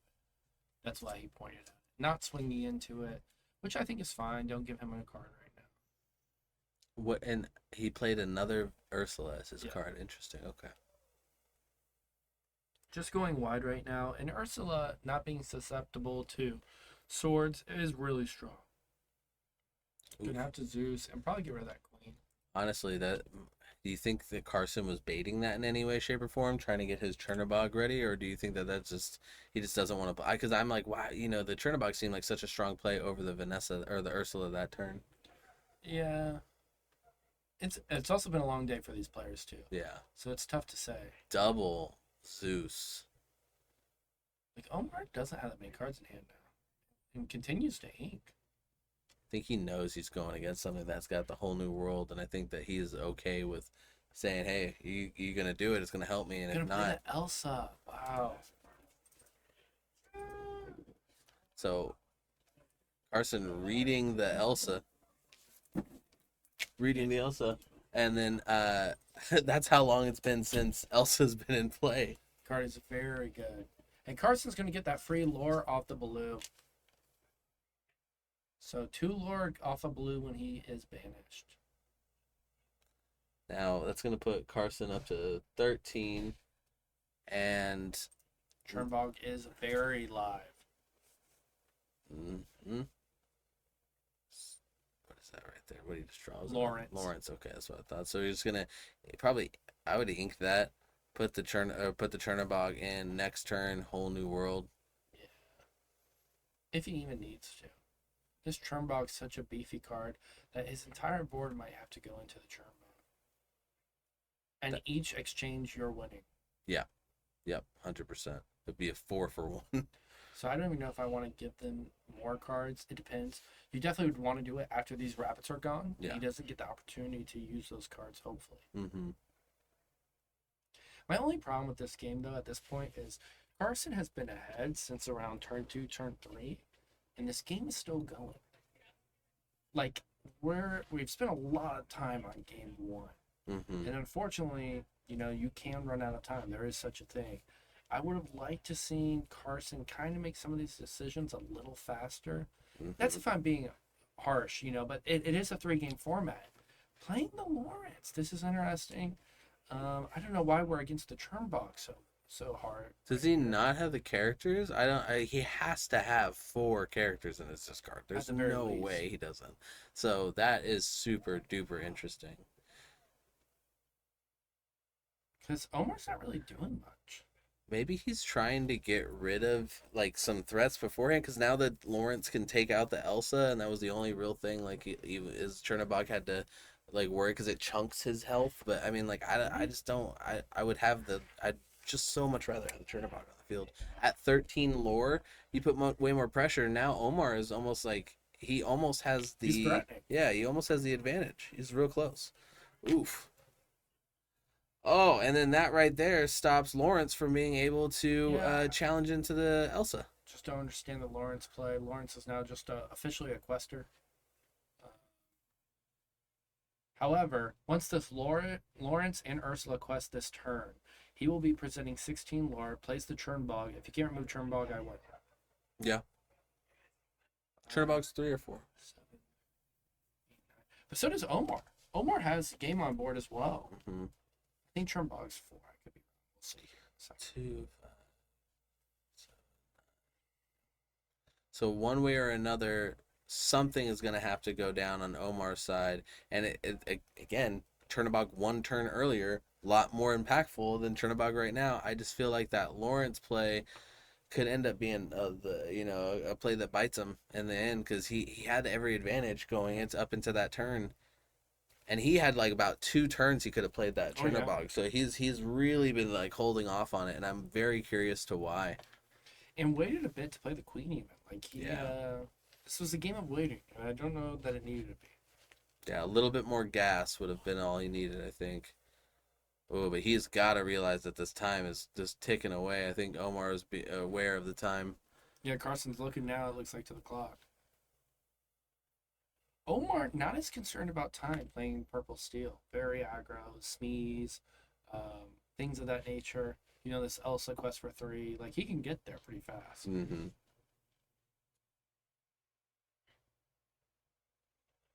Mm-mm-mm.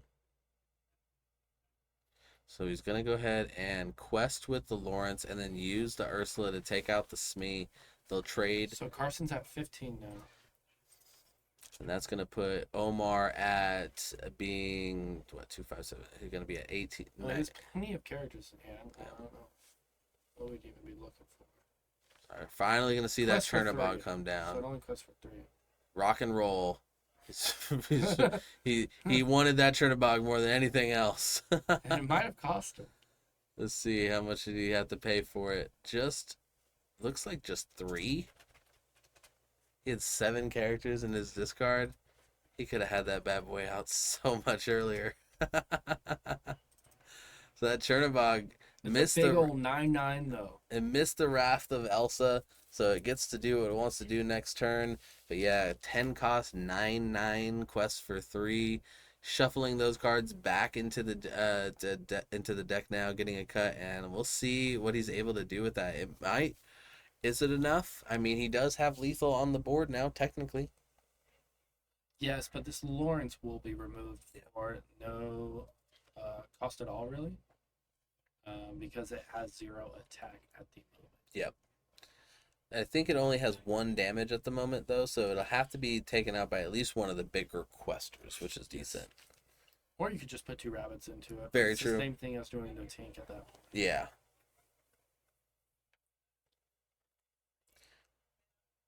Omar trying to figure out how he wants to navigate this. He knows he's close.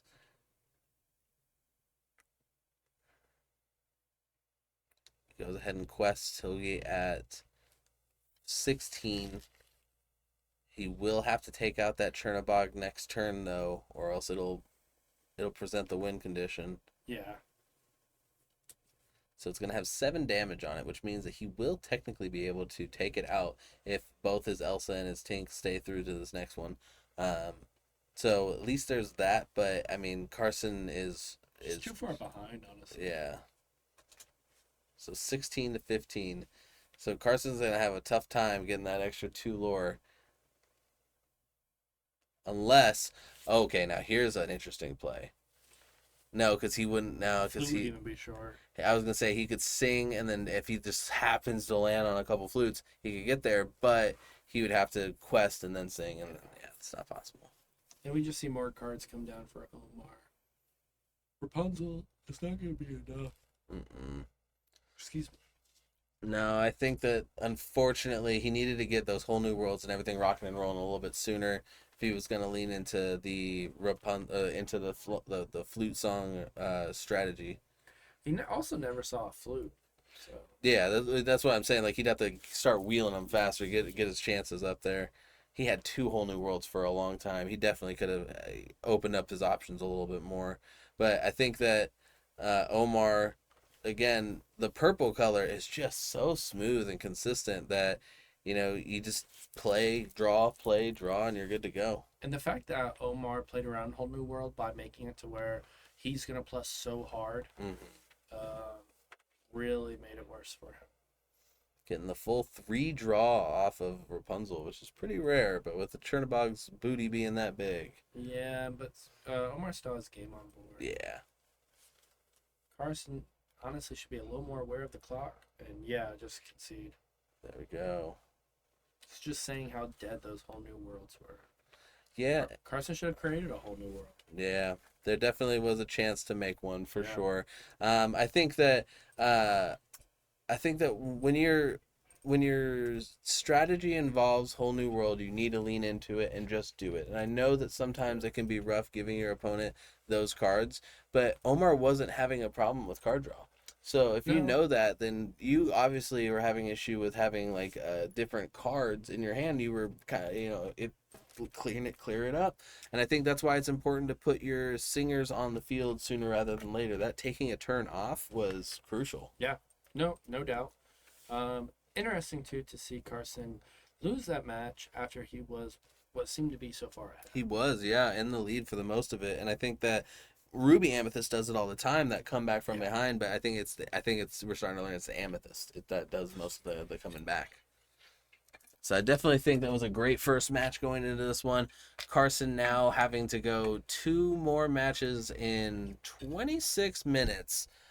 Gonna be rough. It's not looking likely if Carson gets this next round that they'll be able to finish the third one. That being said, we've seen people today squeak it out on the final turn, so it's not to be said that it can't be done, but it is a tough one. That time limit, I think, just is the main reason why I love the 2-game format. Yeah, You can pretty much get 2 games done in 45 minutes, guaranteed, but 3 and 55, that's tough sometimes. and I would just like one official format to always be used, so Agreed. I always know what I'm playing for and how I should be playing. That's a pretty good hand. Getting his Rapunzel, Sleepy Flute, a whole new world, grab your swords, aerial. He's got everything he needs. He even has the Vanessa on. So if he wants to, I mean, I wouldn't take I'd take that back. Yeah, I like that hand pretty good. What's his 1-drop that he's playing? I think it's Cinderella, correct? Probably. Yeah. Or none. Robin Hood. Yeah, Robin Hood. And looks like no Cinderella. So just 4 Robin Hoods. Okay. I don't mind it. He's leaning into the queen package. You got to find room. Oh, and the queen. Yeah.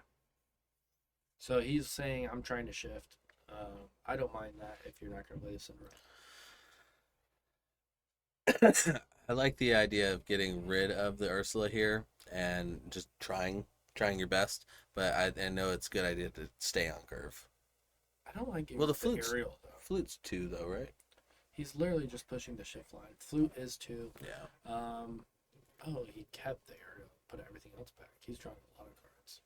I would have kept a little more ink in here. Guaranteed ink. Steel Song is a deck that probably has the highest uninkable amount in the game. So that's definitely a deck where I try to be a little more cautious on my mulligans and really think, what do I have to have and what do I need to have? Yeah. I can think of 16 uninkables just off the rip that are in like every Steel Song deck. So yeah, it's definitely it's a tough one, and that's more than some decks run altogether. Yeah, and sometimes you can't favor what you want to have. Sometimes you really just need to think about what I need to have. Yep. You can't always get what you want. Exactly. They try to tell us that in the 90s. They've told us that all the time, man. The 80s, the 90s, 2000. We just can't get what we want, I guess. Carson tied himself down to wanting to play Chernobog. Should have just wheeled earlier. Yeah, I do think that the Chernobog, I think there was a lot of hesitation on playing that Chernobog, which was interesting. And it looks like he did get that 1-drop queen, and he has 2 aerials in hand, so not a bad one. Definitely hoping he gets that big queen, so that way he can get the shift. But even if he can't, I think playing Sleepy's Flute in this deck on 2 isn't bad. No, it's not at all. I don't know if you have a Rolling Stones song to go for that one. I think he'll take it nonetheless. I keep it to 1 Rolling Stone song reference per match. And we see the Ursula Vanessa come down on 2. I don't mind that at all. Yeah, a body. I don't think he wants. I think he wants to save that queen just in case he gets it. Okay, I was gonna say I would quest with it though, because I'm like, if I can take your Chernobog out, yeah, I'm gonna do that. And he's just baiting for the bog. To to the queen at this point. You're gonna see the Tink being inked, a nice foil Tink, I believe, too. Card that was once so expensive and now is only like $10-15. I'm like, wow, I need to give me some foil Tinks. Do it now. That card can always go. Oh yeah, for sure.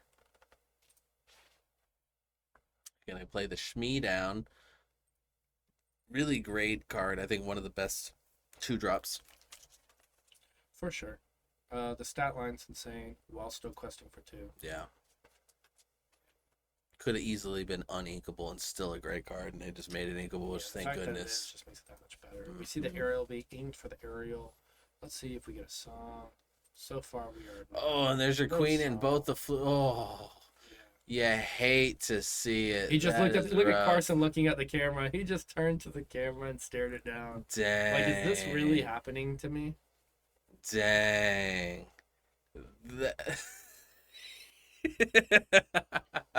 was like Jim from The Office.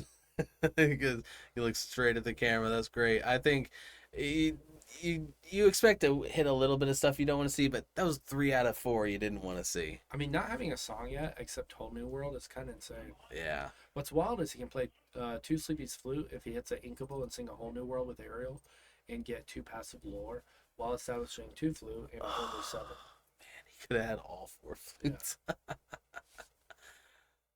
Dang. One of the hardest things about playing Steel Song is moments like that. When your aerial whiffs happen that hurt, or your Whole New Worlds clog your hand and they hurt. And that's one of the reasons why I stopped playing Amber Steel a few sets ago, because I had it happen too many times in a row. It's painful. Yeah, and it's understandable to whiff, honestly, on an aerial. You only have 16 to 20 targets typically. In a 60 card deck, the percentages are, break even almost. Yeah. If that, after you've seen 7 cards. So it's going to happen. Went ahead and boom, the queen. I don't Afraid think Carson's too afraid of, or too upset by that, since he did not have the best luck last time with the queen. I think he's just hoping for an inkable at this point, right? I mean, any inkable. But smart of Omar to boom it now. Yeah. Because if Arrow was to sing a Whole New World and then it could shift into that line, that's very, very good for Carson. 100%. So I think Omar made a really, really good play there. Looks like Omar got a quest. We did. We got a Rapunzel. Very good, very good. Gonna go ahead and ink the Rapunzel. Yep. Sing it. Sing the song, my friend. Yep. Gonna play play 2 both. Sleepy Flutes and then sing a song. Very good, very good. Get a whole bang.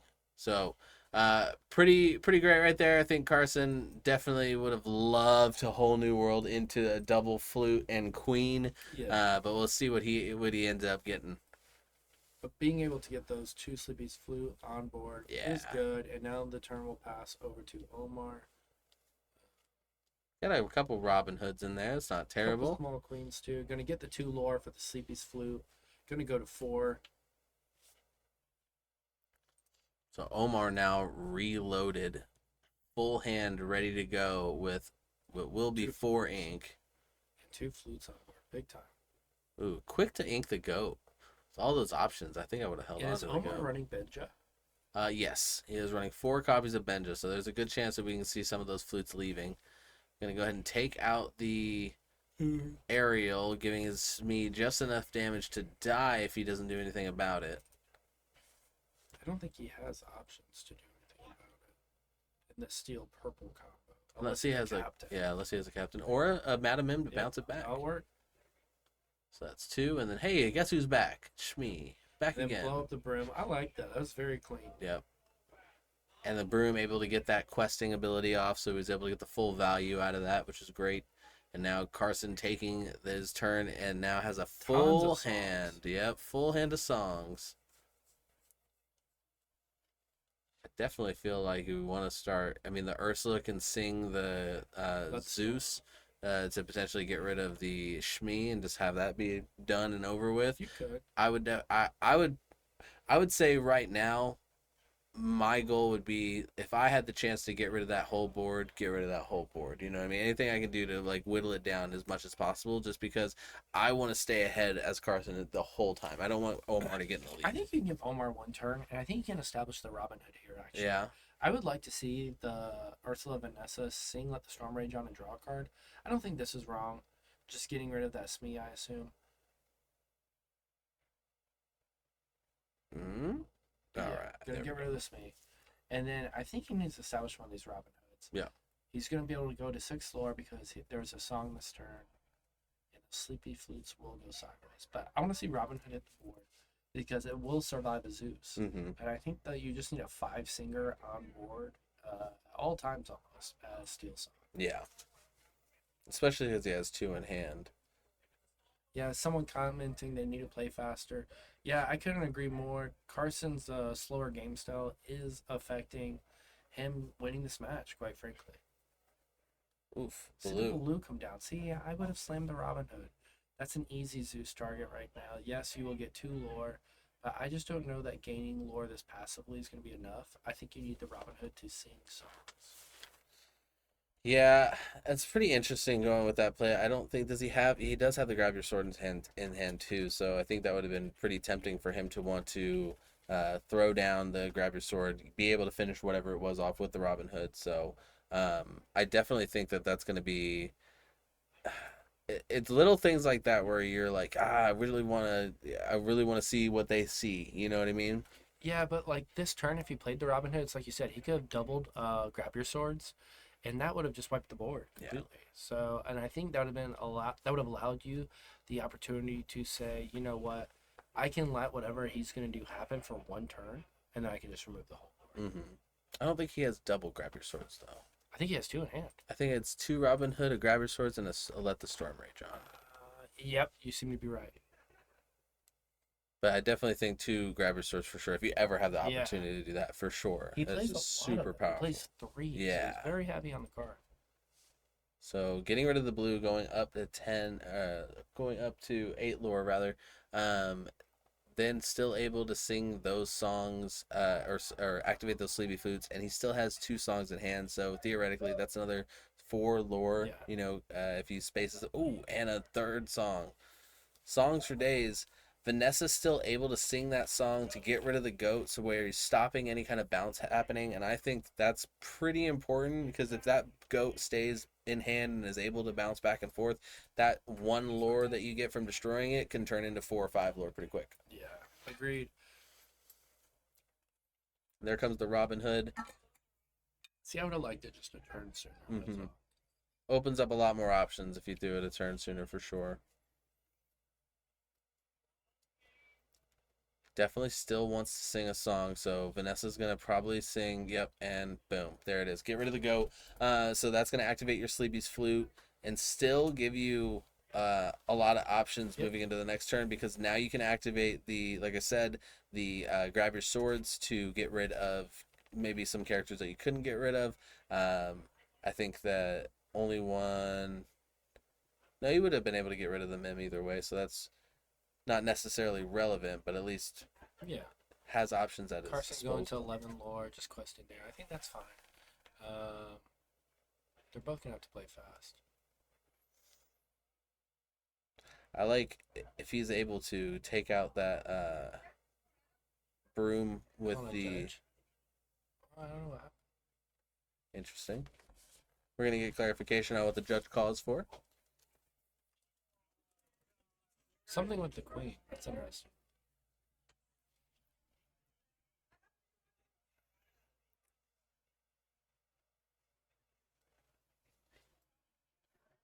As we wait here, what do you think of this board state? Knowing what Carson has in hand, I think that you take out the broom with the Let the Storm Rage on, with singing it with Vanessa. If their lore is right, 11 and 6 is correct.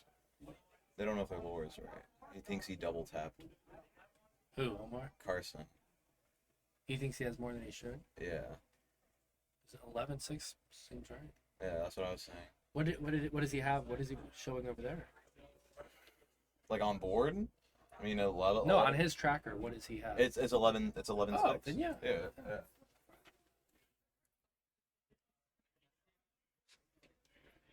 Sorry, guys, we just had some lore confusion. With a mechanic like that, bound to happen, to be honest. One of the reasons why in the challenges they make you write it down, so that way you can kind of rewind time and see what exactly you were at. And it's a good idea if you're ever thinking to go into a challenge to start practicing that, because I can tell you right now that was one of the hardest parts for me, was being, oh yeah, I got to write that down. And if you mess it up, it can make big differences. And we see the Tinkerbell come down, allowing the Madam Mim to trade into the Vanessa a little bit more evenly, and still surviving, which is great. And now you have the threat of the Tinkerbell looming in wait, so a little bit more impactful. The grab your swords, if he had like a Strength of the Raging Fire or something, like, you know, a couple more characters. But right now, no matter what he does, that Tinkerbell's not going down. Nope. And just gonna hard play, let the Storm Rage on to draw a card. Gets the second grab your swords. Beautiful. So next turn he can pretty much board wipe. Interesting. Oh wow. Okay. So gaining 2 lore off that, going to 15. I think I he's guess just he trying to thinks close the gate. I can just sing a song and win this. That's interesting. Not next turn, but the turn after. He does have 2, so he just has to make it those 2 turns. That's an interesting strategy, but one that having those flutes does allot you. I like the idea of just waiting and doing the double grab your swords, but I see this being a much more for sure way to victory, but you only have 9 minutes left. You know what I mean? Carson winning this is not a good sign for Omar or either one of them, considering if either one of them ties in this, neither of one of them goes to the top cut. They both should be playing faster.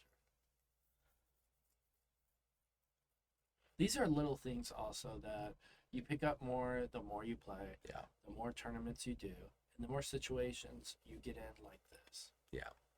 And just sing the Zeus in order to not take damage with the tank. I think that's fine. Gonna play the other. Oh, interesting. Okay. Gonna play Smee. All right, we got a race.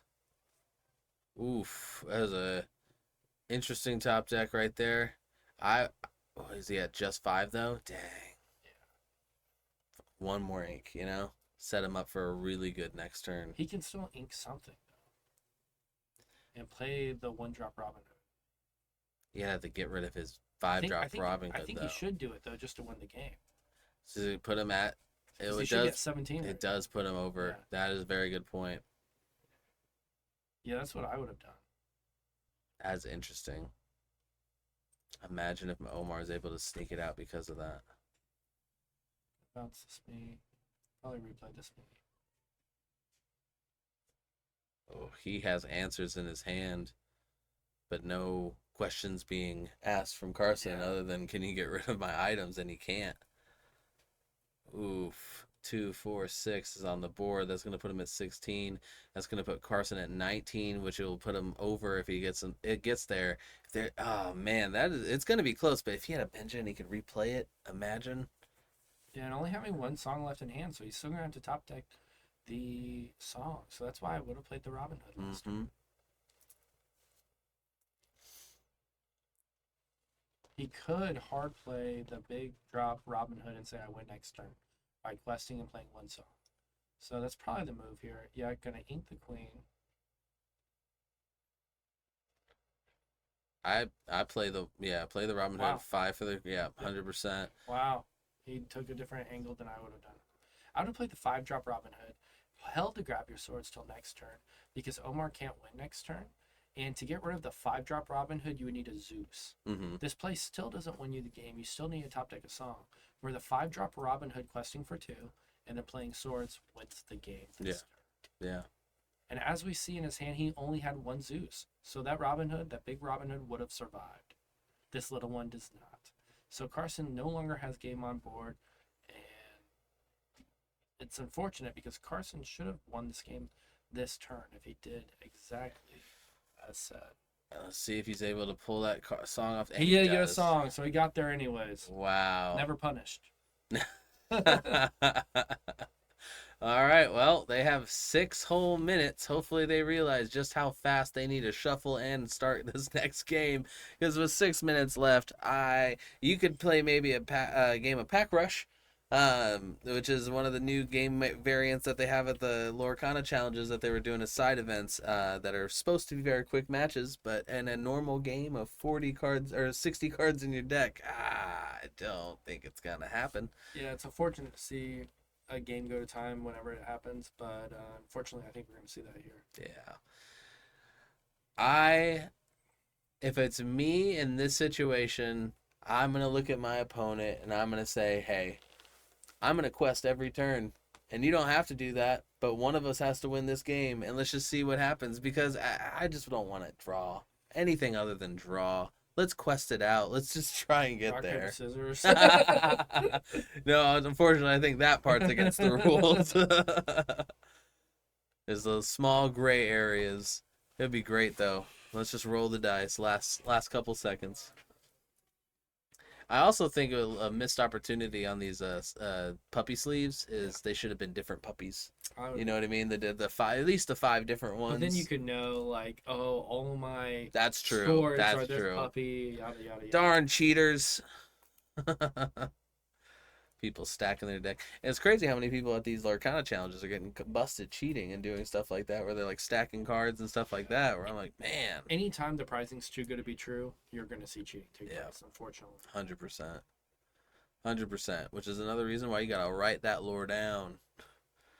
Dude, they are not realizing that their pace is affecting them. Yeah, I think if you haven't played a ton of tournaments and you haven't done a lot of that, it can be very easy to get distracted, especially if it's your first time on the stream table, because that's another thing too. It's not just at the tournament, but the camera is in their face, the lights are on, it's bright. It can get easy to get a little distracted. So hopefully they're able to play the world's fastest game of Lorcana and knock this out in 3 minutes and 52 seconds, but we'll see what happens as they get it started. Handshake to get it going.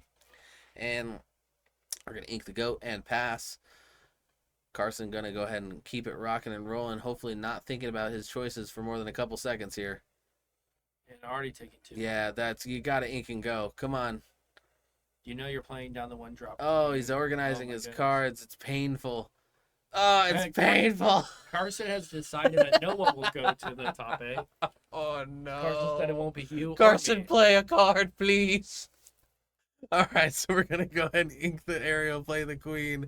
Oh my goodness. You have the Queen shift line into Whole New World. Doesn't matter what you ink. Just ink it and get ready to play it. You got to play it if you have that combo. Or you could remove the Smee if you can see something like... That's true. Yeah. Like that. All right, so Omar... Yeah, that's fine. Playing just that Smee and then inking the Rapunzel. Going to shift the Queen down, and then the Queen is going to... Not pass. Oh. Certainly not pass. Well, I guess Smee could swing into you. Actually, I think passing is correct. Because if you hold New World, that Smee just literally kills you and you got nothing but a new hand. So he's passing. Inking a Chernobog, going to go ahead and throw out a smash. Got it anyways. Oof. That stings. That stings. And now Carson's move of inking that aerial one, he took a little too long there. Actually coming back to bite him a little. Yep, a little bit. Because he kept double 5-drop Queen. Omar questing for 2, and then Carson once again thinking about what he wants to do. Cannot stress this enough. You are on a time limit, sir.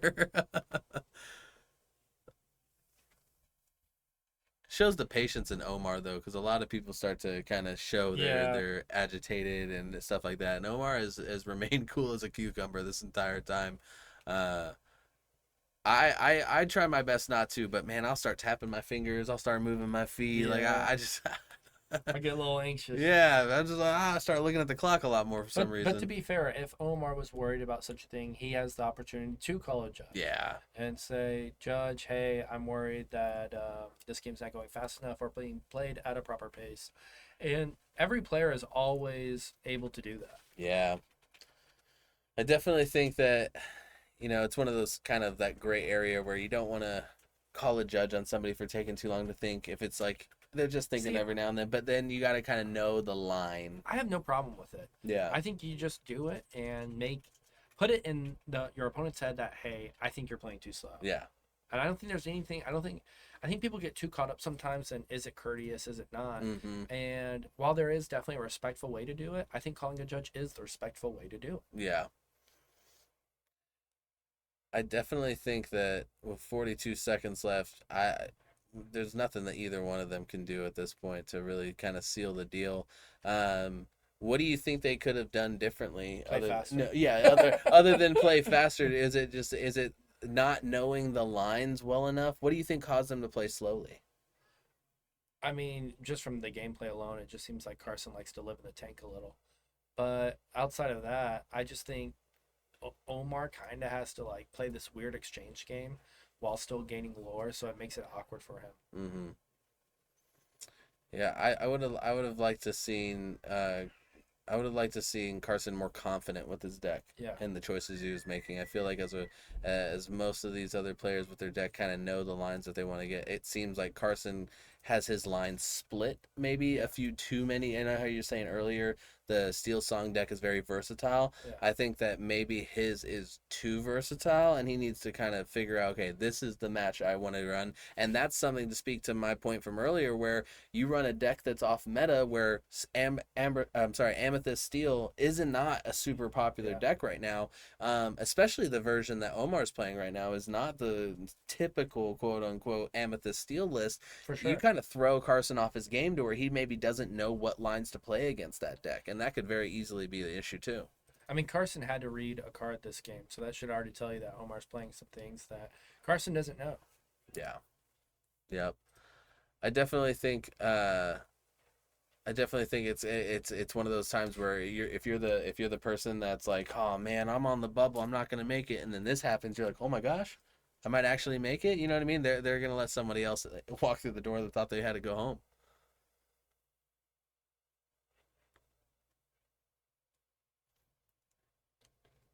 So now, just kind of getting whatever we can, playing it out the way we normally would. When it comes to these last couple of turns, what do you ever just shake hands and say, you know what, we tied, good job, or do you still play it out all the way to those last couple when it comes to the matches you play? I mean, at this point, I would just say this is a draw. One thing I'm not a big fan of is wasting time, and I think that's all this is. Yeah. Yeah, I definitely think that there's no debating whose turn it is and how many turns we are in OT right now. Yeah, because my thing is like, let's just say you could pick every card you wanted. You know what I mean? Like neither's getting to 20. Dude, there's nothing you can do. There's nothing you can do. So, after this game finishes up, we are going to be getting ready to go into the final cut, where we're going to see, or the top 8 rather, going into the top cut, where we're going to start seeing a lot of people not have as much of that, like, you know, I'm just going to be super chill about it and be nice. You're probably going to see someone say, hey, Judge, on a couple of these, where it's like, hey, I want to get this card just as bad as you do. I don't want to sit here and lose on a draw, especially knowing that this just happened. A couple of people might be like, whoa, crap, time to speed it up.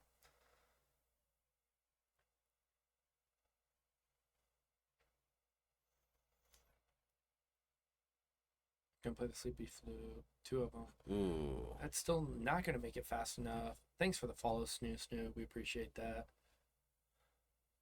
Gonna go into turn 3 here right now for Omar.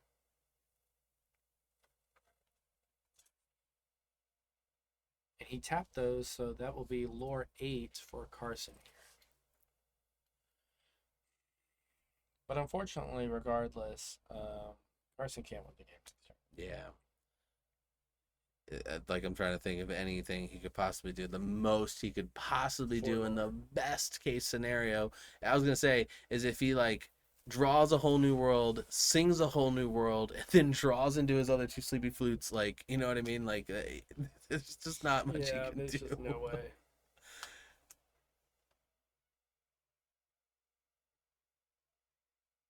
I will say Omar did a fantastic job of marking his ink with his dice. I'd like to give him credit for that.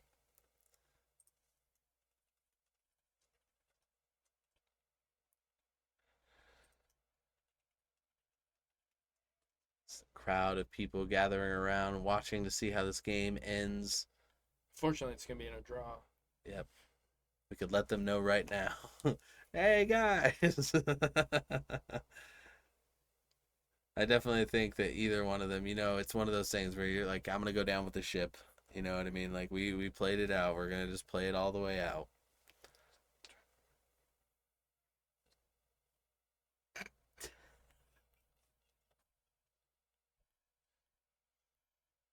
All right. A couple trades going in, getting that Robin Hood off the field. And getting to draw that card for the Robin Hood.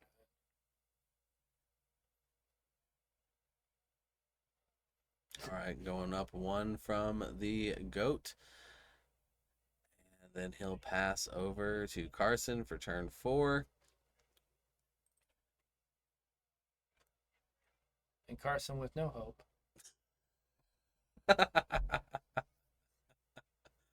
All the songs. And nothing that. Is that another Sleepy's Flute on the corner there? Yeah. Look at that. It's not going to do too much. Nope. Because nice this is his last turn of the game. He can play the Sleepy's Flute, play a Let the Storm Rage on, gain 3 lore this turn, go up to 11, and that is literally the best that he could hope to do with the deck that he is currently running. And Omar, on the flip side of that, can get up to, it looks like about 12 on the best case scenario, considering what cards he has. Maybe players do not understand how overtime worked. Yeah. Maybe we throw the benefit of the doubt out there. But yeah, this situation is not rewarding for a viewer, unfortunately, because you want to see a finish here.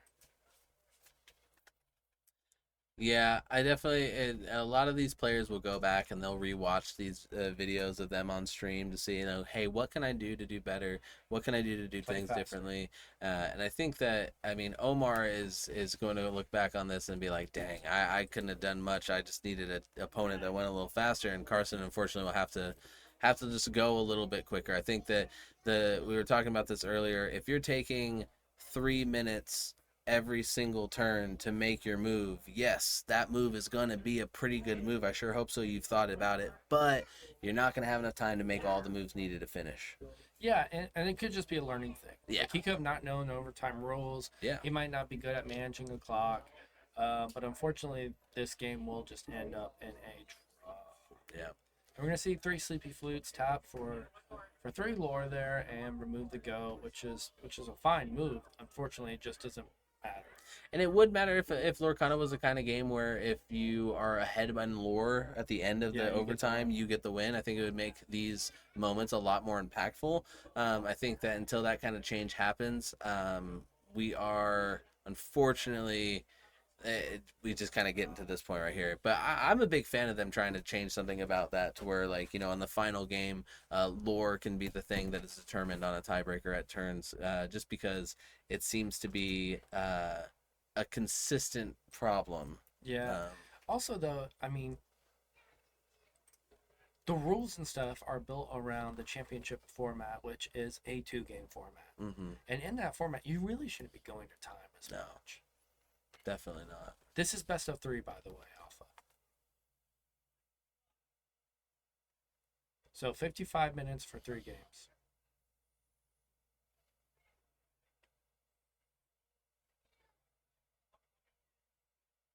So he's gonna pop, grab 2 cards. It does almost feel like they're playing for the lore win here. Yeah, and he's just asking, did he win because of lore? Nope, you guys drew. Yep. So, and I made that mistake when I was in Fort Worth this weekend on my one game that I did draw out to time, because on the side events they were allowing lore to be the determining factor on the ties because it was a 2-game format. And so we went to the main event. It wasn't made clear to me that wasn't how it was done. And so I went into that match saying, oh, I've played the way to get ahead in lore by turn 5. I win. And then the judge was like, no, unfortunately that is a loss for both of you. No one gets the point. And here it's kind of the same thing where it's a loss, where you want to see these games finish. One way or another. You want to see them finish. If you're a player, viewers. Exactly. Yeah. And so it's unfortunate when it happens, but learning experiences. It's a new card game, and for a lot of these players, it is their first card game. And so that it only comes with time, and I think that they both played the decks really well. I think it is great, though, when these matches are well thought out, and I'm all a big fan of that. Just I think a little bit more when your decisions are a little more clear cut on some of those ones. Just got to go for it. Yeah, and like we said, I hate to use the word skill check, but managing the clock is a skill check. Mm-hmm. It's a way to express skill, and it's something that I think both players will learn a lot from that match, and they'll learn how to manage a clock better going forward. Whether that's calling a judge, whether that's kindly asking your opponent to play a little faster. I think you're taking too long. I'd like to finish these games. Yeah. However you want to go about that. You guys want to hear something crazy? Hold on. Chat. How could the story get even crazier for that last round? Because it ended in a tie, right? Did it not end in a tie? Omar scooped to Carson. He gave him the win, chat. Omar's too nice. He did that. Oh my god. Because he felt like he was going to win that game, Carson? I don't know. Or did he think the lore thing? They I think they asked that at first. Judge was like, nah, it's a tie. And then Omar was like, I'll give you the win. What? That's wild. What? Oh my god. That's kind of insane. You know what I mean? Like, remember how I was talking about earlier? Like, Omar's got some pretty crazy patience. Yeah. Omar's got nice guy syndrome. Like, he like, that's absolutely insane. I mean, I think that's great. It shows the community of this game where it's like, you know, Omar's like, maybe he had a conversation out there with him. Maybe they were talking. It's his first. I have no idea. I'm almost like, we need to get Omar back here for an interview because that's a crazy way to end that. To give it up. I mean, hey, you're giving up your chance at this, but hey, I guess if you know, hey, I can either give this up and you get a chance, or neither one of us gets a chance. If you know the other person isn't gonna do it, hey, that's good on Omar. You know what I'm saying? He just putting a couple bucks in his karma bank. That's all it is. That's all it is. For sure. And we are about to go into top 8, so we're gonna take a small little break before that begins, and we're gonna see these people battle for Ursula. I mean, you just showed the card. We have mats in store, and you know, I think it's gonna be exciting. I really do. 100%. So here we're going to get ready to go into our top 8. Looks like we're going to be looking at a Ruby Amethyst, and our top 8 is comprised of 5 Ruby Amethyst, 3 Emerald Steel, and 2 Emerald Steel. 2 Emerald Steel, and then 1 Steel Song. Yep, because that's how math works. You're right. 2 Emerald Steel and 1 Steel Song. And I don't think it was the Terry that we saw from earlier. It is Carson. And so Carson getting in with a little bit of grace from his opponent on the last round. So definitely an interesting way to get in there. It'll be very interesting if he walks away with a mat. So we'll see how he does. I can't wait to see how that match goes. That's for sure. And then who are we going against here? Drac, who we saw on the stream, I believe, in round 2. Steel Song player, so we will see how Emerald this Steel shapes up. Yeah, that's what I meant. Emerald Steels. And we'll see how it shapes up. You know, today Green Steel has won this matchup. I do think Ruby Amethyst can get there, and we will see if that is the case. Our players are now just shuffling and getting ready to play this match. And what are your thoughts? Who do you think is going to be favored in this matchup? I think the Emerald Steel player is always advantaged if they get the right cards, but I'm rooting for the Ruby Amethyst player. I think that the deck has all the right tools, and we've seen it win those matchups today. So I'm kind of hoping we get a little bit of luck on the die roll for the Ruby Amethyst player, because I think that they need it. Hey, we know that face. Ryan S. to go. Oh, well, thank you, Alpha. I'm actually just a human being. Or you could, you know, gain a lore whenever you exit play and enter play. I don't want to exit play. All right. What is up, Jeff? I appreciate you. Jeff and me actually just went to Fort Worth Challenge. Us and Jacob. We all went together and had a great time. It was really fun being able to go out to a different state with some buddies from this state, even though that's my home state. Yeah, that's fantastic. You were able to do that. I was there too. Top 28, 128. Hey, let's go. Alpha. Very good. I'm jealous. I was 175th. So I was knocking on the door of that Let It Go promo, but was not able to grab it. Oh, and here we see Patrick yet again doing the most aggressive shuffle I've ever seen in Disney Lorcana. Woo! You think he has a deck of bicycle cards right there.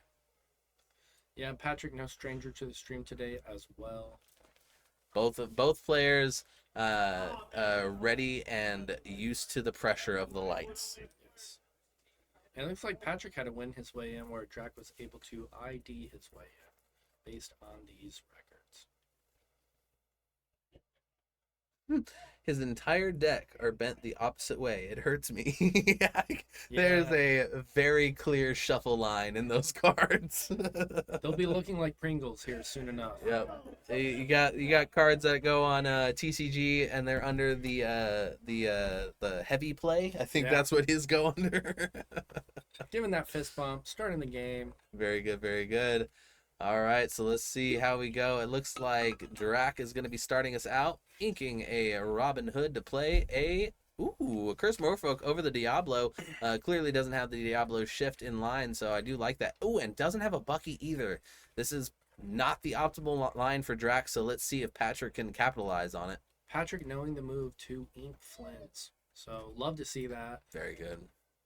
Don't get to the top 8 playing your Flins against Green Steel, I'll tell you that. And going to be able to take a Friends out of hand. I think he should have taken the Friends, but hey. Tough choice. Tough choice. After much time in the lab, he has decided to take a Friends. All right, and then I think a lot of the locals that I play with, when they don't have a song, they go, don't have a song, and then just flip their hand back. And I go, hey, actually, I want to see the hand. Yeah, I need you to hold that for a second.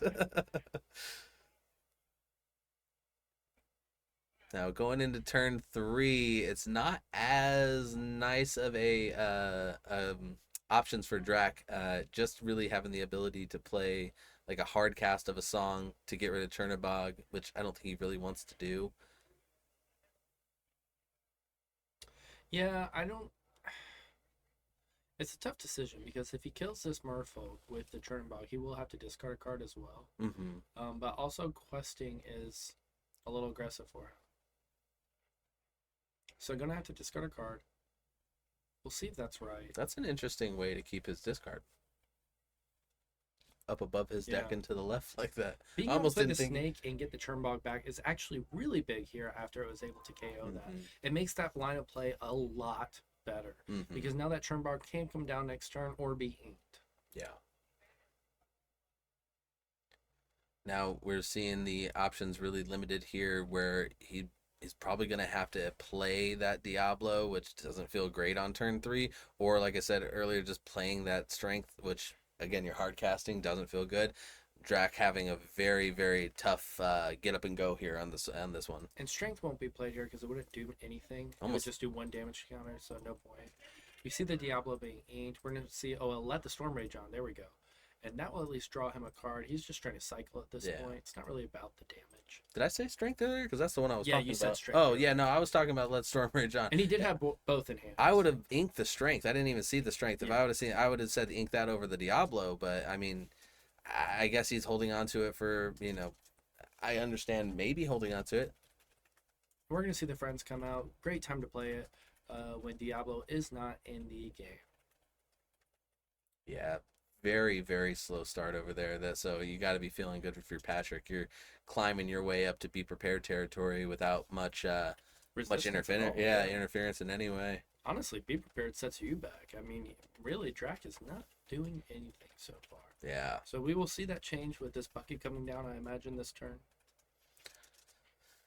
Yeah, it sets you up for a decent turn 5, being able to play that Robin Hood and get the Bucky trigger, but Patrick hopefully will have an answer by then. Gonna ink the 5-drop? That's interesting.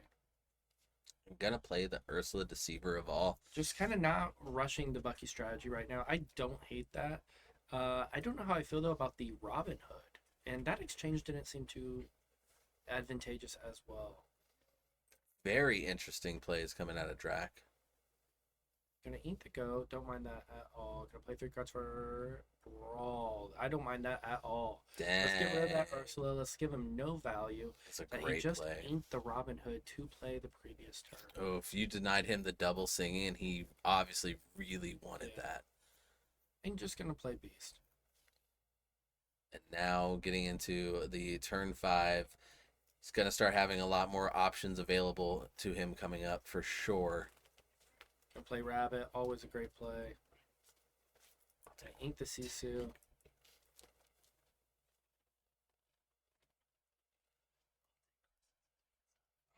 And Drac is going to draw 2 cards because of that beast effect right now.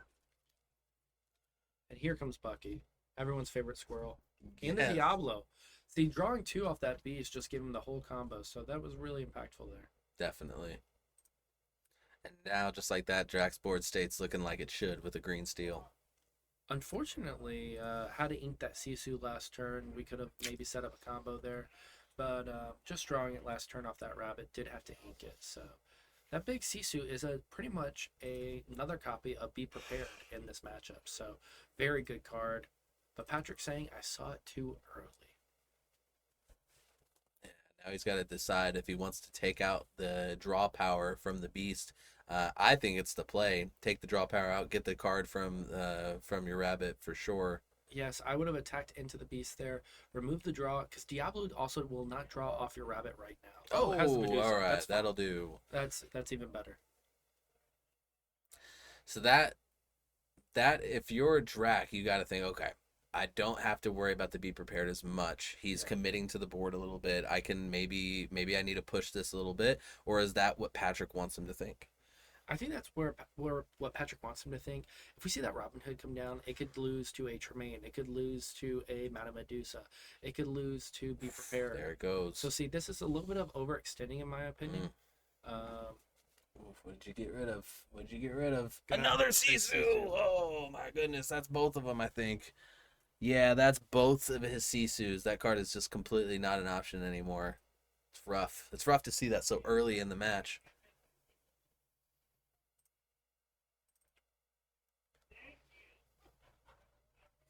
All right, gonna go ahead and draw off the Diablo.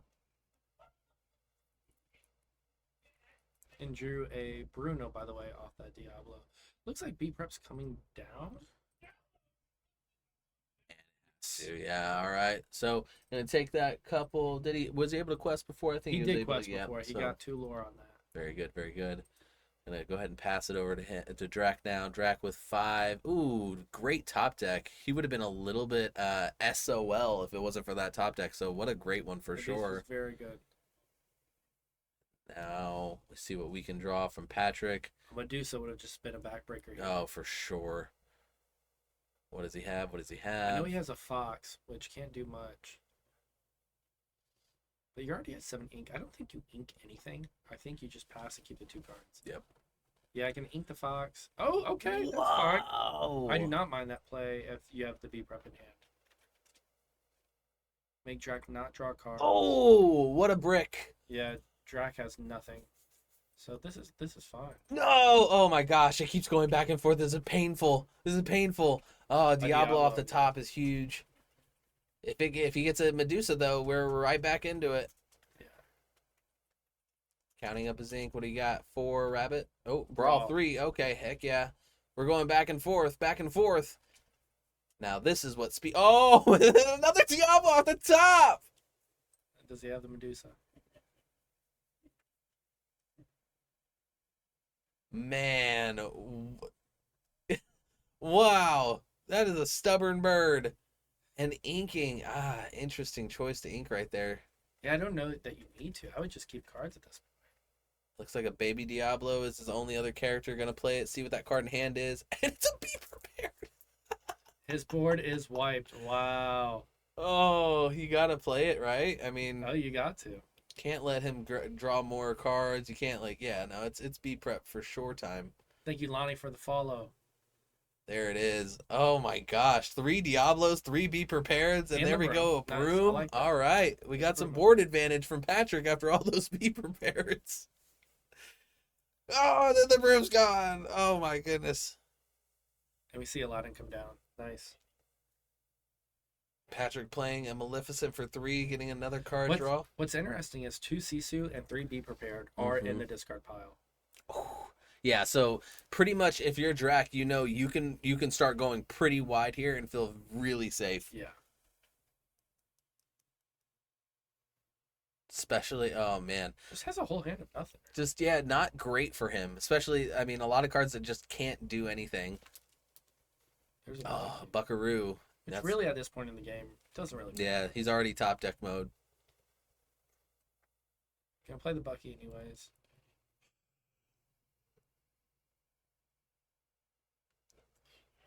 Oh, strength onto the Maleficent. Brutal. What do we got? What do we And got? this is why I wouldn't have inked those rabbits and those snakes either, because we could be bouncing this Maleficent right now. Yep. All right. So we're going to quest for one. Rush in with that Maui. Sudden Chill doing nothing for Drac. Tempting to almost want to ink it at this point, right? Yeah. I mean, he can wait. Boom. We're going to Bruno. No, we don't have enough to do both. But Boom could take care of this. That's right. As well. I think he's thinking, what's the better thing to get rid of here? Definitely the Maui. If you have those two options on board, I think the replay of the Maleficent, yes, but the Maui, if you don't take it out now, it's going to become more of a problem later. Though, also, it doesn't quest, so maybe that's what he's more worried about. Yep, and takes out the Maleficent, which I think is actually the correct play, just because it can be bounced and can draw a card. Yeah. Is it the fourth B prep? Oh. And do you use it on an Ursula Bucky?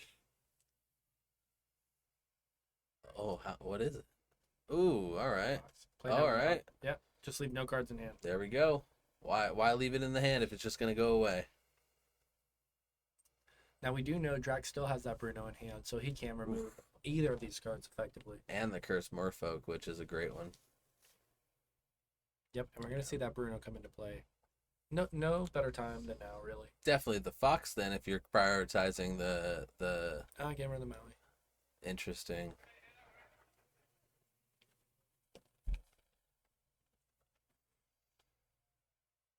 All right. What do we got? What do we got? Patrick really playing up against the ropes right now. I'm gonna go ahead and quest. Oh god, is it? Oh, just another Fox. I was like, the final be prepared? Yeah, that's fine. Good. You can't play the Fox, there's no point. He could bounce and then bounce and then bounce. I think he's debating on if he wants to ink it now, hoping that his opponent doesn't have a Floodborn or doesn't draw into one. I would say I wouldn't ink it. I just holy bend in that card. I don't think one more ink is going to matter at this point. Whereas if he doesn't top deck the Floodborn, that Fox could be important. There goes the Diablo. It happened anyways. Wow. I just couldn't get over the fact that when he turned that Fox to the side, I could see it was literally in the shape of a triangle. It's so bent. Yeah, the Fox was crying out for sure. Yeah.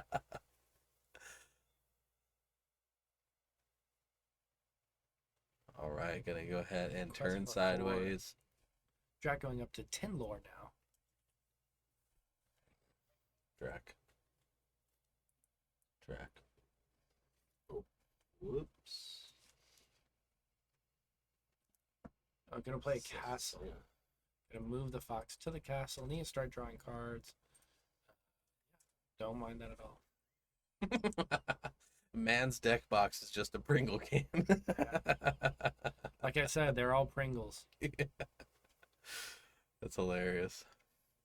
Gonna take out that Merfolk. Why not? You got no cards in hand anyway, and you know that Fox is pretty safe unless he wants to trade in two of his main characters to take it out. Which I think Drac should. I don't think I want my opponent to draw cards here. Yeah. Yeah, not unless you have a way to immediately take them out. Do you really care about that Ursula and Bucky? I think he does. I think he prioritizes having that lore gain right now. Yeah, I guess since he's ahead, it's okay. 2 cards is a lot. I mean, you never know when it comes to this deck. And Patrick will be going to 8 lore now because of that castle. Yep. That 2 passive lore is just insane for a location. It's insane for a location that also does stuff. You know what I mean? Where it's like you have locations that are like, hey, we do stuff, but we get -2 lore. It's like, wait, how's the castle here? And Maui wanted the 2 cards in hand. Definitely able to handle some threats. Gonna just take the Fox into the Bucky. I don't mind it. It's fine. One thing I've noticed when playing at my locals is I can usually tell when the newer players have locations because they start to turn their head a little bit when they start reading their cards. Gonna play the rabbit. Oof. Prince John is a pretty good card. Definitely good to grab. Now Maui into the Ursula. I would have liked to put one of those cards onto the castle. Yeah. Now put one of them to the castle. Both are at 3, so it doesn't really matter. And this board is not going to be swinging into that Maui, I promise you. Yeah. I think he's wanting the challenge. If you're willing to take on my Maui to not let me draw a card, I will gladly accept. I very well could, Spooky. Spooky says this is where RA comes back. And, you know, it can get that. It's in top deck mode, but it is drawing 2 cards due to that castle right now. Just going to go sideways. I'm going to quest. Play Prince John. Going to just draw more cards. Probably play that Ursula down, I imagine. The 3-drop. It's his best stats in his hand at the moment, unfortunately for him. Mm-hmm. And probably just pass. This Diablo being evasive is really, really big right now. Yeah. Oof. Quite the board state. Definitely puts that lethal on board.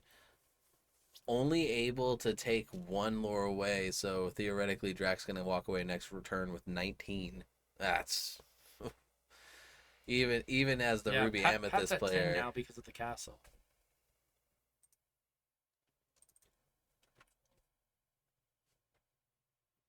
And we all know that Maui and Fox should be standing upright right now. Yep. As Patrick's just started. Yep. The old ready, set, draw. And there it is. The old draw, set, ready. All right. I don't think he's used any ink either, so that's all unexerted.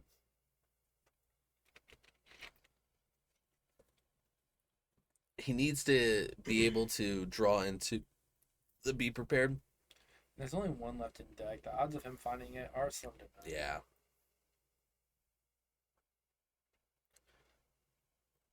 Don Beppo, thank you for the follow. Welcome. Yeah, I think that... Oh, man. And we see the snake come down to bounce the rabbit.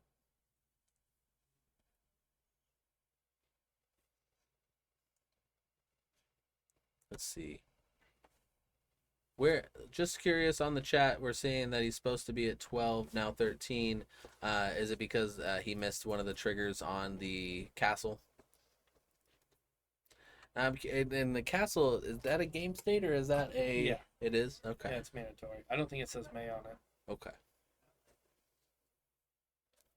Because the attribute to the castle is the 2 lore. I like that the reason why we're trying to make sure the game state's correct, just to make sure the Emerald Steel loses. His life is correct. There's a table judge literally sitting there. I picked up another player to help out. All right. He confirmed. They both confirmed. All 3 players, all 3 parties at the table confirmed he's at 11. No. Sweet. So he is at 11, and if they are wrong together. Now, Drac. Now, what's interesting is this game's only been going on for like 8 minutes, 8.5 minutes. Yeah, no, we're moving. And they're playing so much faster than the last game. We have so much game that's happened in this amount of that amount of time. I was almost like, wait a minute, did we forget to start the clock? Well, we get more time in Top Cut, right? I think it went up to 60. 70? 70. Oh, okay, then that makes more sense. I thought I went up to 60 where I was like, my goodness, they're flying.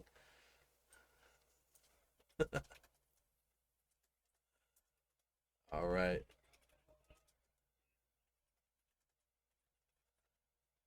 Got that Ursula down on the field now. And top 8 will be 70 minutes. Top 4 will be 70 minutes. And then that finals will be untimed for you guys. So we're running the gauntlet here for y'all. And just so we know, while these players are making their minds up on their plays right now, some of the top prizing that we have here, when it comes to the top 8, they're going to be splitting or playing for 12 packs and playing for the playmats and promos. Top 4 is going to get the 16 packs, and then if you get up to the top... Well, that's if they split. If they split. This is what this is what happens if somebody, like, whoever loses this game is getting this. Yeah. Gotcha. Yeah. Gotcha. Yeah. Okay. That's if they were to split. This would probably never happen in a normal case, but like if in a weird world if they wanted to split. They actually can't split top 8. That's not supposed to be there. But this is the breakdown. Okay, gotcha. So we'll just do that number right there. And Drac winning that game, by the way. So pretty tough board state to come back from. It was pretty inevitable on that one with the 3B prepares in the graveyard as well as the 2 Sisus. Those are the really only big outs there. But getting back to those the prizing, so 5th through 8 is going to get 8 packs. 3rd and 4th are going to get the Ursula promo and 12 packs, and then 2nd is going to get the Ursula promo, a playmat, and 18 packs, while 1st is going to get the playmat championship playmat, the promo, and a whole box of Ursula's return. Yeah, not too bad. That's pretty good right there. The one I'm playing in, there is no price support other than the top cards. So I think Versus Games is pretty great for putting out some extra prize supports to incentivize these players and get them a little bit more bang for their buck coming in here. So now we're getting ready to go into the next match as Drac has the advantage, 1 up already on Patrick. Do you feel any extra pressure when you're 1-0 or when you're 0-1 on a match? No, personally, not me. I think nothing really changes, and I just have to reset, and it's a brand new game. Yeah. Cards, sometimes things just don't go your way. It is a game of chance, a game of luck, and I think you just kind of have to understand that and accept that when you're playing in these moments. Yeah, definitely a good lesson to remember is that it is not always up to you; it is up to luck, and if you get mad at luck, that is not a good day. No. And these players have already achieved a lot by top 8ing this event. It's a very special thing. Come next set, they will all be rewarded for making it this far. It's a very interesting card too. The promo for next set, the Mirabelle, that quest for 5, but she only has the number 5 on her lore pip instead of 5 lore pips, which I would have liked to see a little like house or a star or something like that. You know what I mean? I don't know if I love the number yet. I like keeping the cards clean, so I don't mind it. I don't like cards getting overloaded with text. But interesting here, we see Patrick putting back 6 cards for his mulligan. Deciding this hand really isn't it. Yeah, it's a pretty sizable mulligan. I think that when you have to give up that many, you're obviously looking for something. What are you looking for as Patrick? I think you're looking for your 1-drops here and probably Friends or Brawl. Right. Any of those 3 is what you're looking for. And he hits 1 in this Chernobog. Nice. And also Patrick is now on the play this game. So, that could put things a little more in his favor.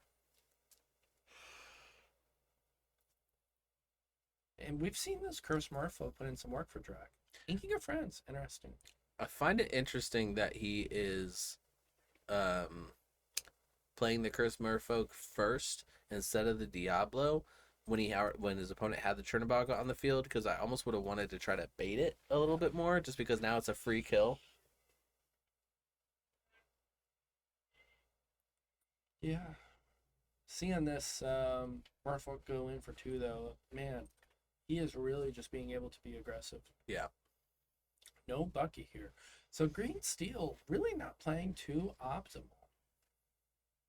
Not by any fault of their own. It's just what the deck does sometimes. And that Maleficent's going to go ahead and draw us a card. And that's the thing. Drac had the disadvantage last time and was able to pull it out and still come out with a win. So, I mean, it definitely... It's crazy how good that deck still is. Getting rid of a Broom here. And we're going to go to stay at 1 lore because we did trade in with that Madam Mim. And thankfully, Chris Merfolk with a attack stat of 0. Definitely. Anything else would have been kind of crazy. Yeah, for sure. Diablo coming in. Hopefully we have the Brawl. If not, our opponent will eventually draw a card. It's interesting because I'm pretty sure that means he had the Diablo and the shift line for it. So I'm curious. Again, seems like that would have been a better play to throw down. Yeah, he hasn't seemed to prioritize it. So. A lot of options for the shift. And did draw into that Brawl. Yeah, Patrick is moving. Right now. For sure. Able to really kind of keep all that gas on, which is great. And I think last time he had the advantage and just wasn't able to capitalize on it. So this time I think he's definitely pushing it a little bit more.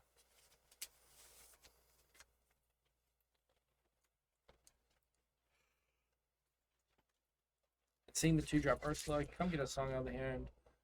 Nothing to get. Ooh, double goat. Which in a lot of other matchups would be really good right now. Here, it's fine. We're going to play that rabbit next turn anyways. Yeah. So nothing too crazy. And that Flynn Rider coming down with a similar effect to Curse Merfolk. Just a little bit more bite on that Flynn. What do you think of this aggressiver version of Green Steel? I think it's the way to play. Yeah. I think it gives the Green Steel that little extra crossing the finish line juice it needs. I think that there's too many times when you're the Green Steel player where you've done everything right, you've gotten all the cards down, and then you just can't cross the finish line, and then B prep after B prep happens, and then it's too late. So I think having that extra few turns of questing for 2 is super impactful. Yeah, and Patrick at 4 lore now after questing with that Madam Mim and Maleficent, and we'll get that updated in just a second.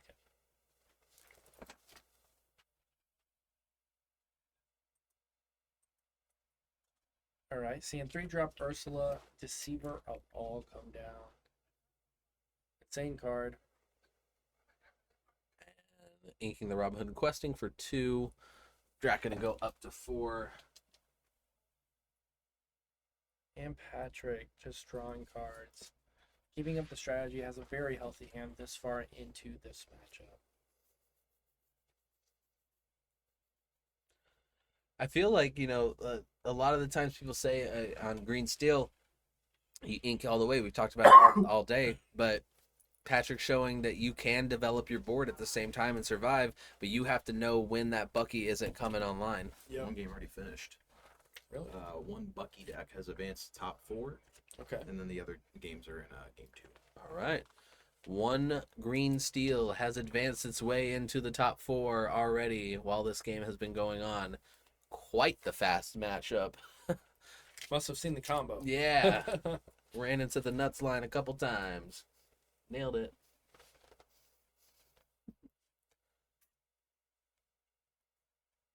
Now we're going to see... Yeah. You gotta do it. Discard a card, my friend. Something else I noticed in Fort Worth is some people would wait to do like those discard triggers until you reminded them, just in case you forgot. Where I'd have to be like, oh, come on. You know what we're doing. Everyone has different levels of gamesmanship. Yeah. Oof. Then You're going to bounce that rabbit and draw a card. Great play. Patrick is feeling really good right now, I imagine. Yeah. Really strong hand to start. Ursula going to go ahead and sing the double, let the Storm Rage on, the double let the Storm Rage on. Drawing 2 cards and getting rid of the Maleficent and the Madam Mim, which is a super great way to even out the playing field. Both cards that he drew, though, were not very impactful. Yeah. He probably wants to hard play this Storm just to draw another card, to be honest. Take a look at the hand. Oof. Has the B prep. Oh, let's go ahead and play that Ursula. Rip that B prep right now. Yeah, take that away. Great combo, the Diablo into the Ursula. See if you need to use it. And then, hey, I do. We're going to activate 1 for that Robin Hood, giving him the opening to the shift line. And just like that, Drac feeling a lot more confident with that board state. Drac going to quest for 1 there.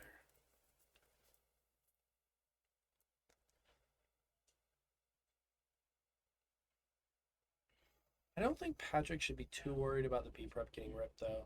I think he still just needs to ink it to 7, so it can happen down the line. Yeah. He has enough things to trade here and do things. Like, getting rid of that Ursula off the board, you're fine with that. You're happy with that. 100%. I think that getting to the 6th or the 7th ink right now is definitely going to be huge, but it's also going to come down to, can he draw the right card? Because, right. I mean, he just, at this point, it does hurt a little bit on 5 to get the B prep ripped. You know what I mean? You're like, I got it. It's right around the corner, and then it's ripped out. I mean, he would have gone into 7 this turn. Yeah. Oh, this turn, yeah. It's even worse. But I don't think you mind possibly Jack playing something that's more of a threat on the board and then doing it. Yeah, because it's very low questing right now for sure. He does have that Robin Hood potentially going to cause problems. Patrick going to 7 here. Just going to pass. Okay. So Patrick's still ahead in this game. And this board state is very small. Top deck the Robin Hood. That's the card you want to see. And can shift, so that card can attack this turn, kill one of these rabbits, and or a Madam Mim. So we will see what it does. And he does have a Storm Rage on to play as well. If I had to guess, he's probably going to sacrifice one of those Ursulas into the Mim and then use the shift line to take out the rabbit. I'm just going to play the Storm, try to draw that card to get an ink card. And he got one in Beast. Interesting decision. Are you going to ink your Beast to play this Robin Hood? Or do you wait a turn? Definitely a toughie. You can see him struggling with it for sure. Ooh. I don't mind being patient here. Okay, we take out that Mim.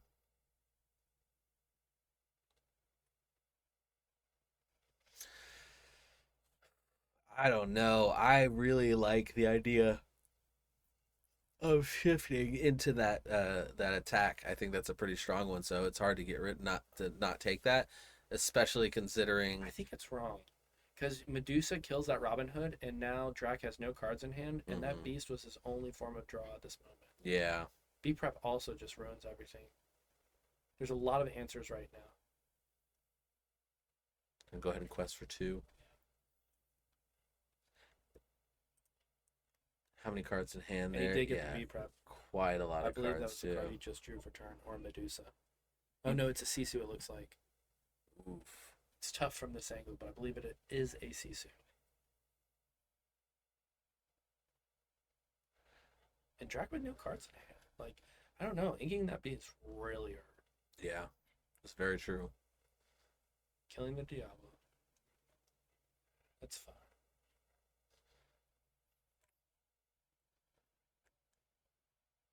Interesting. Play Broom. Is he doing that so that way when he plays the Medusa, he can draw the card? I don't think he has a Medusa. Oh, I thought he had a Medusa in hand. I think the Sisu is what he drew. Oh, he does have the Medusa. Okay, there we go. Then gonna pop. All Patrick right, cool. isn't as kind to us with showing us his hand. No. No, he holds them tight and he holds them curled. Part of that's because of those cards' natural states at this point.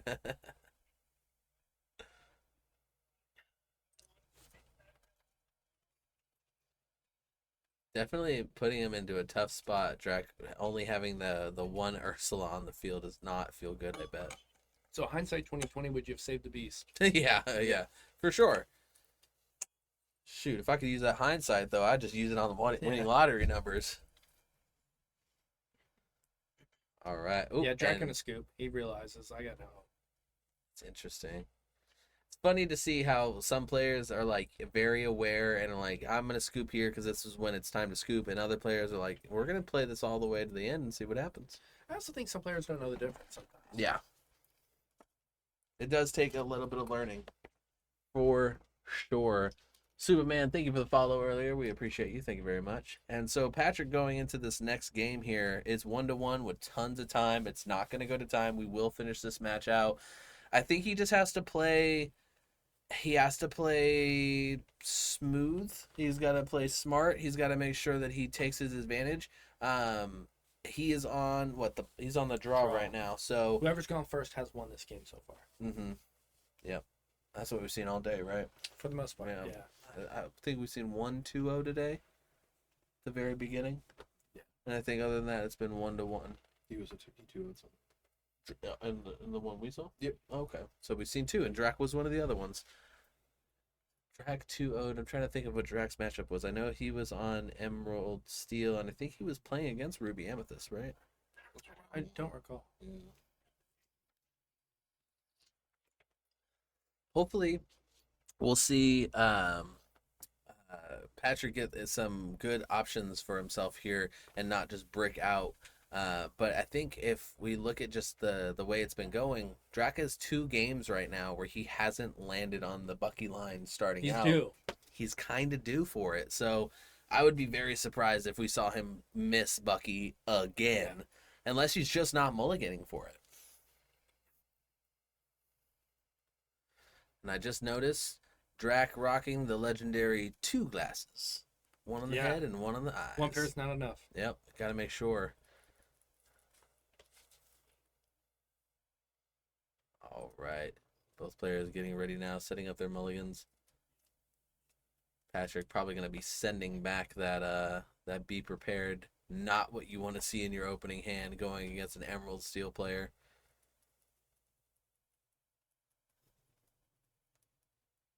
All right, keeping only 2.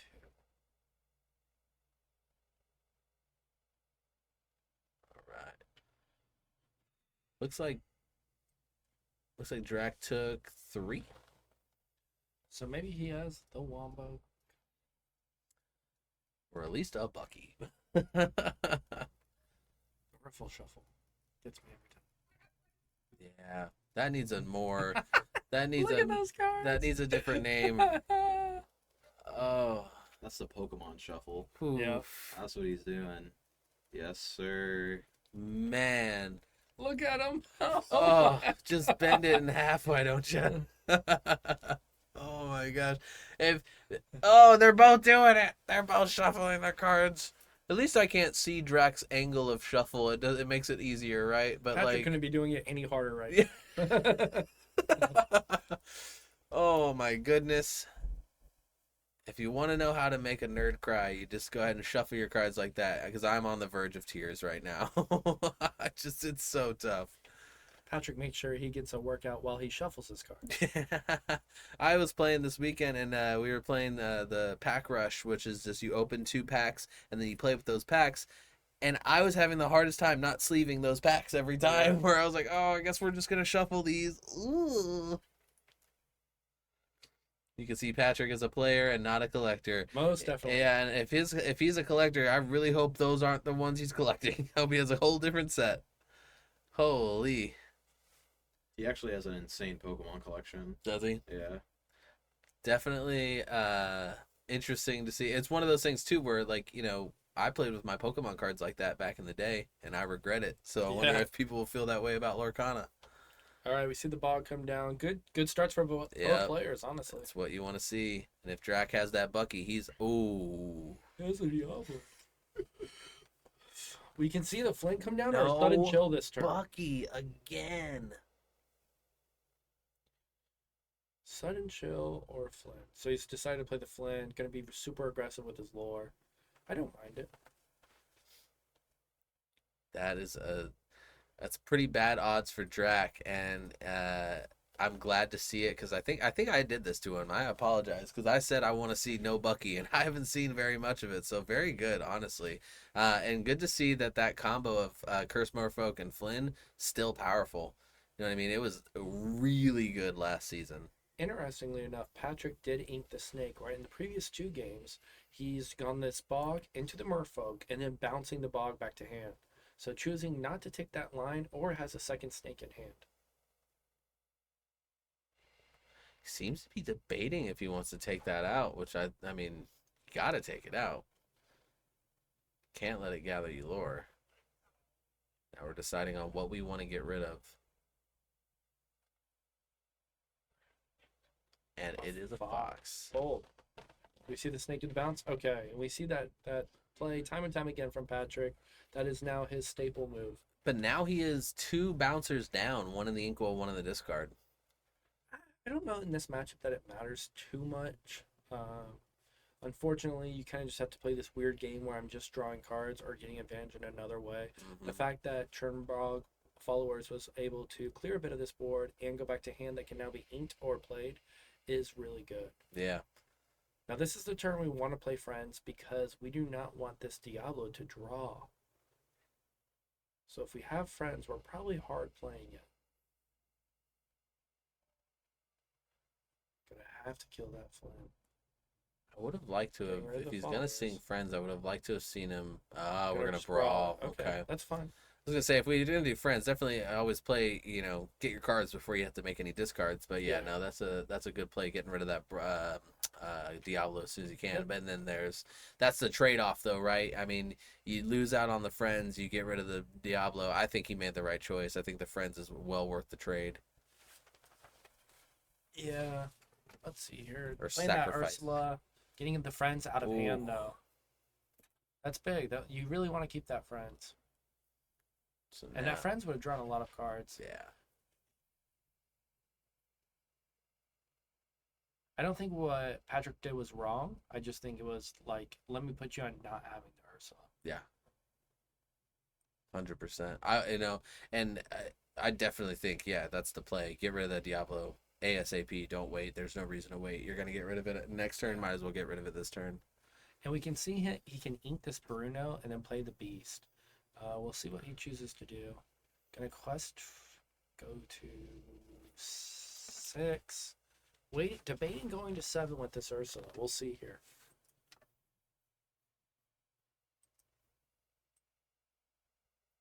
And Patrick should be at 1 lore because of that Churnbog that he bounced.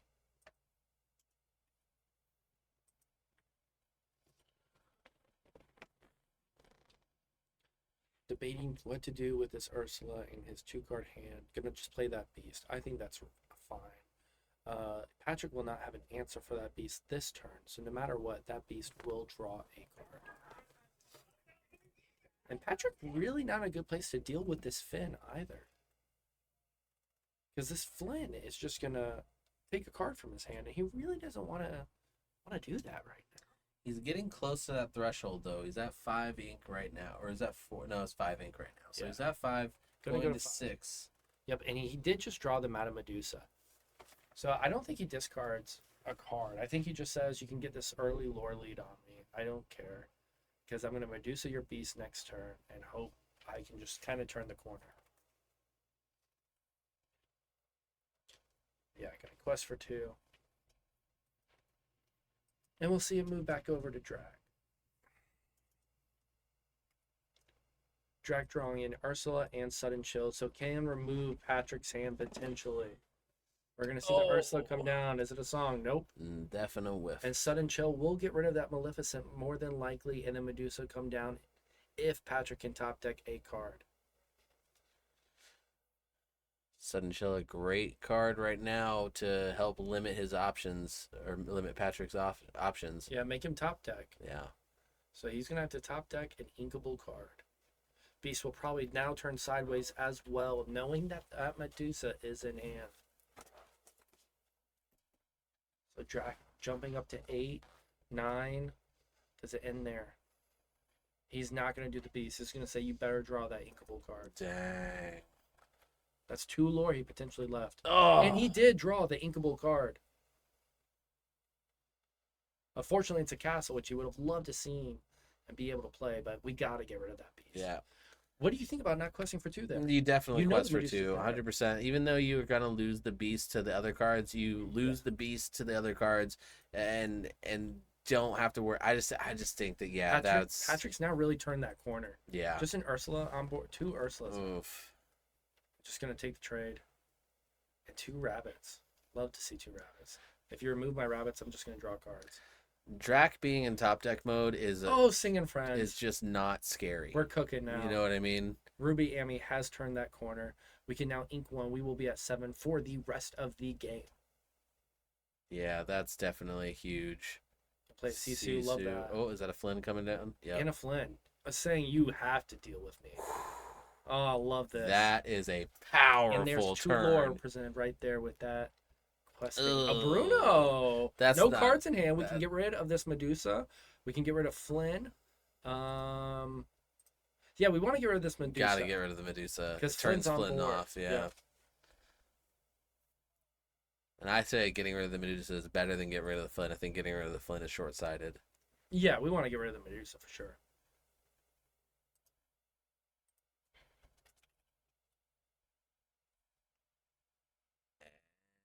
We get to pick. Who do we pick? Oh, we pick the Medusa. Yes, very good, very good. So now the Flynn Rider is still a potential threat down the road, but right now not much to worry about.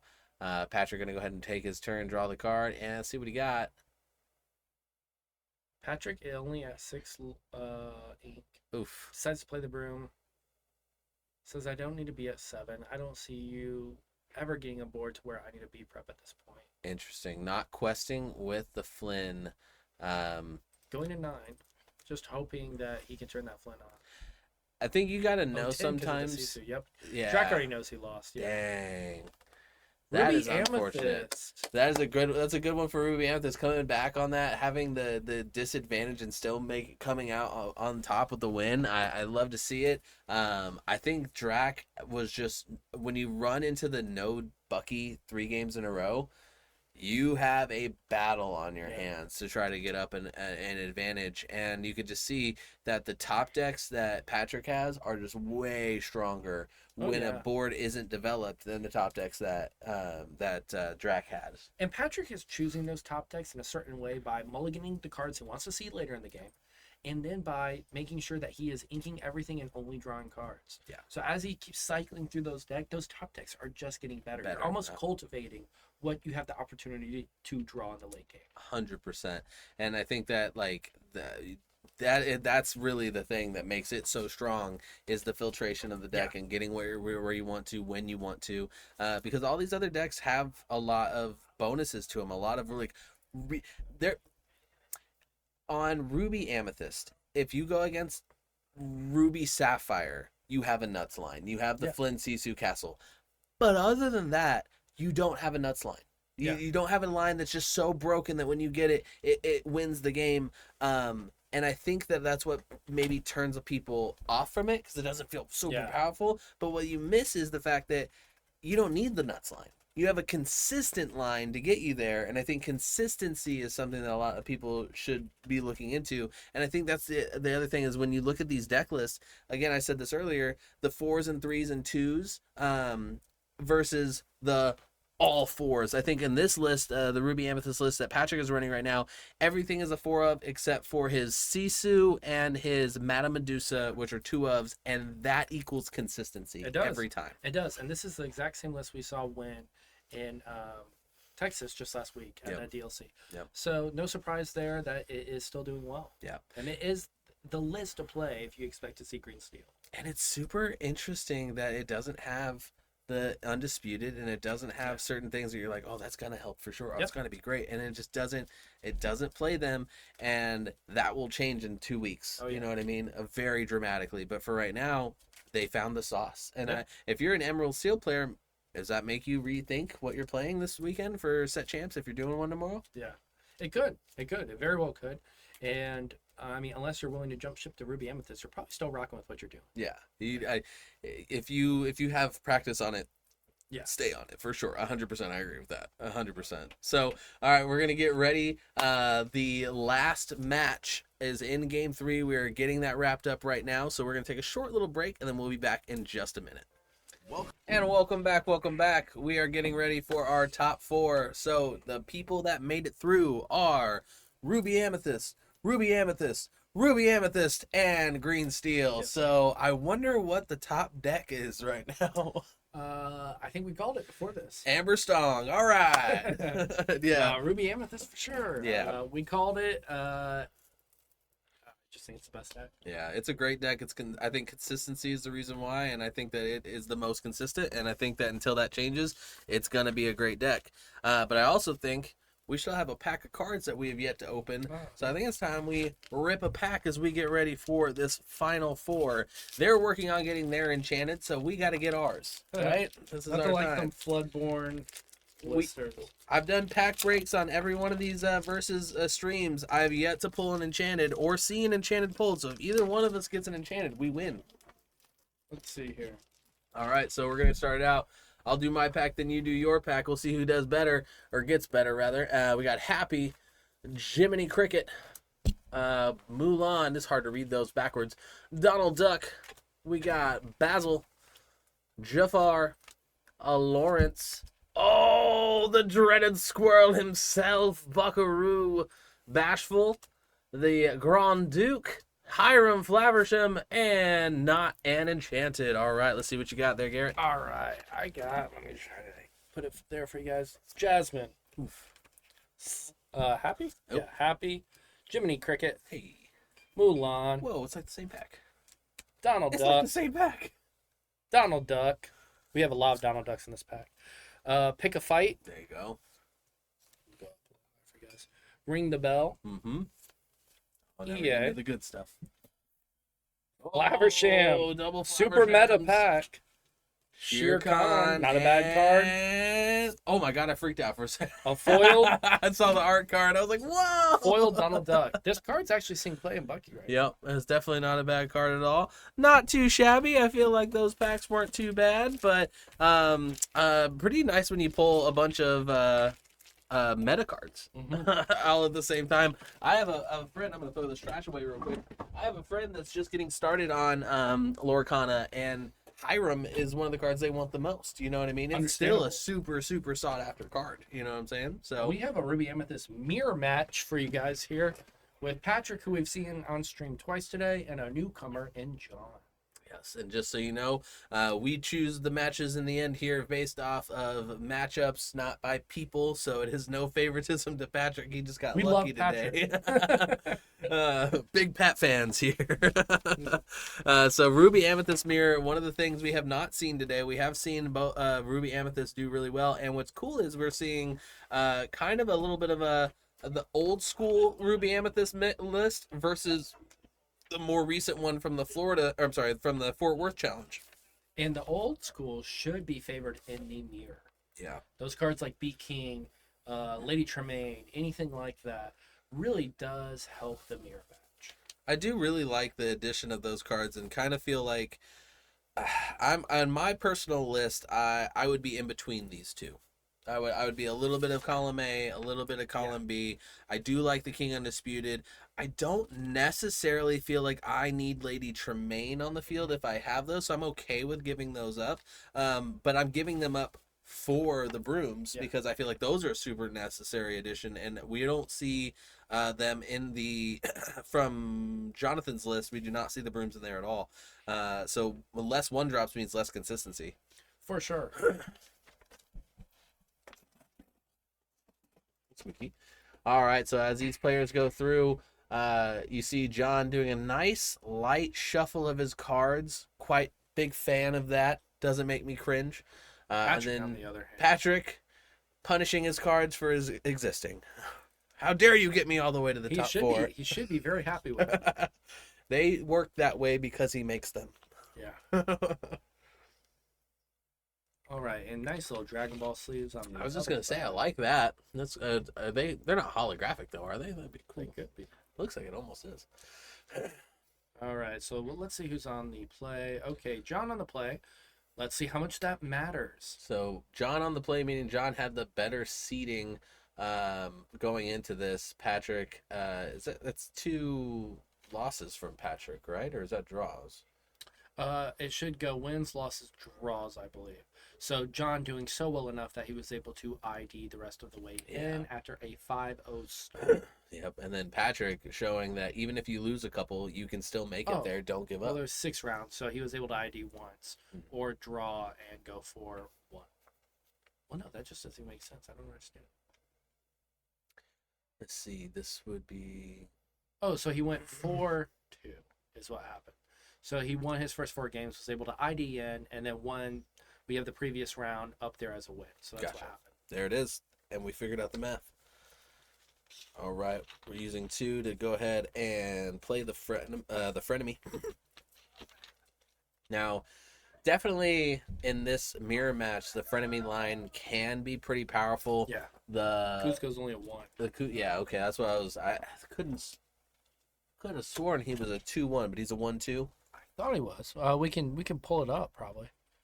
Yeah, we're gonna pull up that Cusco card real quick, just because it has been a whole season since I've seen him. Yeah, he does not see much play anymore. Mhm. I'm a big fan of that movie. Oh yeah. So I want that card to be good. Yeah, it's a 1-2. Okay. So Definitely keeping the frenemy online. Well, he had the Sisu, so inking it means he's definitely got another one, which he does. So he's able to put that Sisu and turn the frenemy off.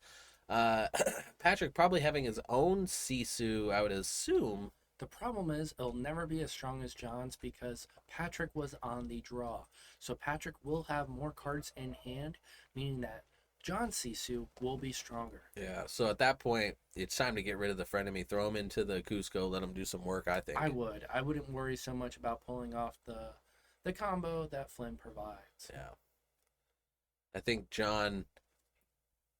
I don't think John knows the exact deck list he's going against, but I think that if he can pick up on the fact that it's the new school one, he can start kind of like pushing his advantage early. Because even though it's small differences, it's big differences. Oh, for sure. And I don't believe John plays any 1-drops. None. I don't think he does. Yeah. Nope, he plays no Churnbog. Oh, he does play Churnbog. That's it. So he's on no Broom, and instead opting for that Cusco. Yeah. And the Cusco, again, it's great because it draws a card off Banish, but it's also your 2-spot. And I think Frenemy has more versatility in that 2-spot still. He still plays that. Which is he does play both. Yeah. Oh wow, yeah, that is interesting. It's a 3-3 split on them too. And that's why I'm not huge on the Cusco, because you want to play your optimal things at the optimal times. Yeah.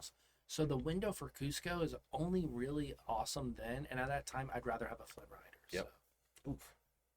And the Flynn Rider going to the discard pile, or the ink pile rather, and then he's going to go ahead and play that rabbit. Get to draw the card, drawing the Be Prepared off the top, questing for 3, and going to go ahead and pass. I think that's a fine move there by John. I Yeah. like establishing the rabbit. The rabbit is very good in the mirror match. Yeah. It's really about who can draw into the rabbits and who can bounce them the most. The more you get card advantage in this matchup specifically makes a massive difference. You want as many lines of play as possible, especially as we get ourselves geared towards that in game. Yep. Gonna go ahead and draw the card off the Cusco triggered. Madam M taking the 1 damage, getting a Maui off the top. Inking a Brawl. A Maleficent, I would assume. Really thinking about it. Oh, a 5. Bouncing that, I don't mind that. That's fine. We got a bigger body out there. We can take out the Sisu. Yeah, that's fine. The only problem here is that John is the last person remaining with 1 character on the board, and that 1 card is a rabbit. Yeah. Yep, definitely Patrick not gaining as much tempo in that turn as he wanted to, but able to slow down just a little bit. Yeah. Unfortunately, that Sisu and Cusco were presenting too much lore on board. Yeah. Ooh, double rabbit. Another rabbit. This is just everything you want if you are John, especially to have been on the play and having almost the same hand size as your opponent. Very good. Going into the Chernobog too, so now he's got 5 lore to 2. Yeah. Going up in the lore, steadily climbing in his ink, card draw on the field. I mean, John set up pretty well, whereas you see Patrick is he's hurting a little bit. Yeah, and this is a lot to do with being on the play and being on the draw. Yeah. John essentially had 1 more character out after Patrick wiped the board last turn, and now John's just able to keep pushing that further and further and further. And when Patrick does respond with a B prep at some point in this game, it's going to hurt Patrick more because John gets to draw 2 cards off of it. Definitely gets a lot of insulation from the pain of a B prep. And just going to brawl a rabbit. Doesn't want to see it bounced. I don't mind it. You know, honestly, I agree. Just drew another rabbit off of that rabbit. That's crazy. I definitely understand the play right there, but also it kind of is one of those things where you're like, you're probably not going to bounce both your rabbits effectively in the same time, so he's still going to be able to get that bounce effect off, and that's frustrating if you're Patrick. You just want to turn that off as fast as you can.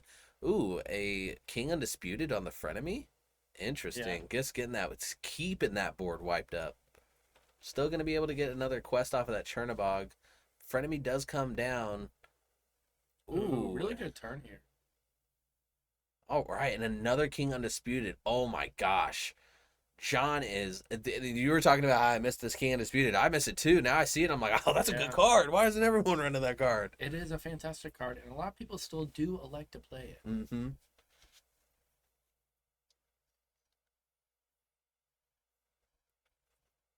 Now Patrick having to put something on the field that turns that frenemy off. Not too difficult to do. Only 3 needed. All right. Not able to do it, though. Well, he is able to do it because he's able to match it. That's right.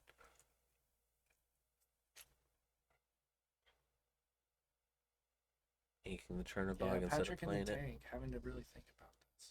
We have a bounce for the... Yep. So he's going to get another draw for that. Unfortunately, it doesn't feel like it's enough. Patrick's so behind. This game having so much time, though, there is no reason to concede. Your opponent could be drawing dead, even though everything looks like it's going just great for John. Yeah.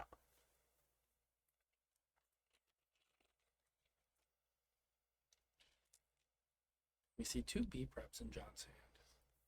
Yeah, John has a loaded hand right now. I mean, he's got to be confident knowing. I mean, when you don't have to worry about your hand being destroyed, and you don't have to worry about a whole new 7 cards being added or anything like that, you really get to play a lot more comfortably as the Ruby Amethyst player. For sure. Oh, another card draw. He got all of his rabbits this game.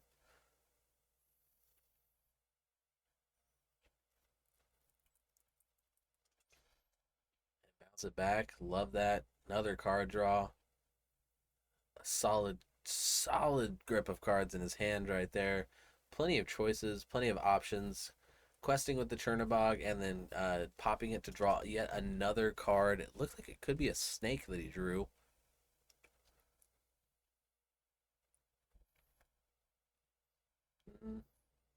What is that? We're going to find out in a second. It's a fox. So ink the fox. Giving us 1 available ink. We won't use it. We'll pass.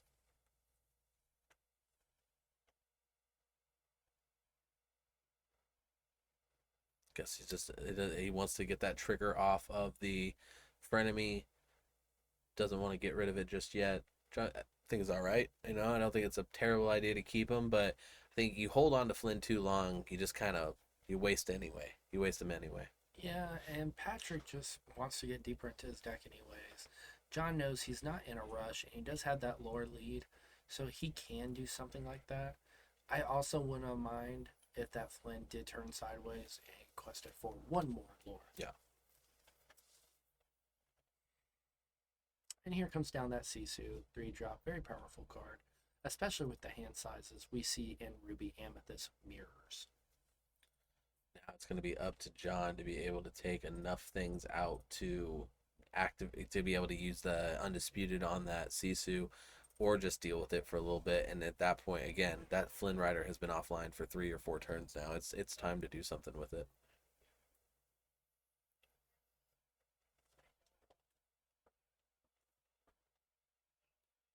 Okay.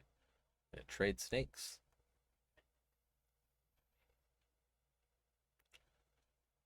Bringing King Undisputed to the front. Looks like we might be playing it this turn. All right, we're going to sing King Undisputed.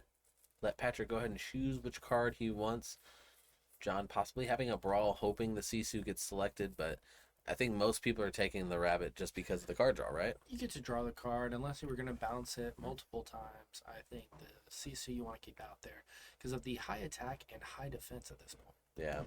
Keeping the Flynn offline too is, I think, Correct. a big consideration from Patrick. John has showed that he's not willing to get rid of it, so you got to kind of respect it a little bit at that point. Hard playing friends here. John just getting really, really well set up.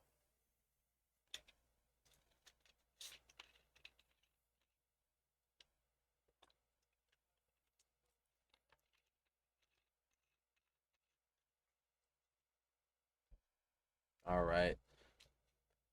Looks like Patrick having a nice long think here, what he wants to do. I don't have any clue of what Patrick has in his hand at the moment. He's keeping it pretty close to the chest.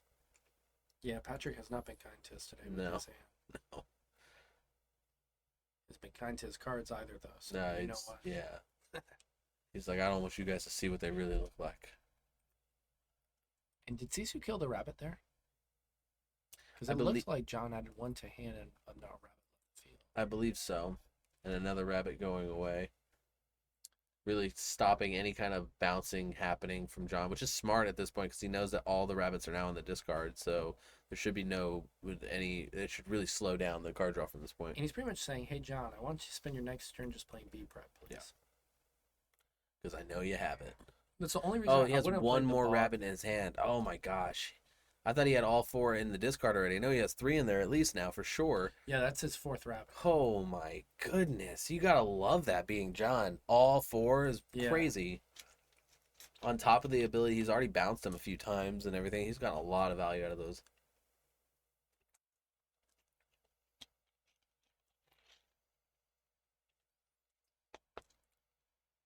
Maui coming down with the trade on Sisu, which is a little bit necessary, even though I know he does have the B prep in hand, so I'm curious.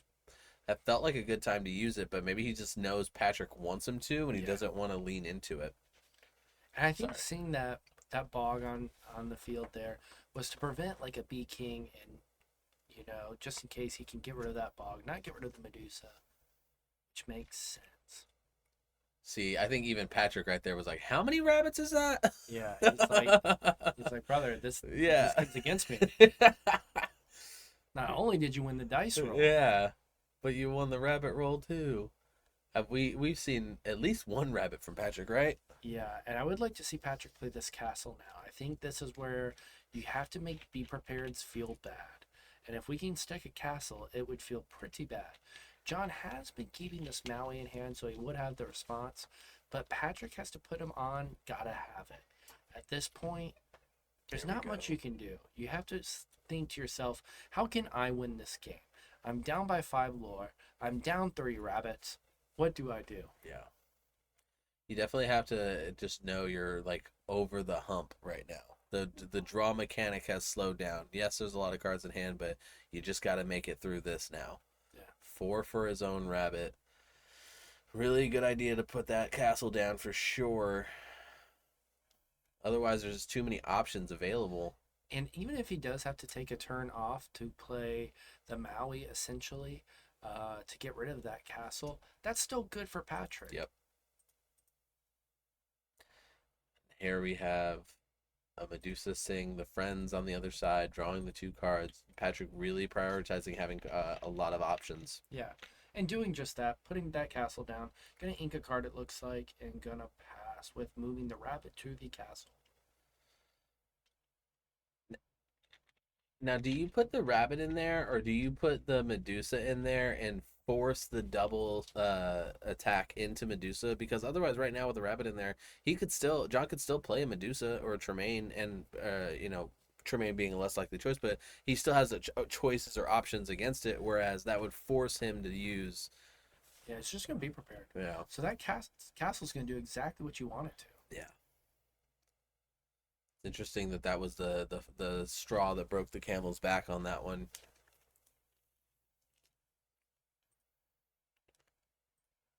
There was a fox in hand. I would have loved to seen him deal with the castle before the B prep because he would have had a little bit more options. But interesting to ink the go-to this late in the game.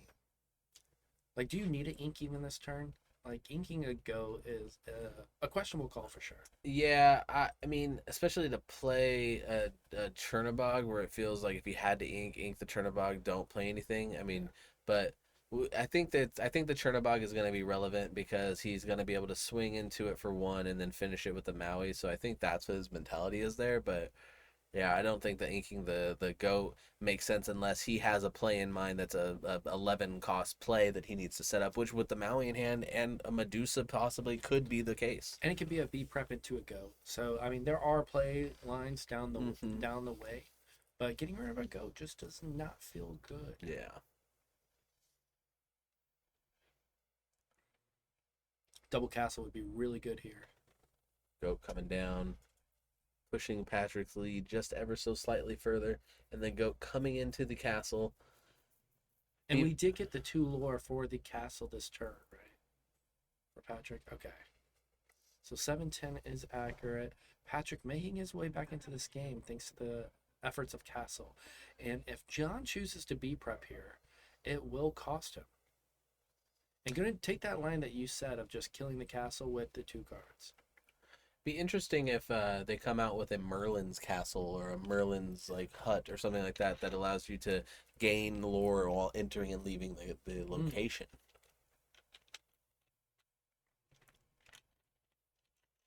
Yeah, that Maui coming down right now, stabilizing a little bit against the card draw that Patrick has, but still, I mean, with a rabbit and a goat on the field, those are cards where you don't love seeing those because it makes your cards that destroy things less effective and less impactful for sure.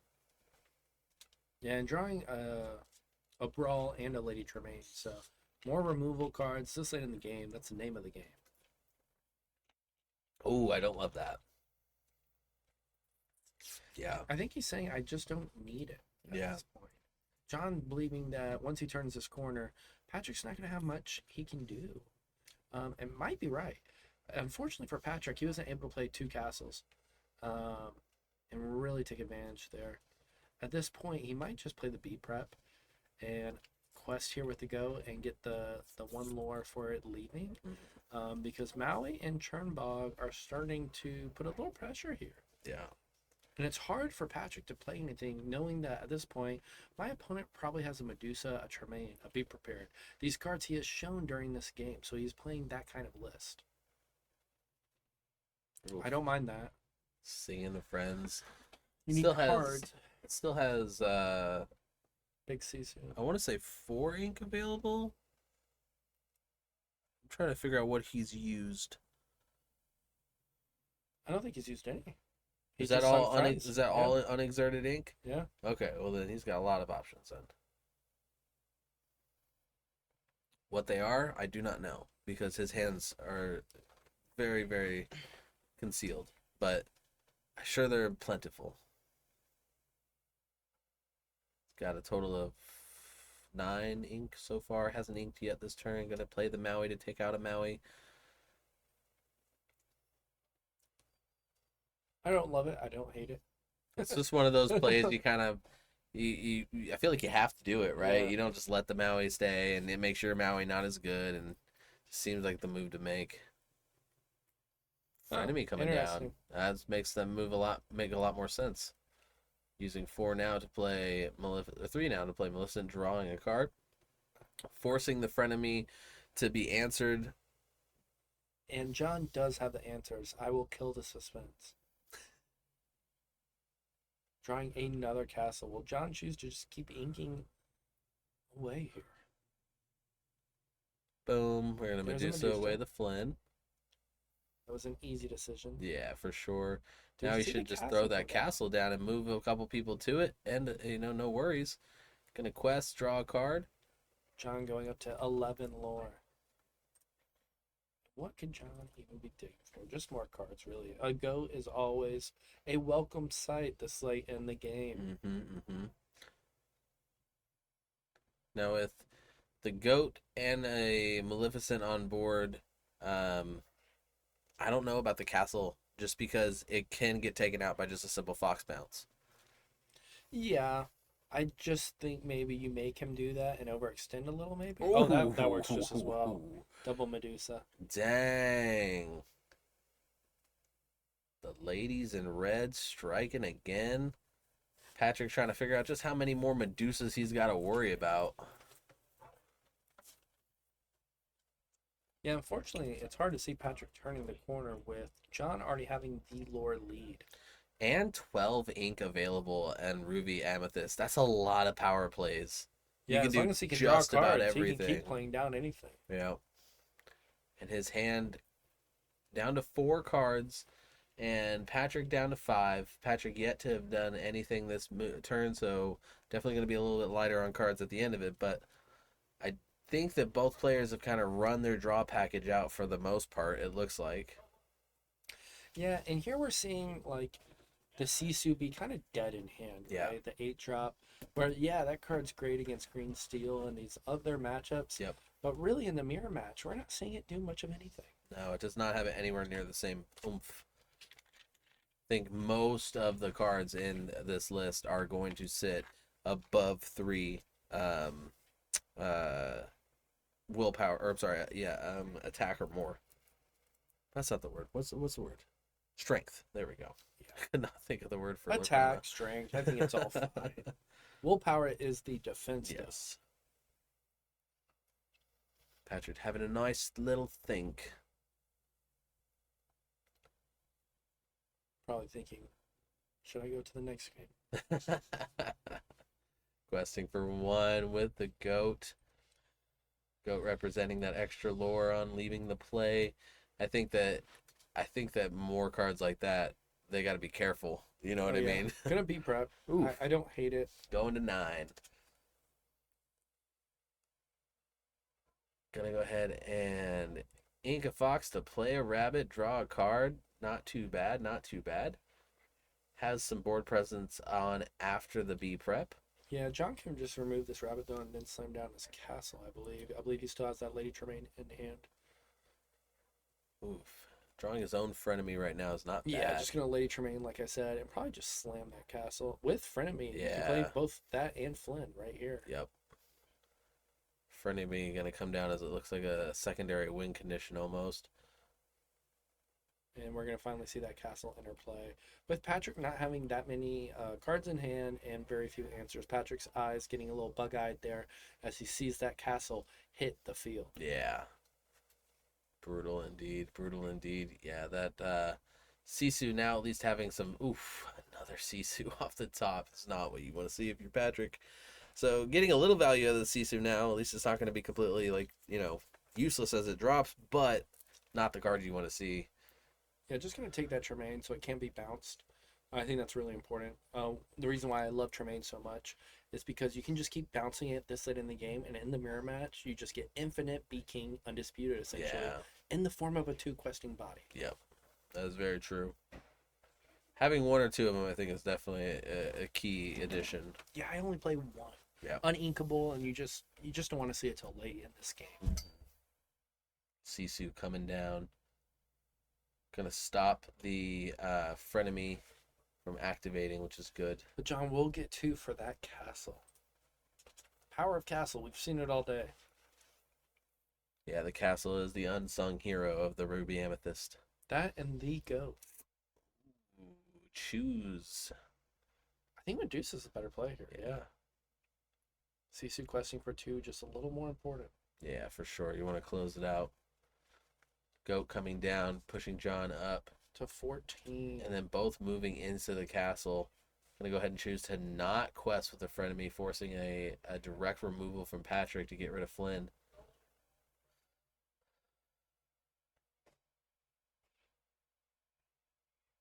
Almost thought Patrick was about to scoop. I thought so too. So if frenemy pops, then that's game over. Yeah, I'm not as worried about the frenemy popping. I believe Patrick does have an answer in hand. I know he has a Sisu, so I know that I can get rid of Flynn. And he can actually do it as a shift target, which is very nice. I don't know why you wouldn't just shift. Are you seeing? Oh, okay. Interesting. I don't know what we'd be looking for that could be better than the Sisu coming down right now. Yeah, because then it could have also swung into the castle. For 5. It'd just be a bigger body that can't be Medusa. It would have to be removed by a B-King or something of that nature. Is he going to play it right now, hard play it? He might. I mean, he has the feel like he will to do so, and he can remove it. But I don't necessarily love that. He needs to put. I think drawing the cards right there is taking a turn off of the gas when you can't afford that at the moment.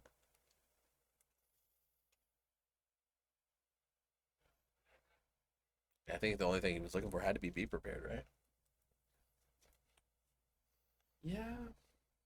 Even be prepared doesn't feel great right No. there. That's why I'm trying to think what would be the best thing instead of that shift line. And you already sung the friend, so it's not like you were looking for a Maui Sisu into the castle, which could have done the trick. Yeah, I don't know. Now, if you wanted to hard play the friends first, still have that shift line available, I'm okay with that. Because then if you did draw the Maui, you could have been like, okay, I can take this Maui and Sisu into the castle. Yeah. And Patrick did look at his discard before this, so he knows what's there. Okay, so we're gonna get that shift line. Play their own go. I think that's a missed opportunity because I don't even. How much ink does he still have left over? Just the 2. All right. No fun. Okay, interesting. So he's forcing the goat to take out the Sisu, but that's a trade the goat's happy to make. And John's gonna go up to 16.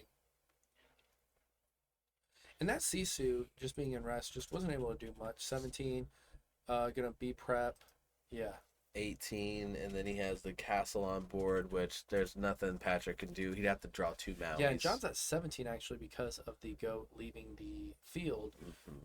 So even closer there. And Patrick gets one as well. He quested with the goat, and then it left the field, so he's actually at 18. Yep. And then Patrick gets one as well for his goat. So a lot of goat things happening right now. Yeah, that's going to be a scoop from Patrick as they go into the next game, getting ready to go and see who is going to be getting one of the mats today. Whoever wins this match will go into the top 2. They will be receiving a mat. We just don't know if it'll say champion on it or not until the end. So as John goes into this next match, definitely confident, I think, going into it, knowing that you didn't see a single B King Undisputed against you, and seeing the Sisu. If John is a versed player and keeps up on the who, what, when, where, and why of Lorcana, then I'm sure he knows that means he's probably playing the list from Fort Worth, because that's the most notable difference about that list. When you see that big Sisu. And at this point, you're assuming they are. Yeah.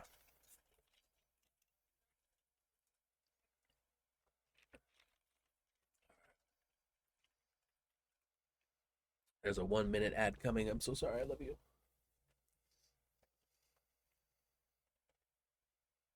Sub a Prime.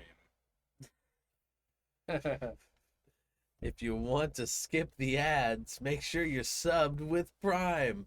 And if you have a Amazon Prime account, you can sub for free. Unless you're already subbed to some other channel, which would be a waste of your Prime. Then you're throwing. Yeah, that's weird. Yeah, I gotta do that. If we didn't, in 10 minutes it would have ran an ad in the middle of the match, and that would have been bad. Yes. We do not want ads in the middle of matches. We are not amateurs. We will take them in the shuffles like professionals. We would hate to miss a goat being played. Right, exactly. All right. We are getting our mulligans ready. That Sisu is going to be leaving that hand. That card does next to nothing in this matchup. 100%. Going to go ahead and get rid of 2, keeping 5. Pretty strong start from Patrick. And John taking 3. So pretty confident in what he had as well. Oh, John taking 4. Just kidding. I think that Patrick is going to have to try to go for the Sisu line and just hope. You know what I mean? Just hope he doesn't, that John doesn't have it, and start to get that edge off on the lore. Well, Patrick going first now really is an advantage. Mm-hmm. We saw what John was able to do with going first. So it'll be interesting to see. Yeah, I agree. I want to make sure that whoever goes into this top 2 definitely earns it. And I feel like if you go against a mirror match, you know who won, which one of you is the better of that one for at least today. You know what I mean? And I'll be curious if it's another mirror match going into the final. Could well be. Yeah, if the Emerald Steel player doesn't win, then we're gonna have a double mirror match. All the Ruby Amethyst. And appreciate you for that comment, Big Lou. We've been here trying, so. Just started playing yesterday and loving the game. Oh, well, nice. Congratulations. Happy to see you join the ranks. Yeah. Welcome to the Lorcana Lumineer. And we see the magic broom come down. So Patrick was able to get a 1-drop down, inking a Queen's Castle, which is fine this early in the game. playing it. However, the first person to be able to get a castle in play sometimes does just kind of run away with it if they don't have the immediate answers. 100%. And then Patrick laying down that Flynn line, he's ready to go. But seeing in John's hand, he has the answer. Flynn Sisu of his own. So I wonder if he's going to go for it. Yep, Flynn's coming down, and now we have to see, does Patrick also have the Sisu? Otherwise, John's going to grab that advantage coming into the third ink. Patrick not inking right away going into it makes me think he probably does not have it. Inking of Friends. Interesting choice. Oh, interesting. Gonna go ahead and get the 2 quests off. I think I love that. Yeah. Getting some value out of Flynn finally. I think we saw Flynn kind of just sitting on the field for a couple games. So it's good to see him actually moving some lore around. Almost out of top 4 than game 3. Nice. Patrick going to 2 lore. That just works out well there. And for the person who asked, it is in game 3 of the other match, and that is once again Green Steel versus Ruby Amethyst. Ooh. Sisu coming down, turning the Flynn rider off.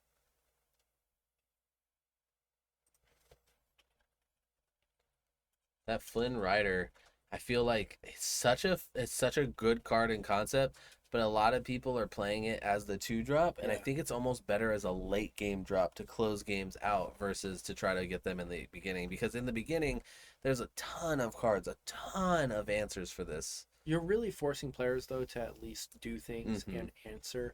For example, we saw Patrick play the Brawl the previous turn. So I don't mind it in the sense that I'm removing cards from my opponent's hand. Definitely, and we just see Patrick inking and Replace his playing. broom. Yeah, so getting, really what I'm seeing, though, is he's getting his hand size down to where now that Sisu is going to be the higher number, turning the Flynn Rider on, and then bam, just like that, Brawl turns it off. We have the mirror answer to the mirror problem.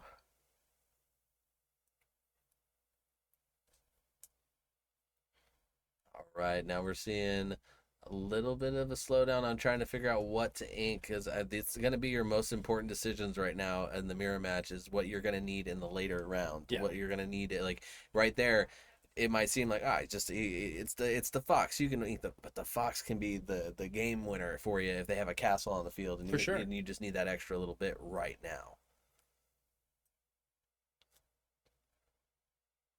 Now Patrick figuring out if he wants to sing, I assume, with Sisu. Friends on the other side. I think I see that's what I see poking up through there. Nope, we're going to use 4 for a rabbit, draw a card, see what other options that we have.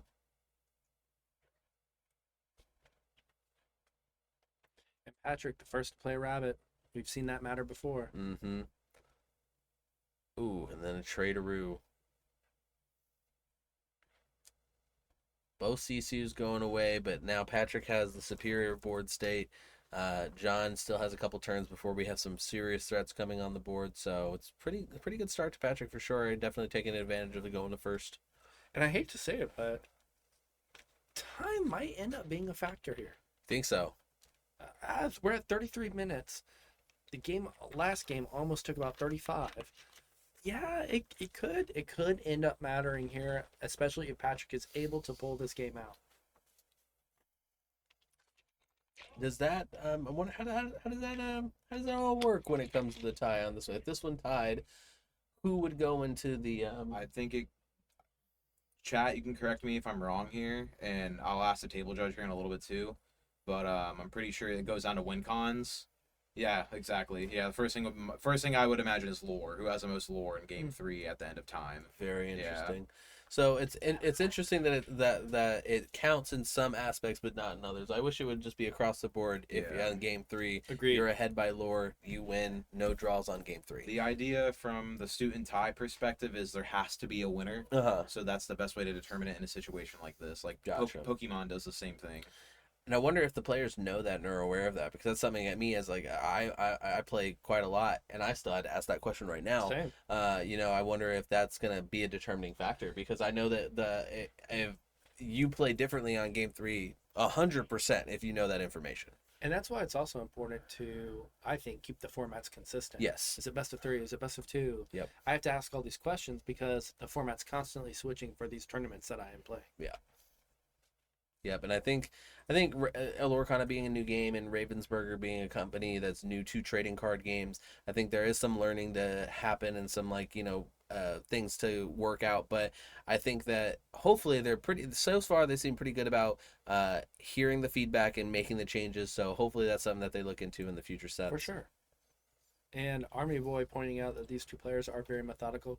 Yeah, they are, and honestly, I don't mind it. Unlike the previous time where we were talking about time being such an issue in a previous round, I don't sense that here. I really think both players are just going through every line where every meticulous decision really matters in this mirror match. Yeah. I think the mirror match in any color combination is going to be the most thinking that you will do with your deck 9 times out of 10, because you know all the answers and all the questions, and you have so much information you have to try to digest. And Patrick inking his second castle there, just saying, I see the Maui out there. I'm not going to worry about castle right now. I'm not going to hold for later. We'll see if that comes up later in the game, knowing that 2 castles are already out of the game, and if John also retains that information. And that's super important too, being able to remember what has been played, how many are in the discard, what got inked. Correct. Something like that is the times where I make a mental note. Yeah. You can't keep track of everything, but something as important as a castle, I would know at this point, my opponent only has 2 left in the deck. Yeah. You're tracking things like that, be prepared, Medusas, rabbits, and you can look in the discard for most of that information, because some of those cards are not inkable. Yep, and luckily out of all those, I think Castle being the only inkable one makes it a lot easier to kind of keep track as where you go through. So in this mirror, that's definitely something you're trying to retain that's happening constantly.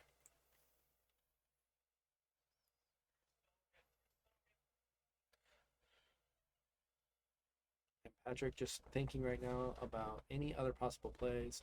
Drawing a card, never a bad move. John needs to have some bouncing to go on, or else he's going to start running out of cards real soon. Patrick would love to get a little more lore here, going up to 6. Gonna bounce his own rabbit. Patrick doing what John did the first game and really just being able to abuse the rabbit so far and win the card advantage battle. And we see that 3rd castle in Patrick's hand as well. Throwing the Sisu down into the inkwell, giving himself 2 available ink, but not choosing to use it seems. Got a B prep, a castle in hand. We got to take these glimpses of Patrick's hands while we can. They're fleeting. Very true. I think I saw 2 B preps and a castle, so I'll keep a mental note of that. John going to 3 cards here. Really wants to get more. Unfortunately, can't slam that rabbit into anything. Gonna have to rely on a bounce. Found another rabbit. John is very good at finding rabbits. It's like the rabbit whisperer. And then we're going to sing friends. Okay. Such a great move when players sing with Maui, because I think a lot of newer players will forget that interaction happens, because the reckless tag will confuse you and think that's all you can do. But singing with a character that has reckless is such a great way to get around having to challenge, or in this case, not being able to do anything with your character because nothing's turned sideways. Correct.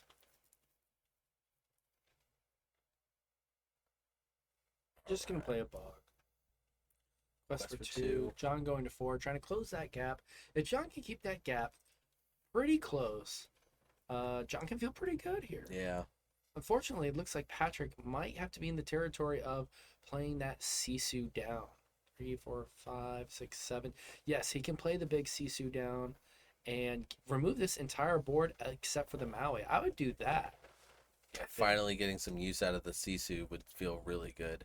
Doesn't seem like he's going to do that though, because he just took the trades right here. Interesting. I would have slammed the Sisu. I think we're missing opportunities here to use that Sisu effectively when it's your key difference in your deck. I mean, maybe I'm wrong. It is hard to see Patrick's hand, but I thought a big Sisu was there.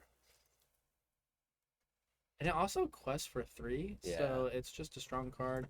He might not have it. I see a rabbit, and I don't think he has it. Okay. I think it's 2 goats, a rabbit, be prepared, and a castle. See, I thought it might be the 3rd card from the left. Okay. Yeah, because I was gonna Now say second. if he had a Sisu and he's not using it, that's just out of control. So it makes a lot more sense, and he's able to clean up majority of that board Yeah. without using a be prepared or anything like that. Which you really want to be able to save those for actual threats, which there really wasn't any on the Yeah. board. There was just a lot of people. That's why the Sisu would have actually been good. Yeah, it would have been great. Unfortunately, Yeah, not having it. and Sisu off the top. No, I'm just kidding. All right, so we're gonna. I think it actually was a Sisu, just a little one. Oh, Yes, baby it was. Sisu. And we saw John really repair his hand. I mean, look how healthy he is over there now. 5 cards in hand. Eudora, thank you for the follow. Welcome, welcome, welcome. All right, so now we're gonna pass over to John with a rabbit on the field on both players' side. Ooh, double Maui. Is that double? No, that's a brawl and a Maui. Okay, brawl, Maui, Sisu in John's hand. Some other cards in the back I can't seem to catch. Yeah, they're both not being kind to us. I Seems think like it's a couple snakes. A snake and a fox. Snake and a fox. Old snake and a fox. And once again, we're only at 7-4 lore with 26 minutes remaining in this game. Brawling away the rabbit to stop any further bouncing from him, which is just what you have to do. Rabbits are more of a threat than I think so many people give credit for. Yep. So doing that, definitely a good play. This rabbit coming down with just questing. And now with 3 more on the board, is he going to bounce for bouncing for a fox and take out that Mim, do a little traderoo. And John, I think. John at 5 lore now. And going to take that trade and clear the board. Mini B prep happened this turn. And John didn't have to give up much to make it happen, to be honest. Staying at 5 cards in hand was really good here. We might see a castle come down from Patrick here. Put the opponent, because the opponent would have to play Maui and then not kill the castle. The ink pile that Patrick just cleaned up was pretty crazy. Yeah. Ooh, and unfortunately, missing rabbit draw is a player thing. It's not a game state thing. You don't have to take the draw. So that is a mistake. And just going to play goat, put it on the castle. Like I said, I think the castle play is really good here. I like the goat play, going to 8 lore, keeping it in his advantage. Dang, that's really unfortunate when you see players mistakenly miss draw triggers because they're so important. They are. They certainly are. And John being forced to play that Maui and just attack into the castle that he cannot remove but has to put 6 on it right now. And essentially taking a turn off, right? Oh, 100%. And if you're Patrick and you have a Maui, never mind. That's Very a nice great hit on the Maui to get him safe. So I feel like Patrick, if you have the Maui, that would feel so good. Yeah. But Patrick being able to draw 2 cards here is actually kind of nuts. Yeah, and get 2 more lore from the Queen's Castle. Yep. Ooh, this was looking like it's gonna go into game 3. Ooh.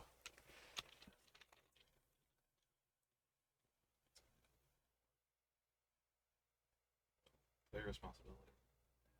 Yeah. Judge tells them to. Or if they have a question, they can ask a judge. What other decks are still playing? No other decks are still playing. The other side of top 4 finished. That was the Emerald Steel deck versus Ruby Amethyst. Which one won? Yeah. Do you know? I'm pretty sure Taurus won. So whatever Taurus. Ruby Amethyst is what he was. Interesting. So we're gonna see Taurus in the final. It sounds like. Let's go verify that. Yeah. Bouncing that goat there. So Patrick gaining 1 lore, and I believe he quested with it before he bounced. So gaining 2 lore there. Patrick going to 12. Something else I was just verifying is that we are not allowed to tell the players since the game has started about the rule for going into overtime and it being a lore win.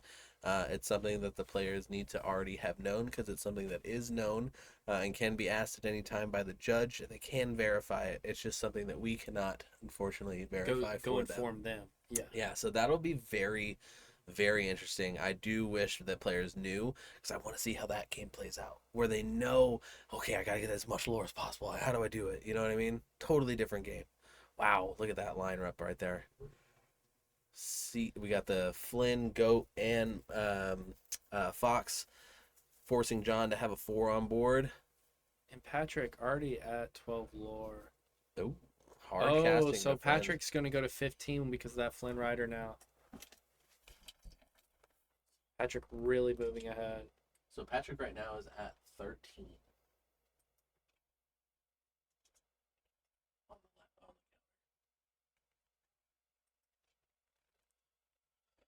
Yeah, 13 to 5. And we're going to see that Flynn activate. I mean, we're tapped You out have here. to, right? There's Yeah. no, you can ink something, but you don't have any way of playing anything more powerful than the goat or fox right now. Dang. So that's game on board, essentially, because the Flynn activates, sends Patrick to 16. Goat's going to quest.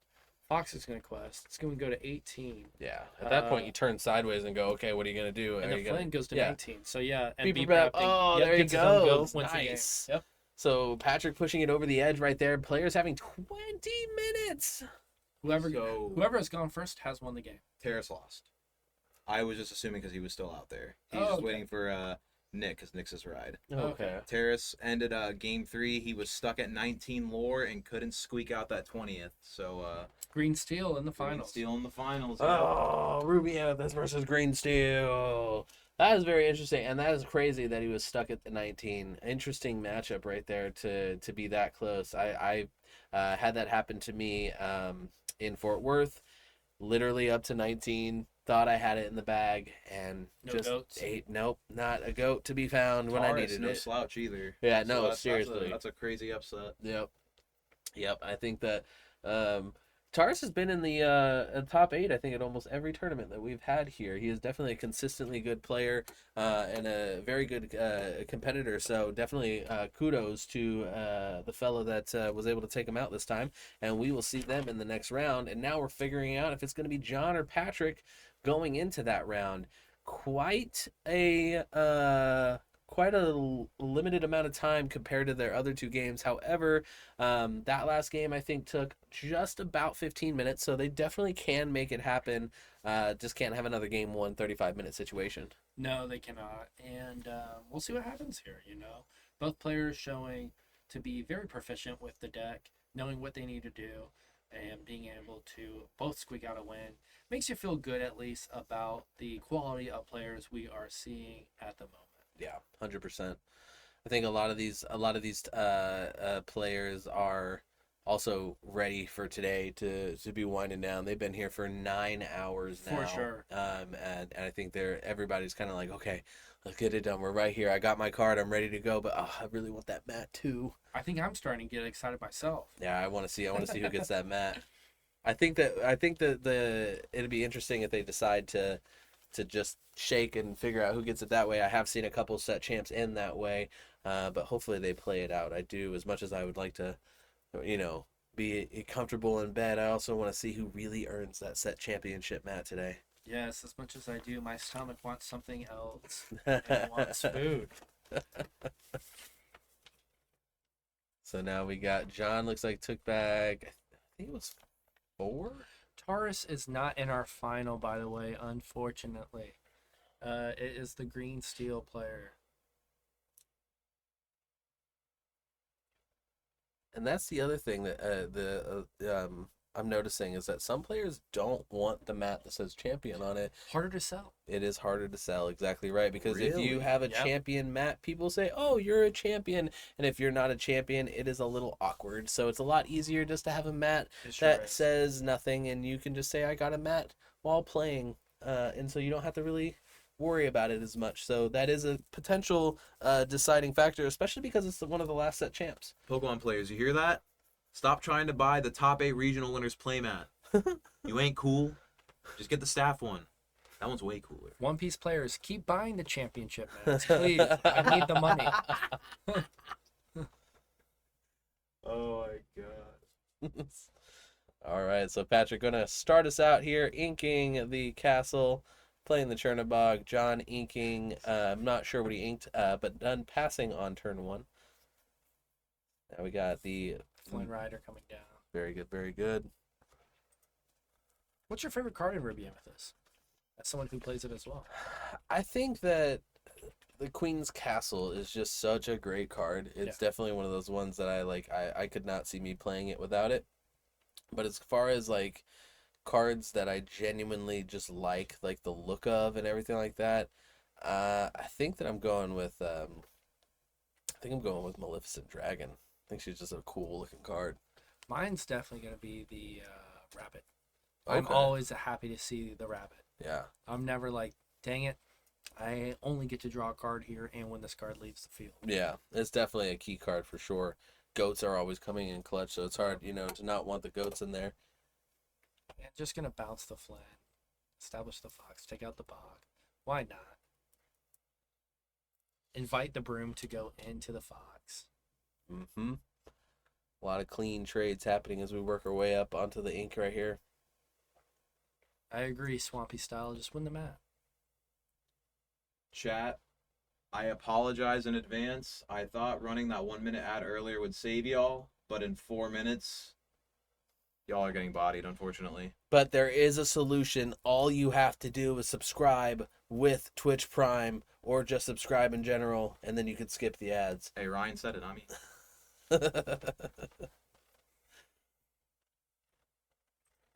All right, Patrick, deciding what he wants to do now. Got to figure out if he wants to ink. Hopefully he does. We have seen a couple people skip their ink today. Did not work out well for them. Yeah, these players are not going to make that mistake.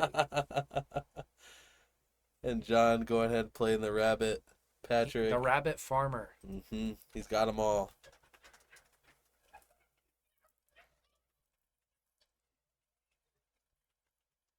All right.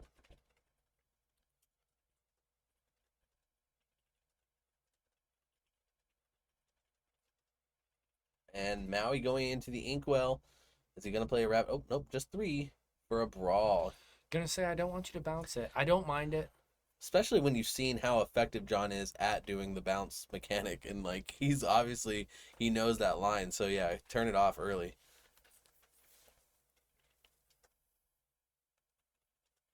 He's gonna ink a brawl of his own. And play the Sisu down. And a Flynn Rider. Ooh. Good time to do it. And we see a Medusa, a Tremaine, and John's hand. So John's sitting on some heavy removal that can start coming down next turn. Mm-hmm. There's a good shot. This Flynn actually goes off. Yeah. It would be the first time in a few matches we've seen Flynn pop off and get some lore, which would be great for him. We saw Patrick get it last game and end it on the same turn. That's how powerful gaining that 3 lore can be. Mm-hmm. Playing it at the end versus the beginning, I was talking about, being a key spot for it to close out games. Yeah, usually your first Flynn is just to fish cards out of your opponent's hand, make them take turns off, and if you can pop it off, well then great, go ahead. Exactly. But it's a bonus thing, if anything. And I think that's kind of where we're sitting on right now, where John said, "Hey, you got to take it out," and then he just Patrick didn't have the gas to do it, so now John's gonna get that easy 3, and then questing with Sisu, and then potentially Flynn. That's 6 lore in 1 turn. It's a huge turn. I doubt we see the Flynn turn sideways, though. I think going into the next turn, knowing that your opponent could draw Maui, Medusa, Lady Tremaine, has all these different answers potentially in the bank, I just say he's done his job. He got you the pop. Why not throw in some extra lore on there? I think you make them have it, though. Yeah. Because if they don't, that's another 3 lore. Yeah. As opposed to the 1. And you're very much right. They could have the answer, but Gonna go ahead and take out Maleficent. I would have quested there. I would have quested too. Playing his own Maleficent, or sorry, Medusa. Oh, Medusa, yep. Holographic too. Yeah, he's got so many shinies, John does. Even, I can never tell that the rabbits are holographic when I'm looking at them, but I can tell right now looking at John's rabbit versus looking at Patrick's rabbit, I can definitely tell the holographic, but it just looks faded. Yeah. And John just accepting the fact that I'm going to try to just gain 3 lore every turn with this Flynn at this point until you can do something about my board or something about this Flynn Rider. Patrick does have the answers in hand. Inking a Sisu. Probably going to play the Medusa just for the target removal. Medusing a Flynn does not feel good. That's a very big card for a very small target. And that Sisu going to be able to quest for 2, Medusa for 1. John will be able to extend his lead this turn. And Medusa gonna go ahead and sing And Friends. we know John has the Lady Tremaine here. Also drawing the B King Undisputed. So this Medusa will leave the field if he wants to. Do you play the B King or do you wait, trade, and get the B King to go off on a bigger target? I almost feel like I think putting. I'm B King here actually. You think so? Because if I play Tremaine and then I get B prepared, I lost another body. Mm-hmm. Whereas the B King, I don't really lose anything except a song. I feel like playing that castle though is definitely where I would go with it. Yeah, just gonna do B King, get rid of the moves. So there, I don't mind that play at all. Questing for 2. I think that was the main reason to get rid of it. It's just so he has the free quest. Unless you have the Maui, you get another 2 lore on the board, and then you can play your castle next turn. Yeah. I just feel like setting up that buffer against Be Prepared is always a good play. It is, but right here, Patrick, if he does spend the B prep to get rid of this board, I think John's happy about it. Yeah, Sitting still with Tremaine in hand. for sure.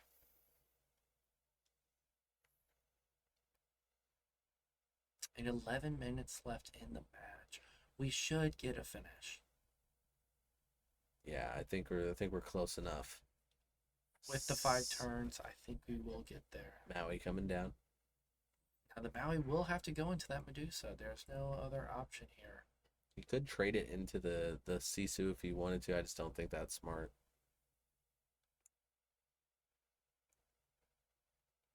Yeah, inking that goat. Gonna go ahead and make the choice, and is Going to taking the Sisu. Okay.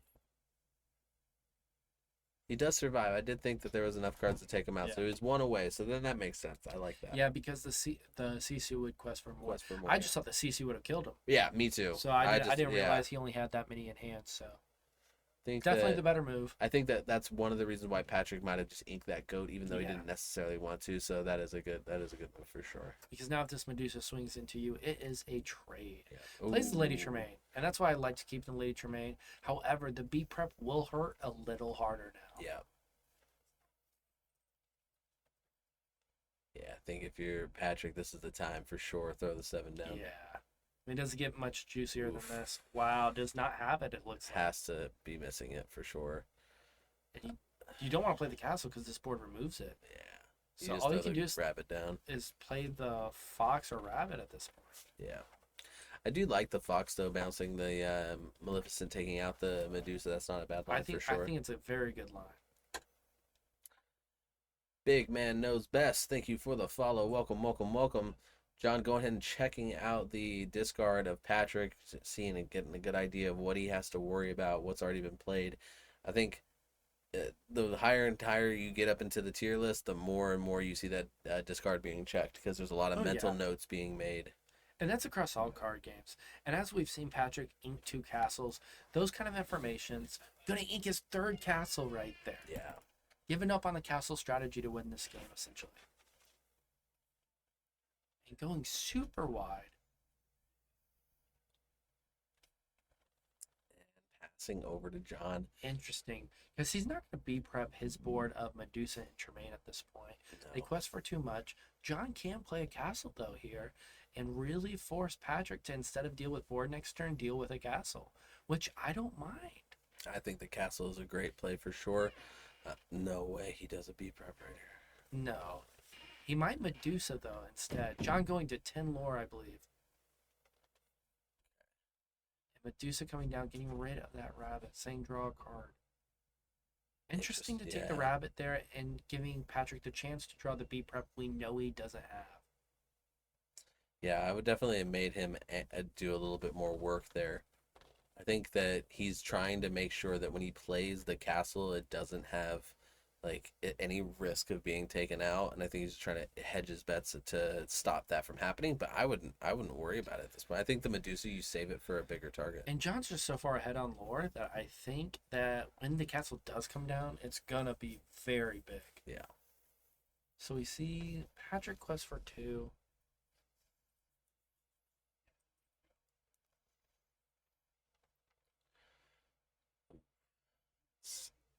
Definitely no. Be prepared still. Gonna go ahead, bounce. Can blow up the broom and draw a card if he so chooses. It's not going to do so. It's going to just take out the Tremaine. I don't mind that one bit.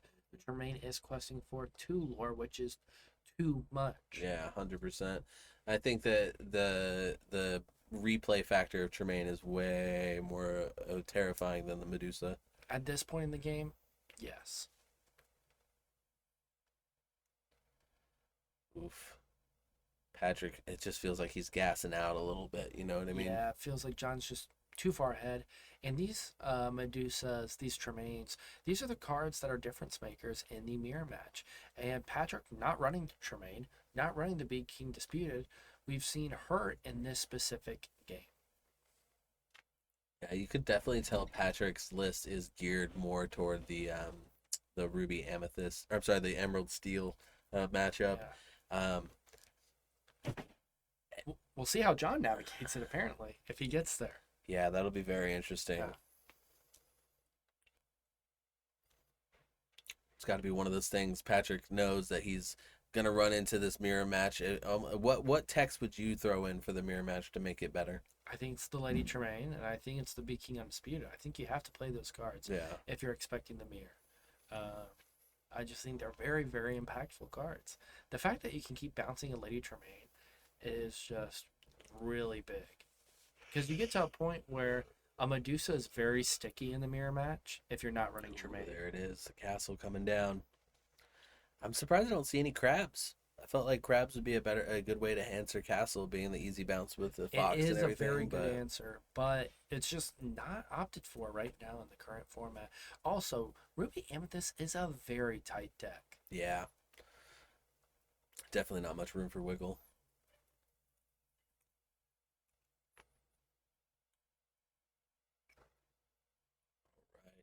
Putting a castle on the field and then moving the snake to the castle for the card draw. Not only that, but bringing back the Medusa for another hit on the old removal. And I think that Patrick has got to be worried about this at this point. Patrick does have the B prep in hand.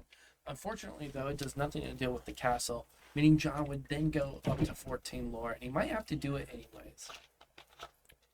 I'm gonna kill the Medusa. That's interesting. I don't know. I would be prioritizing getting that castle gone over everything else. Maybe Patrick has a Maui in hand and is going to take a Maui and Maleficent into that castle. I'm going to play his own too. Okay. That's an interesting move. I'm going to say, maybe I can raise you. That is very strange. So John going to 14 lore here. That feels like too little too late to me from Patrick. I feel like he needs to have more of an answer on the board for that castle. I would have liked to have seen him have a play that dealt with that before doing the castle himself, because now it doesn't feel as impactful. Yeah, I thought Patrick had 3 castles in his ink, but maybe that was the previous game where he had 2 in ink. So we know he inked 1. And possibly another one this game. But I know the previous game he definitely inked 2. And here's that be prepared. And interestingly enough, he does have 2 castles to the 1, but at this rate, with John's lead in lore, which is now 17-9, it's just going to be too much. Yeah, it's definitely rough. 17-9 is a really hard number to come back from. Now it's 18-9. All he needs is some bouncing, and then it's. I think Patrick knows right here. There's nothing he can do. Nope. That castle's gonna pop off, or the goat's gonna quest and then go away. One of the two. I think Patrick's out of it on this one. Yeah, Patrick just gonna have to be happy with the Ursula. Yep. John moving on to the next round. Nice. Final round. Oof. I definitely think that the mirror match there, you were right, the Tremaines and King Undisputeds really played a massive part, and the Sisu showing it is a good card, but it might have only been as good of a card because of the meta, and going into the normal typical deck with a 3 stat line or higher being the average cost or average strength of the character, it just feels like it's not enough to make an impact. And I think it's important to note, too, that John did get to go first twice. Mm-hmm. It matters. Yeah. Unfortunately, it does really matter in Lorcana. And, you know, that's just the way it works out sometimes. You know, I think Patrick's still going to be very happy with his run today. He did incredibly well, and both players really piloted the mirror really well. 100%. And I think it's interesting how impactful going first is, and interesting to see how Lorcana deals with that knowledge going forward. You know, they don't want it to be a disparaging difference between play and draw to the point of if it only comes down to who goes first and they win. That's not a card game, right? That's not the way you want it to play. So you definitely see on certain matchups it is way more prevalent than others. But I think that if I'm taking notes from this, it's I need to start practicing on the draw more than on the play, and seeing how I can win those games and how I can consistently combat people in that state, because that seems to be where the toughest games of Lorcana are won. For sure. And it's just, I mean, we're going to see it again in this final with Ruby, Amethyst, Green, Steel, how these players have been able to navigate their way to this championship round. And I mean, these are two of the most popular, if not the most popular decks in the format, and they're the most popular for a reason. Yep. We're about to play out finals. Awesome. We're going to play out the finals. We're getting ready for that. Give us just a moment. We're going to take a very short break, and then we'll be right back. See you guys soon. All righty. Whoa, I'm way over here. Yeah, you're way over. All right, guys. We are back and getting ready for the finals. All right. Who would have thought Emerald Steel and Ruby Amethyst at the final? Wait a minute. We thought. We had an idea. Yeah. That's what you were saying earlier. Yeah, not too much of a surprise here. We've seen both people on stream today multiple times, and it's going to be a battle of Ruby Amethyst versus Green Steel, something that in this format we have gotten used to. Yeah. I think that anytime you see the top decks in championships like the Lorcana Challenge, expect to see those in your locals, expect to see those at your set champs, expect to see those all around, especially when Pixelborn isn't a thing anymore and we don't have an online client to adequately test these decks out and try them out. A lot of the times, a lot of people are just waiting for the secret sauce, waiting for somebody to do it for them so that way they can go out and play it. Because let's be honest, we don't all have time to spend 50 hours, theory crafting and testing things out and trying different stuff. So you kind of have to use your time wisely, and especially your money effectively. And if you're just buying singles and you're trying to only get cards you need, you don't want to have to be buying, play sets on play sets on play sets when you're a new player getting into it. So I do think that we'll see more and more of these metas kind of shaping around those challenges, but it's a great idea for you to then keep that in mind and start making sure that you're staying up on certain places, YouTubes and channels, so that way you can keep up to date with any of those additional changes to the game. And I think that there's plenty of really good sources out there for Lorcana, which is awesome. Yeah, and card games are a hobby of passion by all means. You can put in hours and hours into your deck list, into your understanding of a metagame, or studying, like you said, on YouTube. Yep. And the more hours you can put in, usually it pays off. So yeah, 100%. And we could tell both these players have definitely put in the hours. So here we got Patrick going inking, playing a Diablo for the first one, and John doing the nice slow reveal, giving them the good show. We're going to see what John does here. John also not dropping a match on the day so far. And Patrick, really, really happy that we got him back, because I love seeing those broccoli sleeves making their debut again. So now we're going to ink that Robin Hood, the big old Robin Hood. Probably, we're giving the shift out on Diablo, activating our card draw engine ASAP, questing for 1, and getting ready to start drawing some cards right away. So I'm assuming that meant that he didn't have the Bucky and he just drew the Bucky. Otherwise, that was the most interesting way to play that I've ever seen. So we're going to guess that he had the Bucky on the draw there, which is a great draw. One turn too late, but hey, you found it. Now we're going to go ahead and draw again. Now playing that Cusco from John is...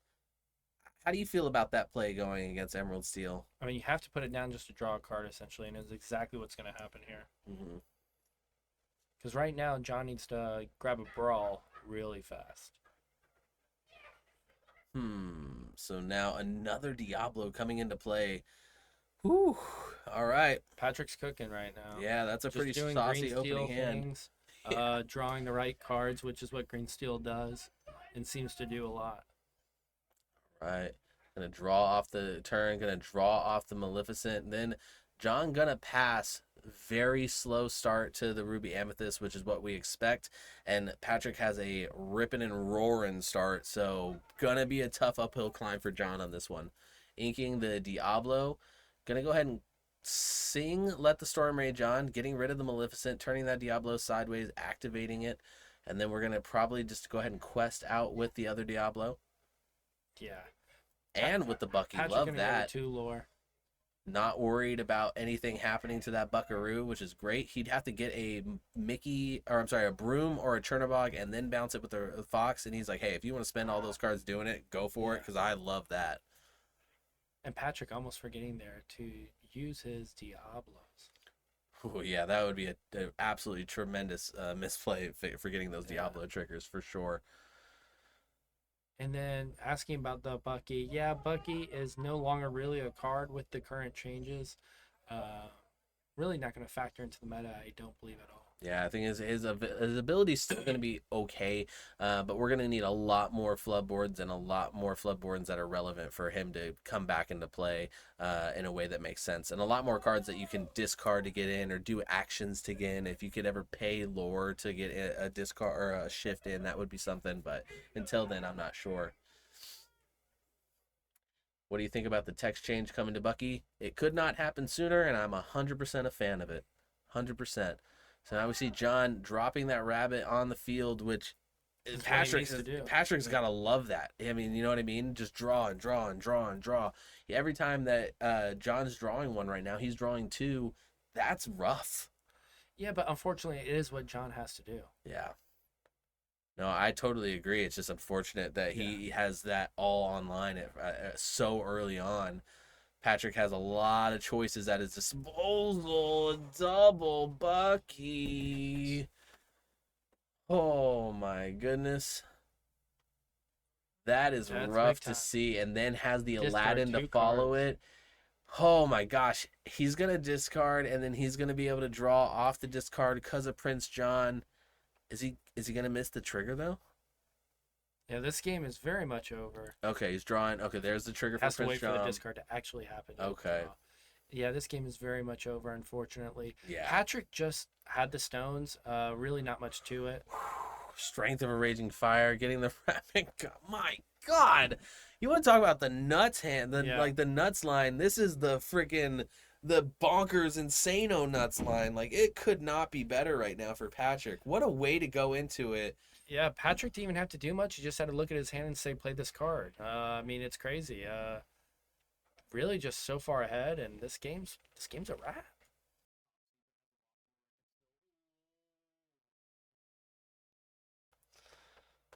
Man, that is crazy strong. I mean, you're too far away from be prepared for it to matter at this point. It really doesn't matter what you do. And Patrick has too many cards in hand at this point. He's got half his deck in hand.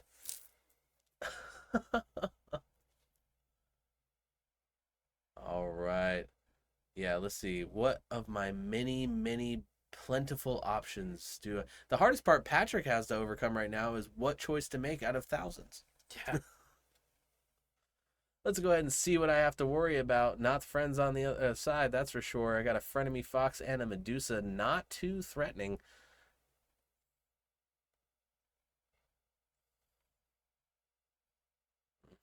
Gonna go ahead and add some damage to that Maui and finish him off with a boom boom. Wow.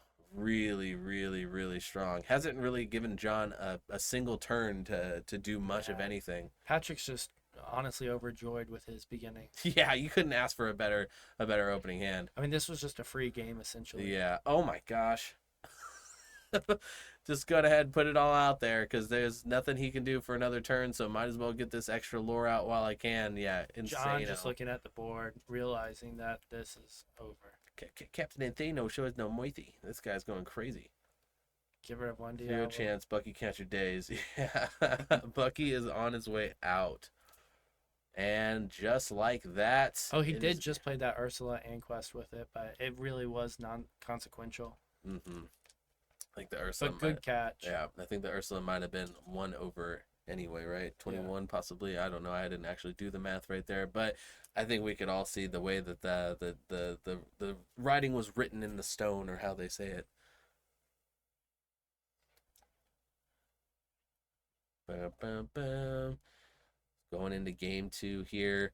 I think John, you gotta just kind of relax after that one, right? You gotta go, well, I'm up against it. I knew I was up against it. Let's hope I have a better game 2. See what game 3 has, but you can't let that one get in your head at all. Because that's just the risk you run playing against Green Steel. They could have that, but he could very well not run into Bucky, for the entire next match. Yeah, we'll see what John can do here. Yeah.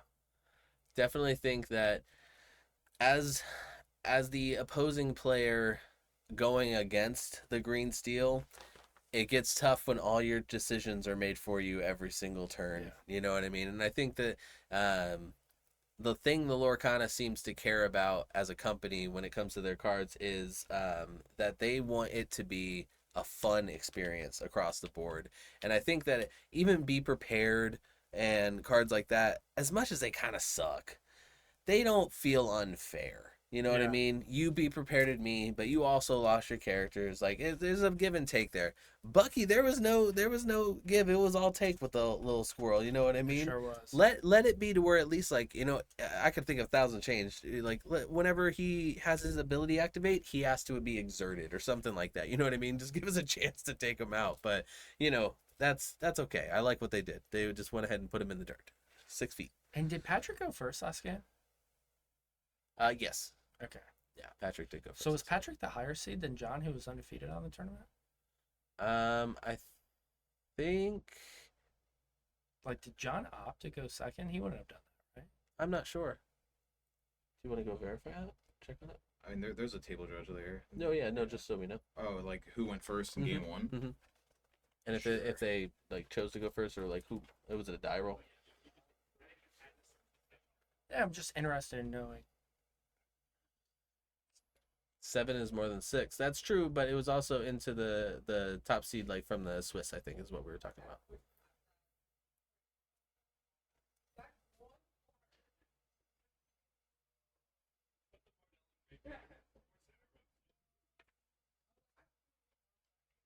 Patrick went first game 1. Okay. Cool beans. So he must have been the higher seed then. Mm-hmm. He was top seed apparently. So even though his one loss was John, that's interesting. In the Swiss, right? Yeah. Yeah.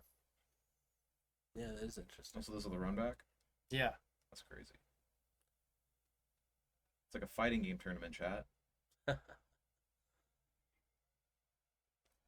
think that's how it was in Fort Worth too. The top 2 people in standings on day 1 when they went to day 2, those were the people that ended up being in the final. So I thought that was pretty interesting. And we see that Turbog just go and draw a card. Diablo coming down. Already has the hand brawl. off. That's good. For John. There's the Cusco. So do you think that's John's tech for this matchup specifically? Is that Cusco on 2? I mean, it seems to be his way of trying to hedge his bets in that matchup. He didn't seem to favor it as much in his previous matches. Gonna see the Bucky come down, so strong start, it appears, for both players.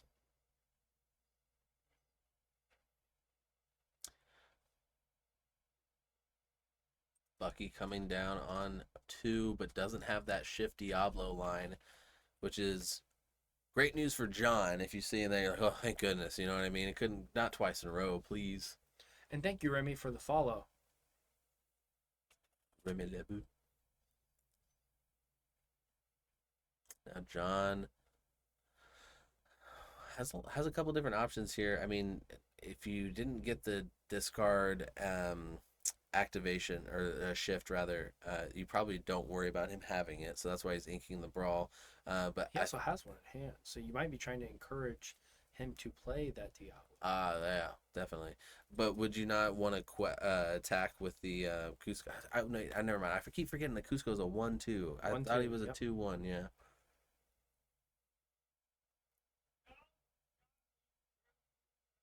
Inking the Ursula to play a Diablo, not choosing to shift it because he doesn't have any available songs that he wants to get rid of. So he's just going to play it out, getting a discard of the Maui, and then Diablo Little Jr. is going to go ahead and quest for 1. So not quite the Insano line from last time, but not bad. And if he has another Floodborn to play to keep the ball rolling, that's a lot of pressure on John. And there's that brawl coming down to take care of the Diablo before he can get any card draw, which is huge.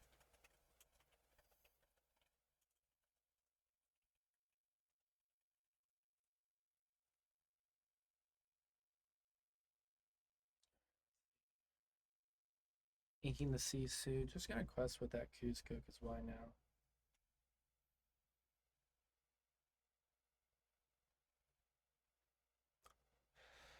Now, I definitely think the game plan doesn't change too much for Patrick here. But how much pressure are you trying to put on with lore right now? Like, are you just questing as little as possible with as much? Like, you keep the Bucky on the field for as long as possible, right? Like, you're not trying to get rid of him. But at what point do you say, okay, I need a quest and get this Bucky into gear to start getting that lore? Because I feel like Patrick could have just that issue of just running out of that steam, like we've seen a lot of Green Steel happen. Yeah, and you always can do that, right? But I think you just hedge your bets. Yeah. I think you say play for not doing it. Oof, Maui coming down to take out that Diablo. Cusco gonna quest for 1, getting another lore, keeping the lore count nice and tight.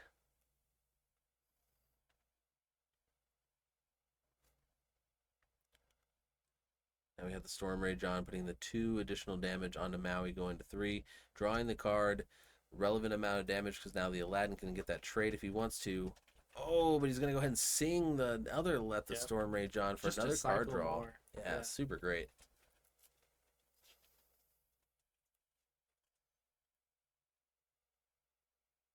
Another, this looks like a Baboom in hand. Oh, Baboom in the Inkwell. Ooh. Another Bucky. That is tons of pressure for John right now. You're getting close to be prepared, but you're not there, and you really can't afford to be losing 2 cards at once. That Snake seems to be the only ink right now. And if that's the case, I'm probably questing with the Cusco, bouncing it, inking that instead. So that way I get some action on the board. Yeah, this is a tough spot to be in, to be honest. Yeah, knowing you're going to get 2 cards taken away either way. Yeah.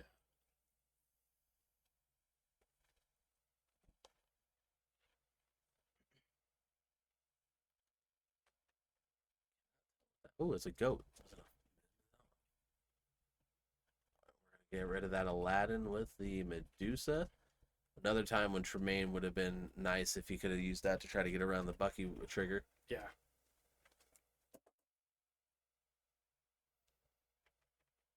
I believe Patrick has the Beast in hand. Yeah. I'm just going to get rid of the card in hand. Oof. Unfortunate. Now John has to not only get the Be Prepared, but he has to be able to get something to ink first. Well, Be Prepared doesn't even do anything if he draws it right now. No, yeah, that's what I'm saying. Like he's got to get the extra ink to be able to do something first. So it's an uphill battle for him for sure. Yeah, you're hoping that top deck's actually Medusa just to remove the beast at this point. Yeah. Well, it definitely looks like it wasn't inkable, or if it was, I feel like he would have just thrown it in there right away. Questing for 2. Keeping it.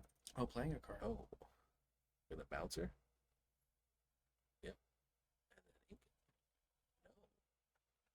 All right, allotting to stay at the 6 ink, and it's interesting. I'd want to be ready for that. Be prepared if I draw it, but I think he's just saying, you know what? I'm too far behind that. You have your Buckies on the field. I have to quest right now. Yeah, And to answer your question in the chat, does this game end up in top deck mode often, or is it just the case with this discard deck? It is definitely the case with this discard deck.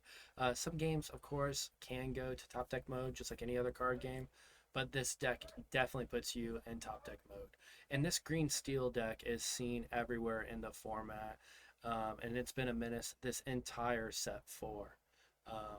So it's just continuing. What you see today is just a continuation of everything this format has done.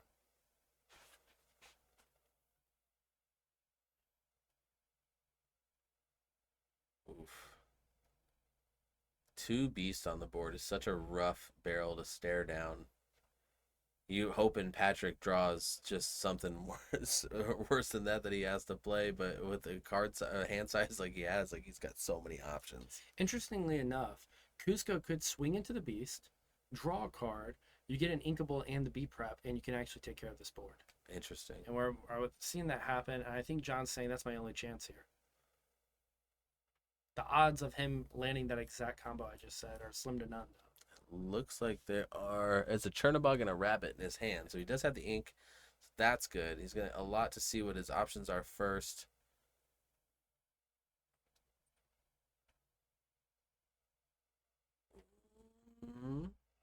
Using the rabbit to take out the beast. Gonna use a Medusa to take out a Bucky. That alleviates a little bit of pressure right there.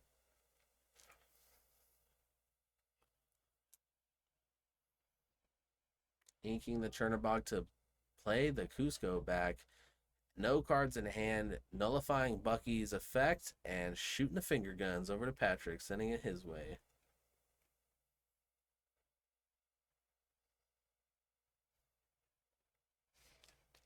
All right, and let's see what Patrick chooses to do. I think he has about 6 cards in hand, it looks like. Yeah, definitely a strong hand in comparison to John. All right. Beast's going to go ahead and sing We Don't Talk About Bruno. Getting rid of, the rabbit. Giving a little card draw, probably so that way he can play a Floodborn and make him discard it. Now I'm curious if John takes the draw. He does. Okay, so we saw earlier Taurus electing to not get the card draw. And right there kind of biting John in the butt a little bit, losing that King Undisputed. Not devastating, but hey, you had to take the risk. If anything, John cycled a card and is closer to B prep. Yeah. Ooh, questing with the other Bucky, getting himself up there. Knowing when the Bucky has gotten his use out and questing with it was what I was talking about earlier, and Patrick seems to be free and ready to let it go. Yeah, I mean, at this point, Patrick just wants to, invite the B prep almost and have more cards than his opponent in hand so that he can take advantage of it. Yeah.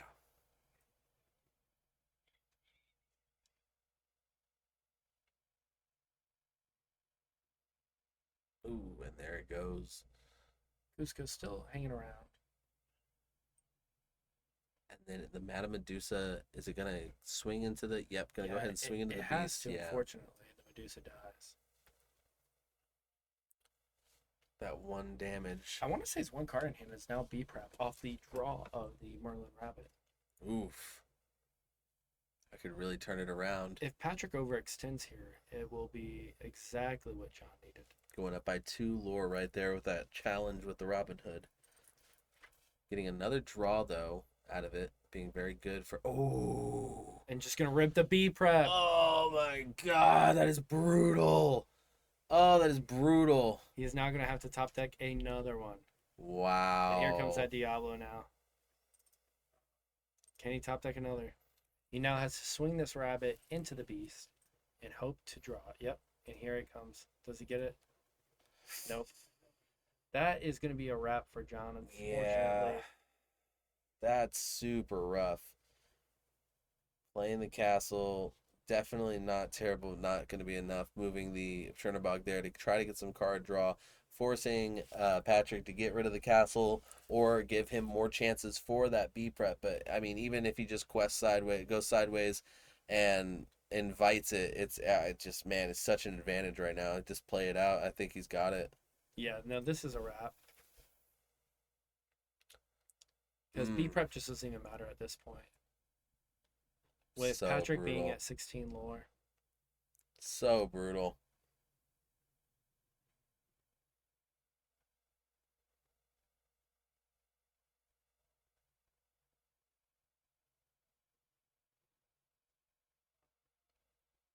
And the handshake. There it goes. Patrick putting up a quite the impressive fight with the old squirrel and edging out the victory here against Ruby Amethyst. Definitely a really great match right there. Well done from Patrick, and a good rematch from those two guys, getting a chance to do it again. Yeah, and that's just what we see with Bucky discard decks. I know it looks like in the chat, Drac took it over and they invented the Bucky Steel deck, but we have seen that deck really dominate this entire format. Yeah. And it's really not a surprise to see it win here. There's a reason Bucky did get banned, and I'm not sad to see it get banned. I'm really not. No, definitely not. I'm definitely not. I think some of these Emerald Steel players aren't necessarily sad to see it go, but they're here to use it while it's available. But I'm interested to see what it shakes out, what it comes next. I think that there's a lot more Lorcana to be played, and a lot more diversity in the game that we're kind of missing out on. So I'm glad to see a change coming. But what I'm more glad to see is that we had a ton of great matches today. A lot of really interesting plays that happened. Some players will probably look back on some of these matches and go, wow, I could have done a little bit differently there. Maybe make some modifications to the deck, or just how you play it, what you're mulligan for, all that stuff. So I'm really glad that we had the chance, as always, to do it here at Versus Games in Oviedo, Florida. So thank you so much for Versus Games for having us out here, and we're gonna send it over to Mark in just a minute. But before we go, my name is Ryan Sokolosky. I am known as Mewshu, and my hat is right below me. So if you want to follow me, feel free to do so. I'll definitely be doing more Lorcana content soon. So hopefully I'll see you on any of those socials. And I'm Garrett, and you can find my YouTube channel at Talking Cards with Garrett. And my Twitter is exactly at my handle down below. And once again, thanks to Mark and Versus for bringing me out here today and casting this event. It was a treat to watch all these great matches. I hope you guys enjoyed them as much as we did casting. Yeah, thank you so much. And without further ado, Mark Daly, come on in. And that's going to be another wrap for this one, y'all. As always, thank you so much for watching. You can check out our latest video upload right here. Make sure you're subbed to the channel. And as always, keep on gaming, gamers. Versus Games.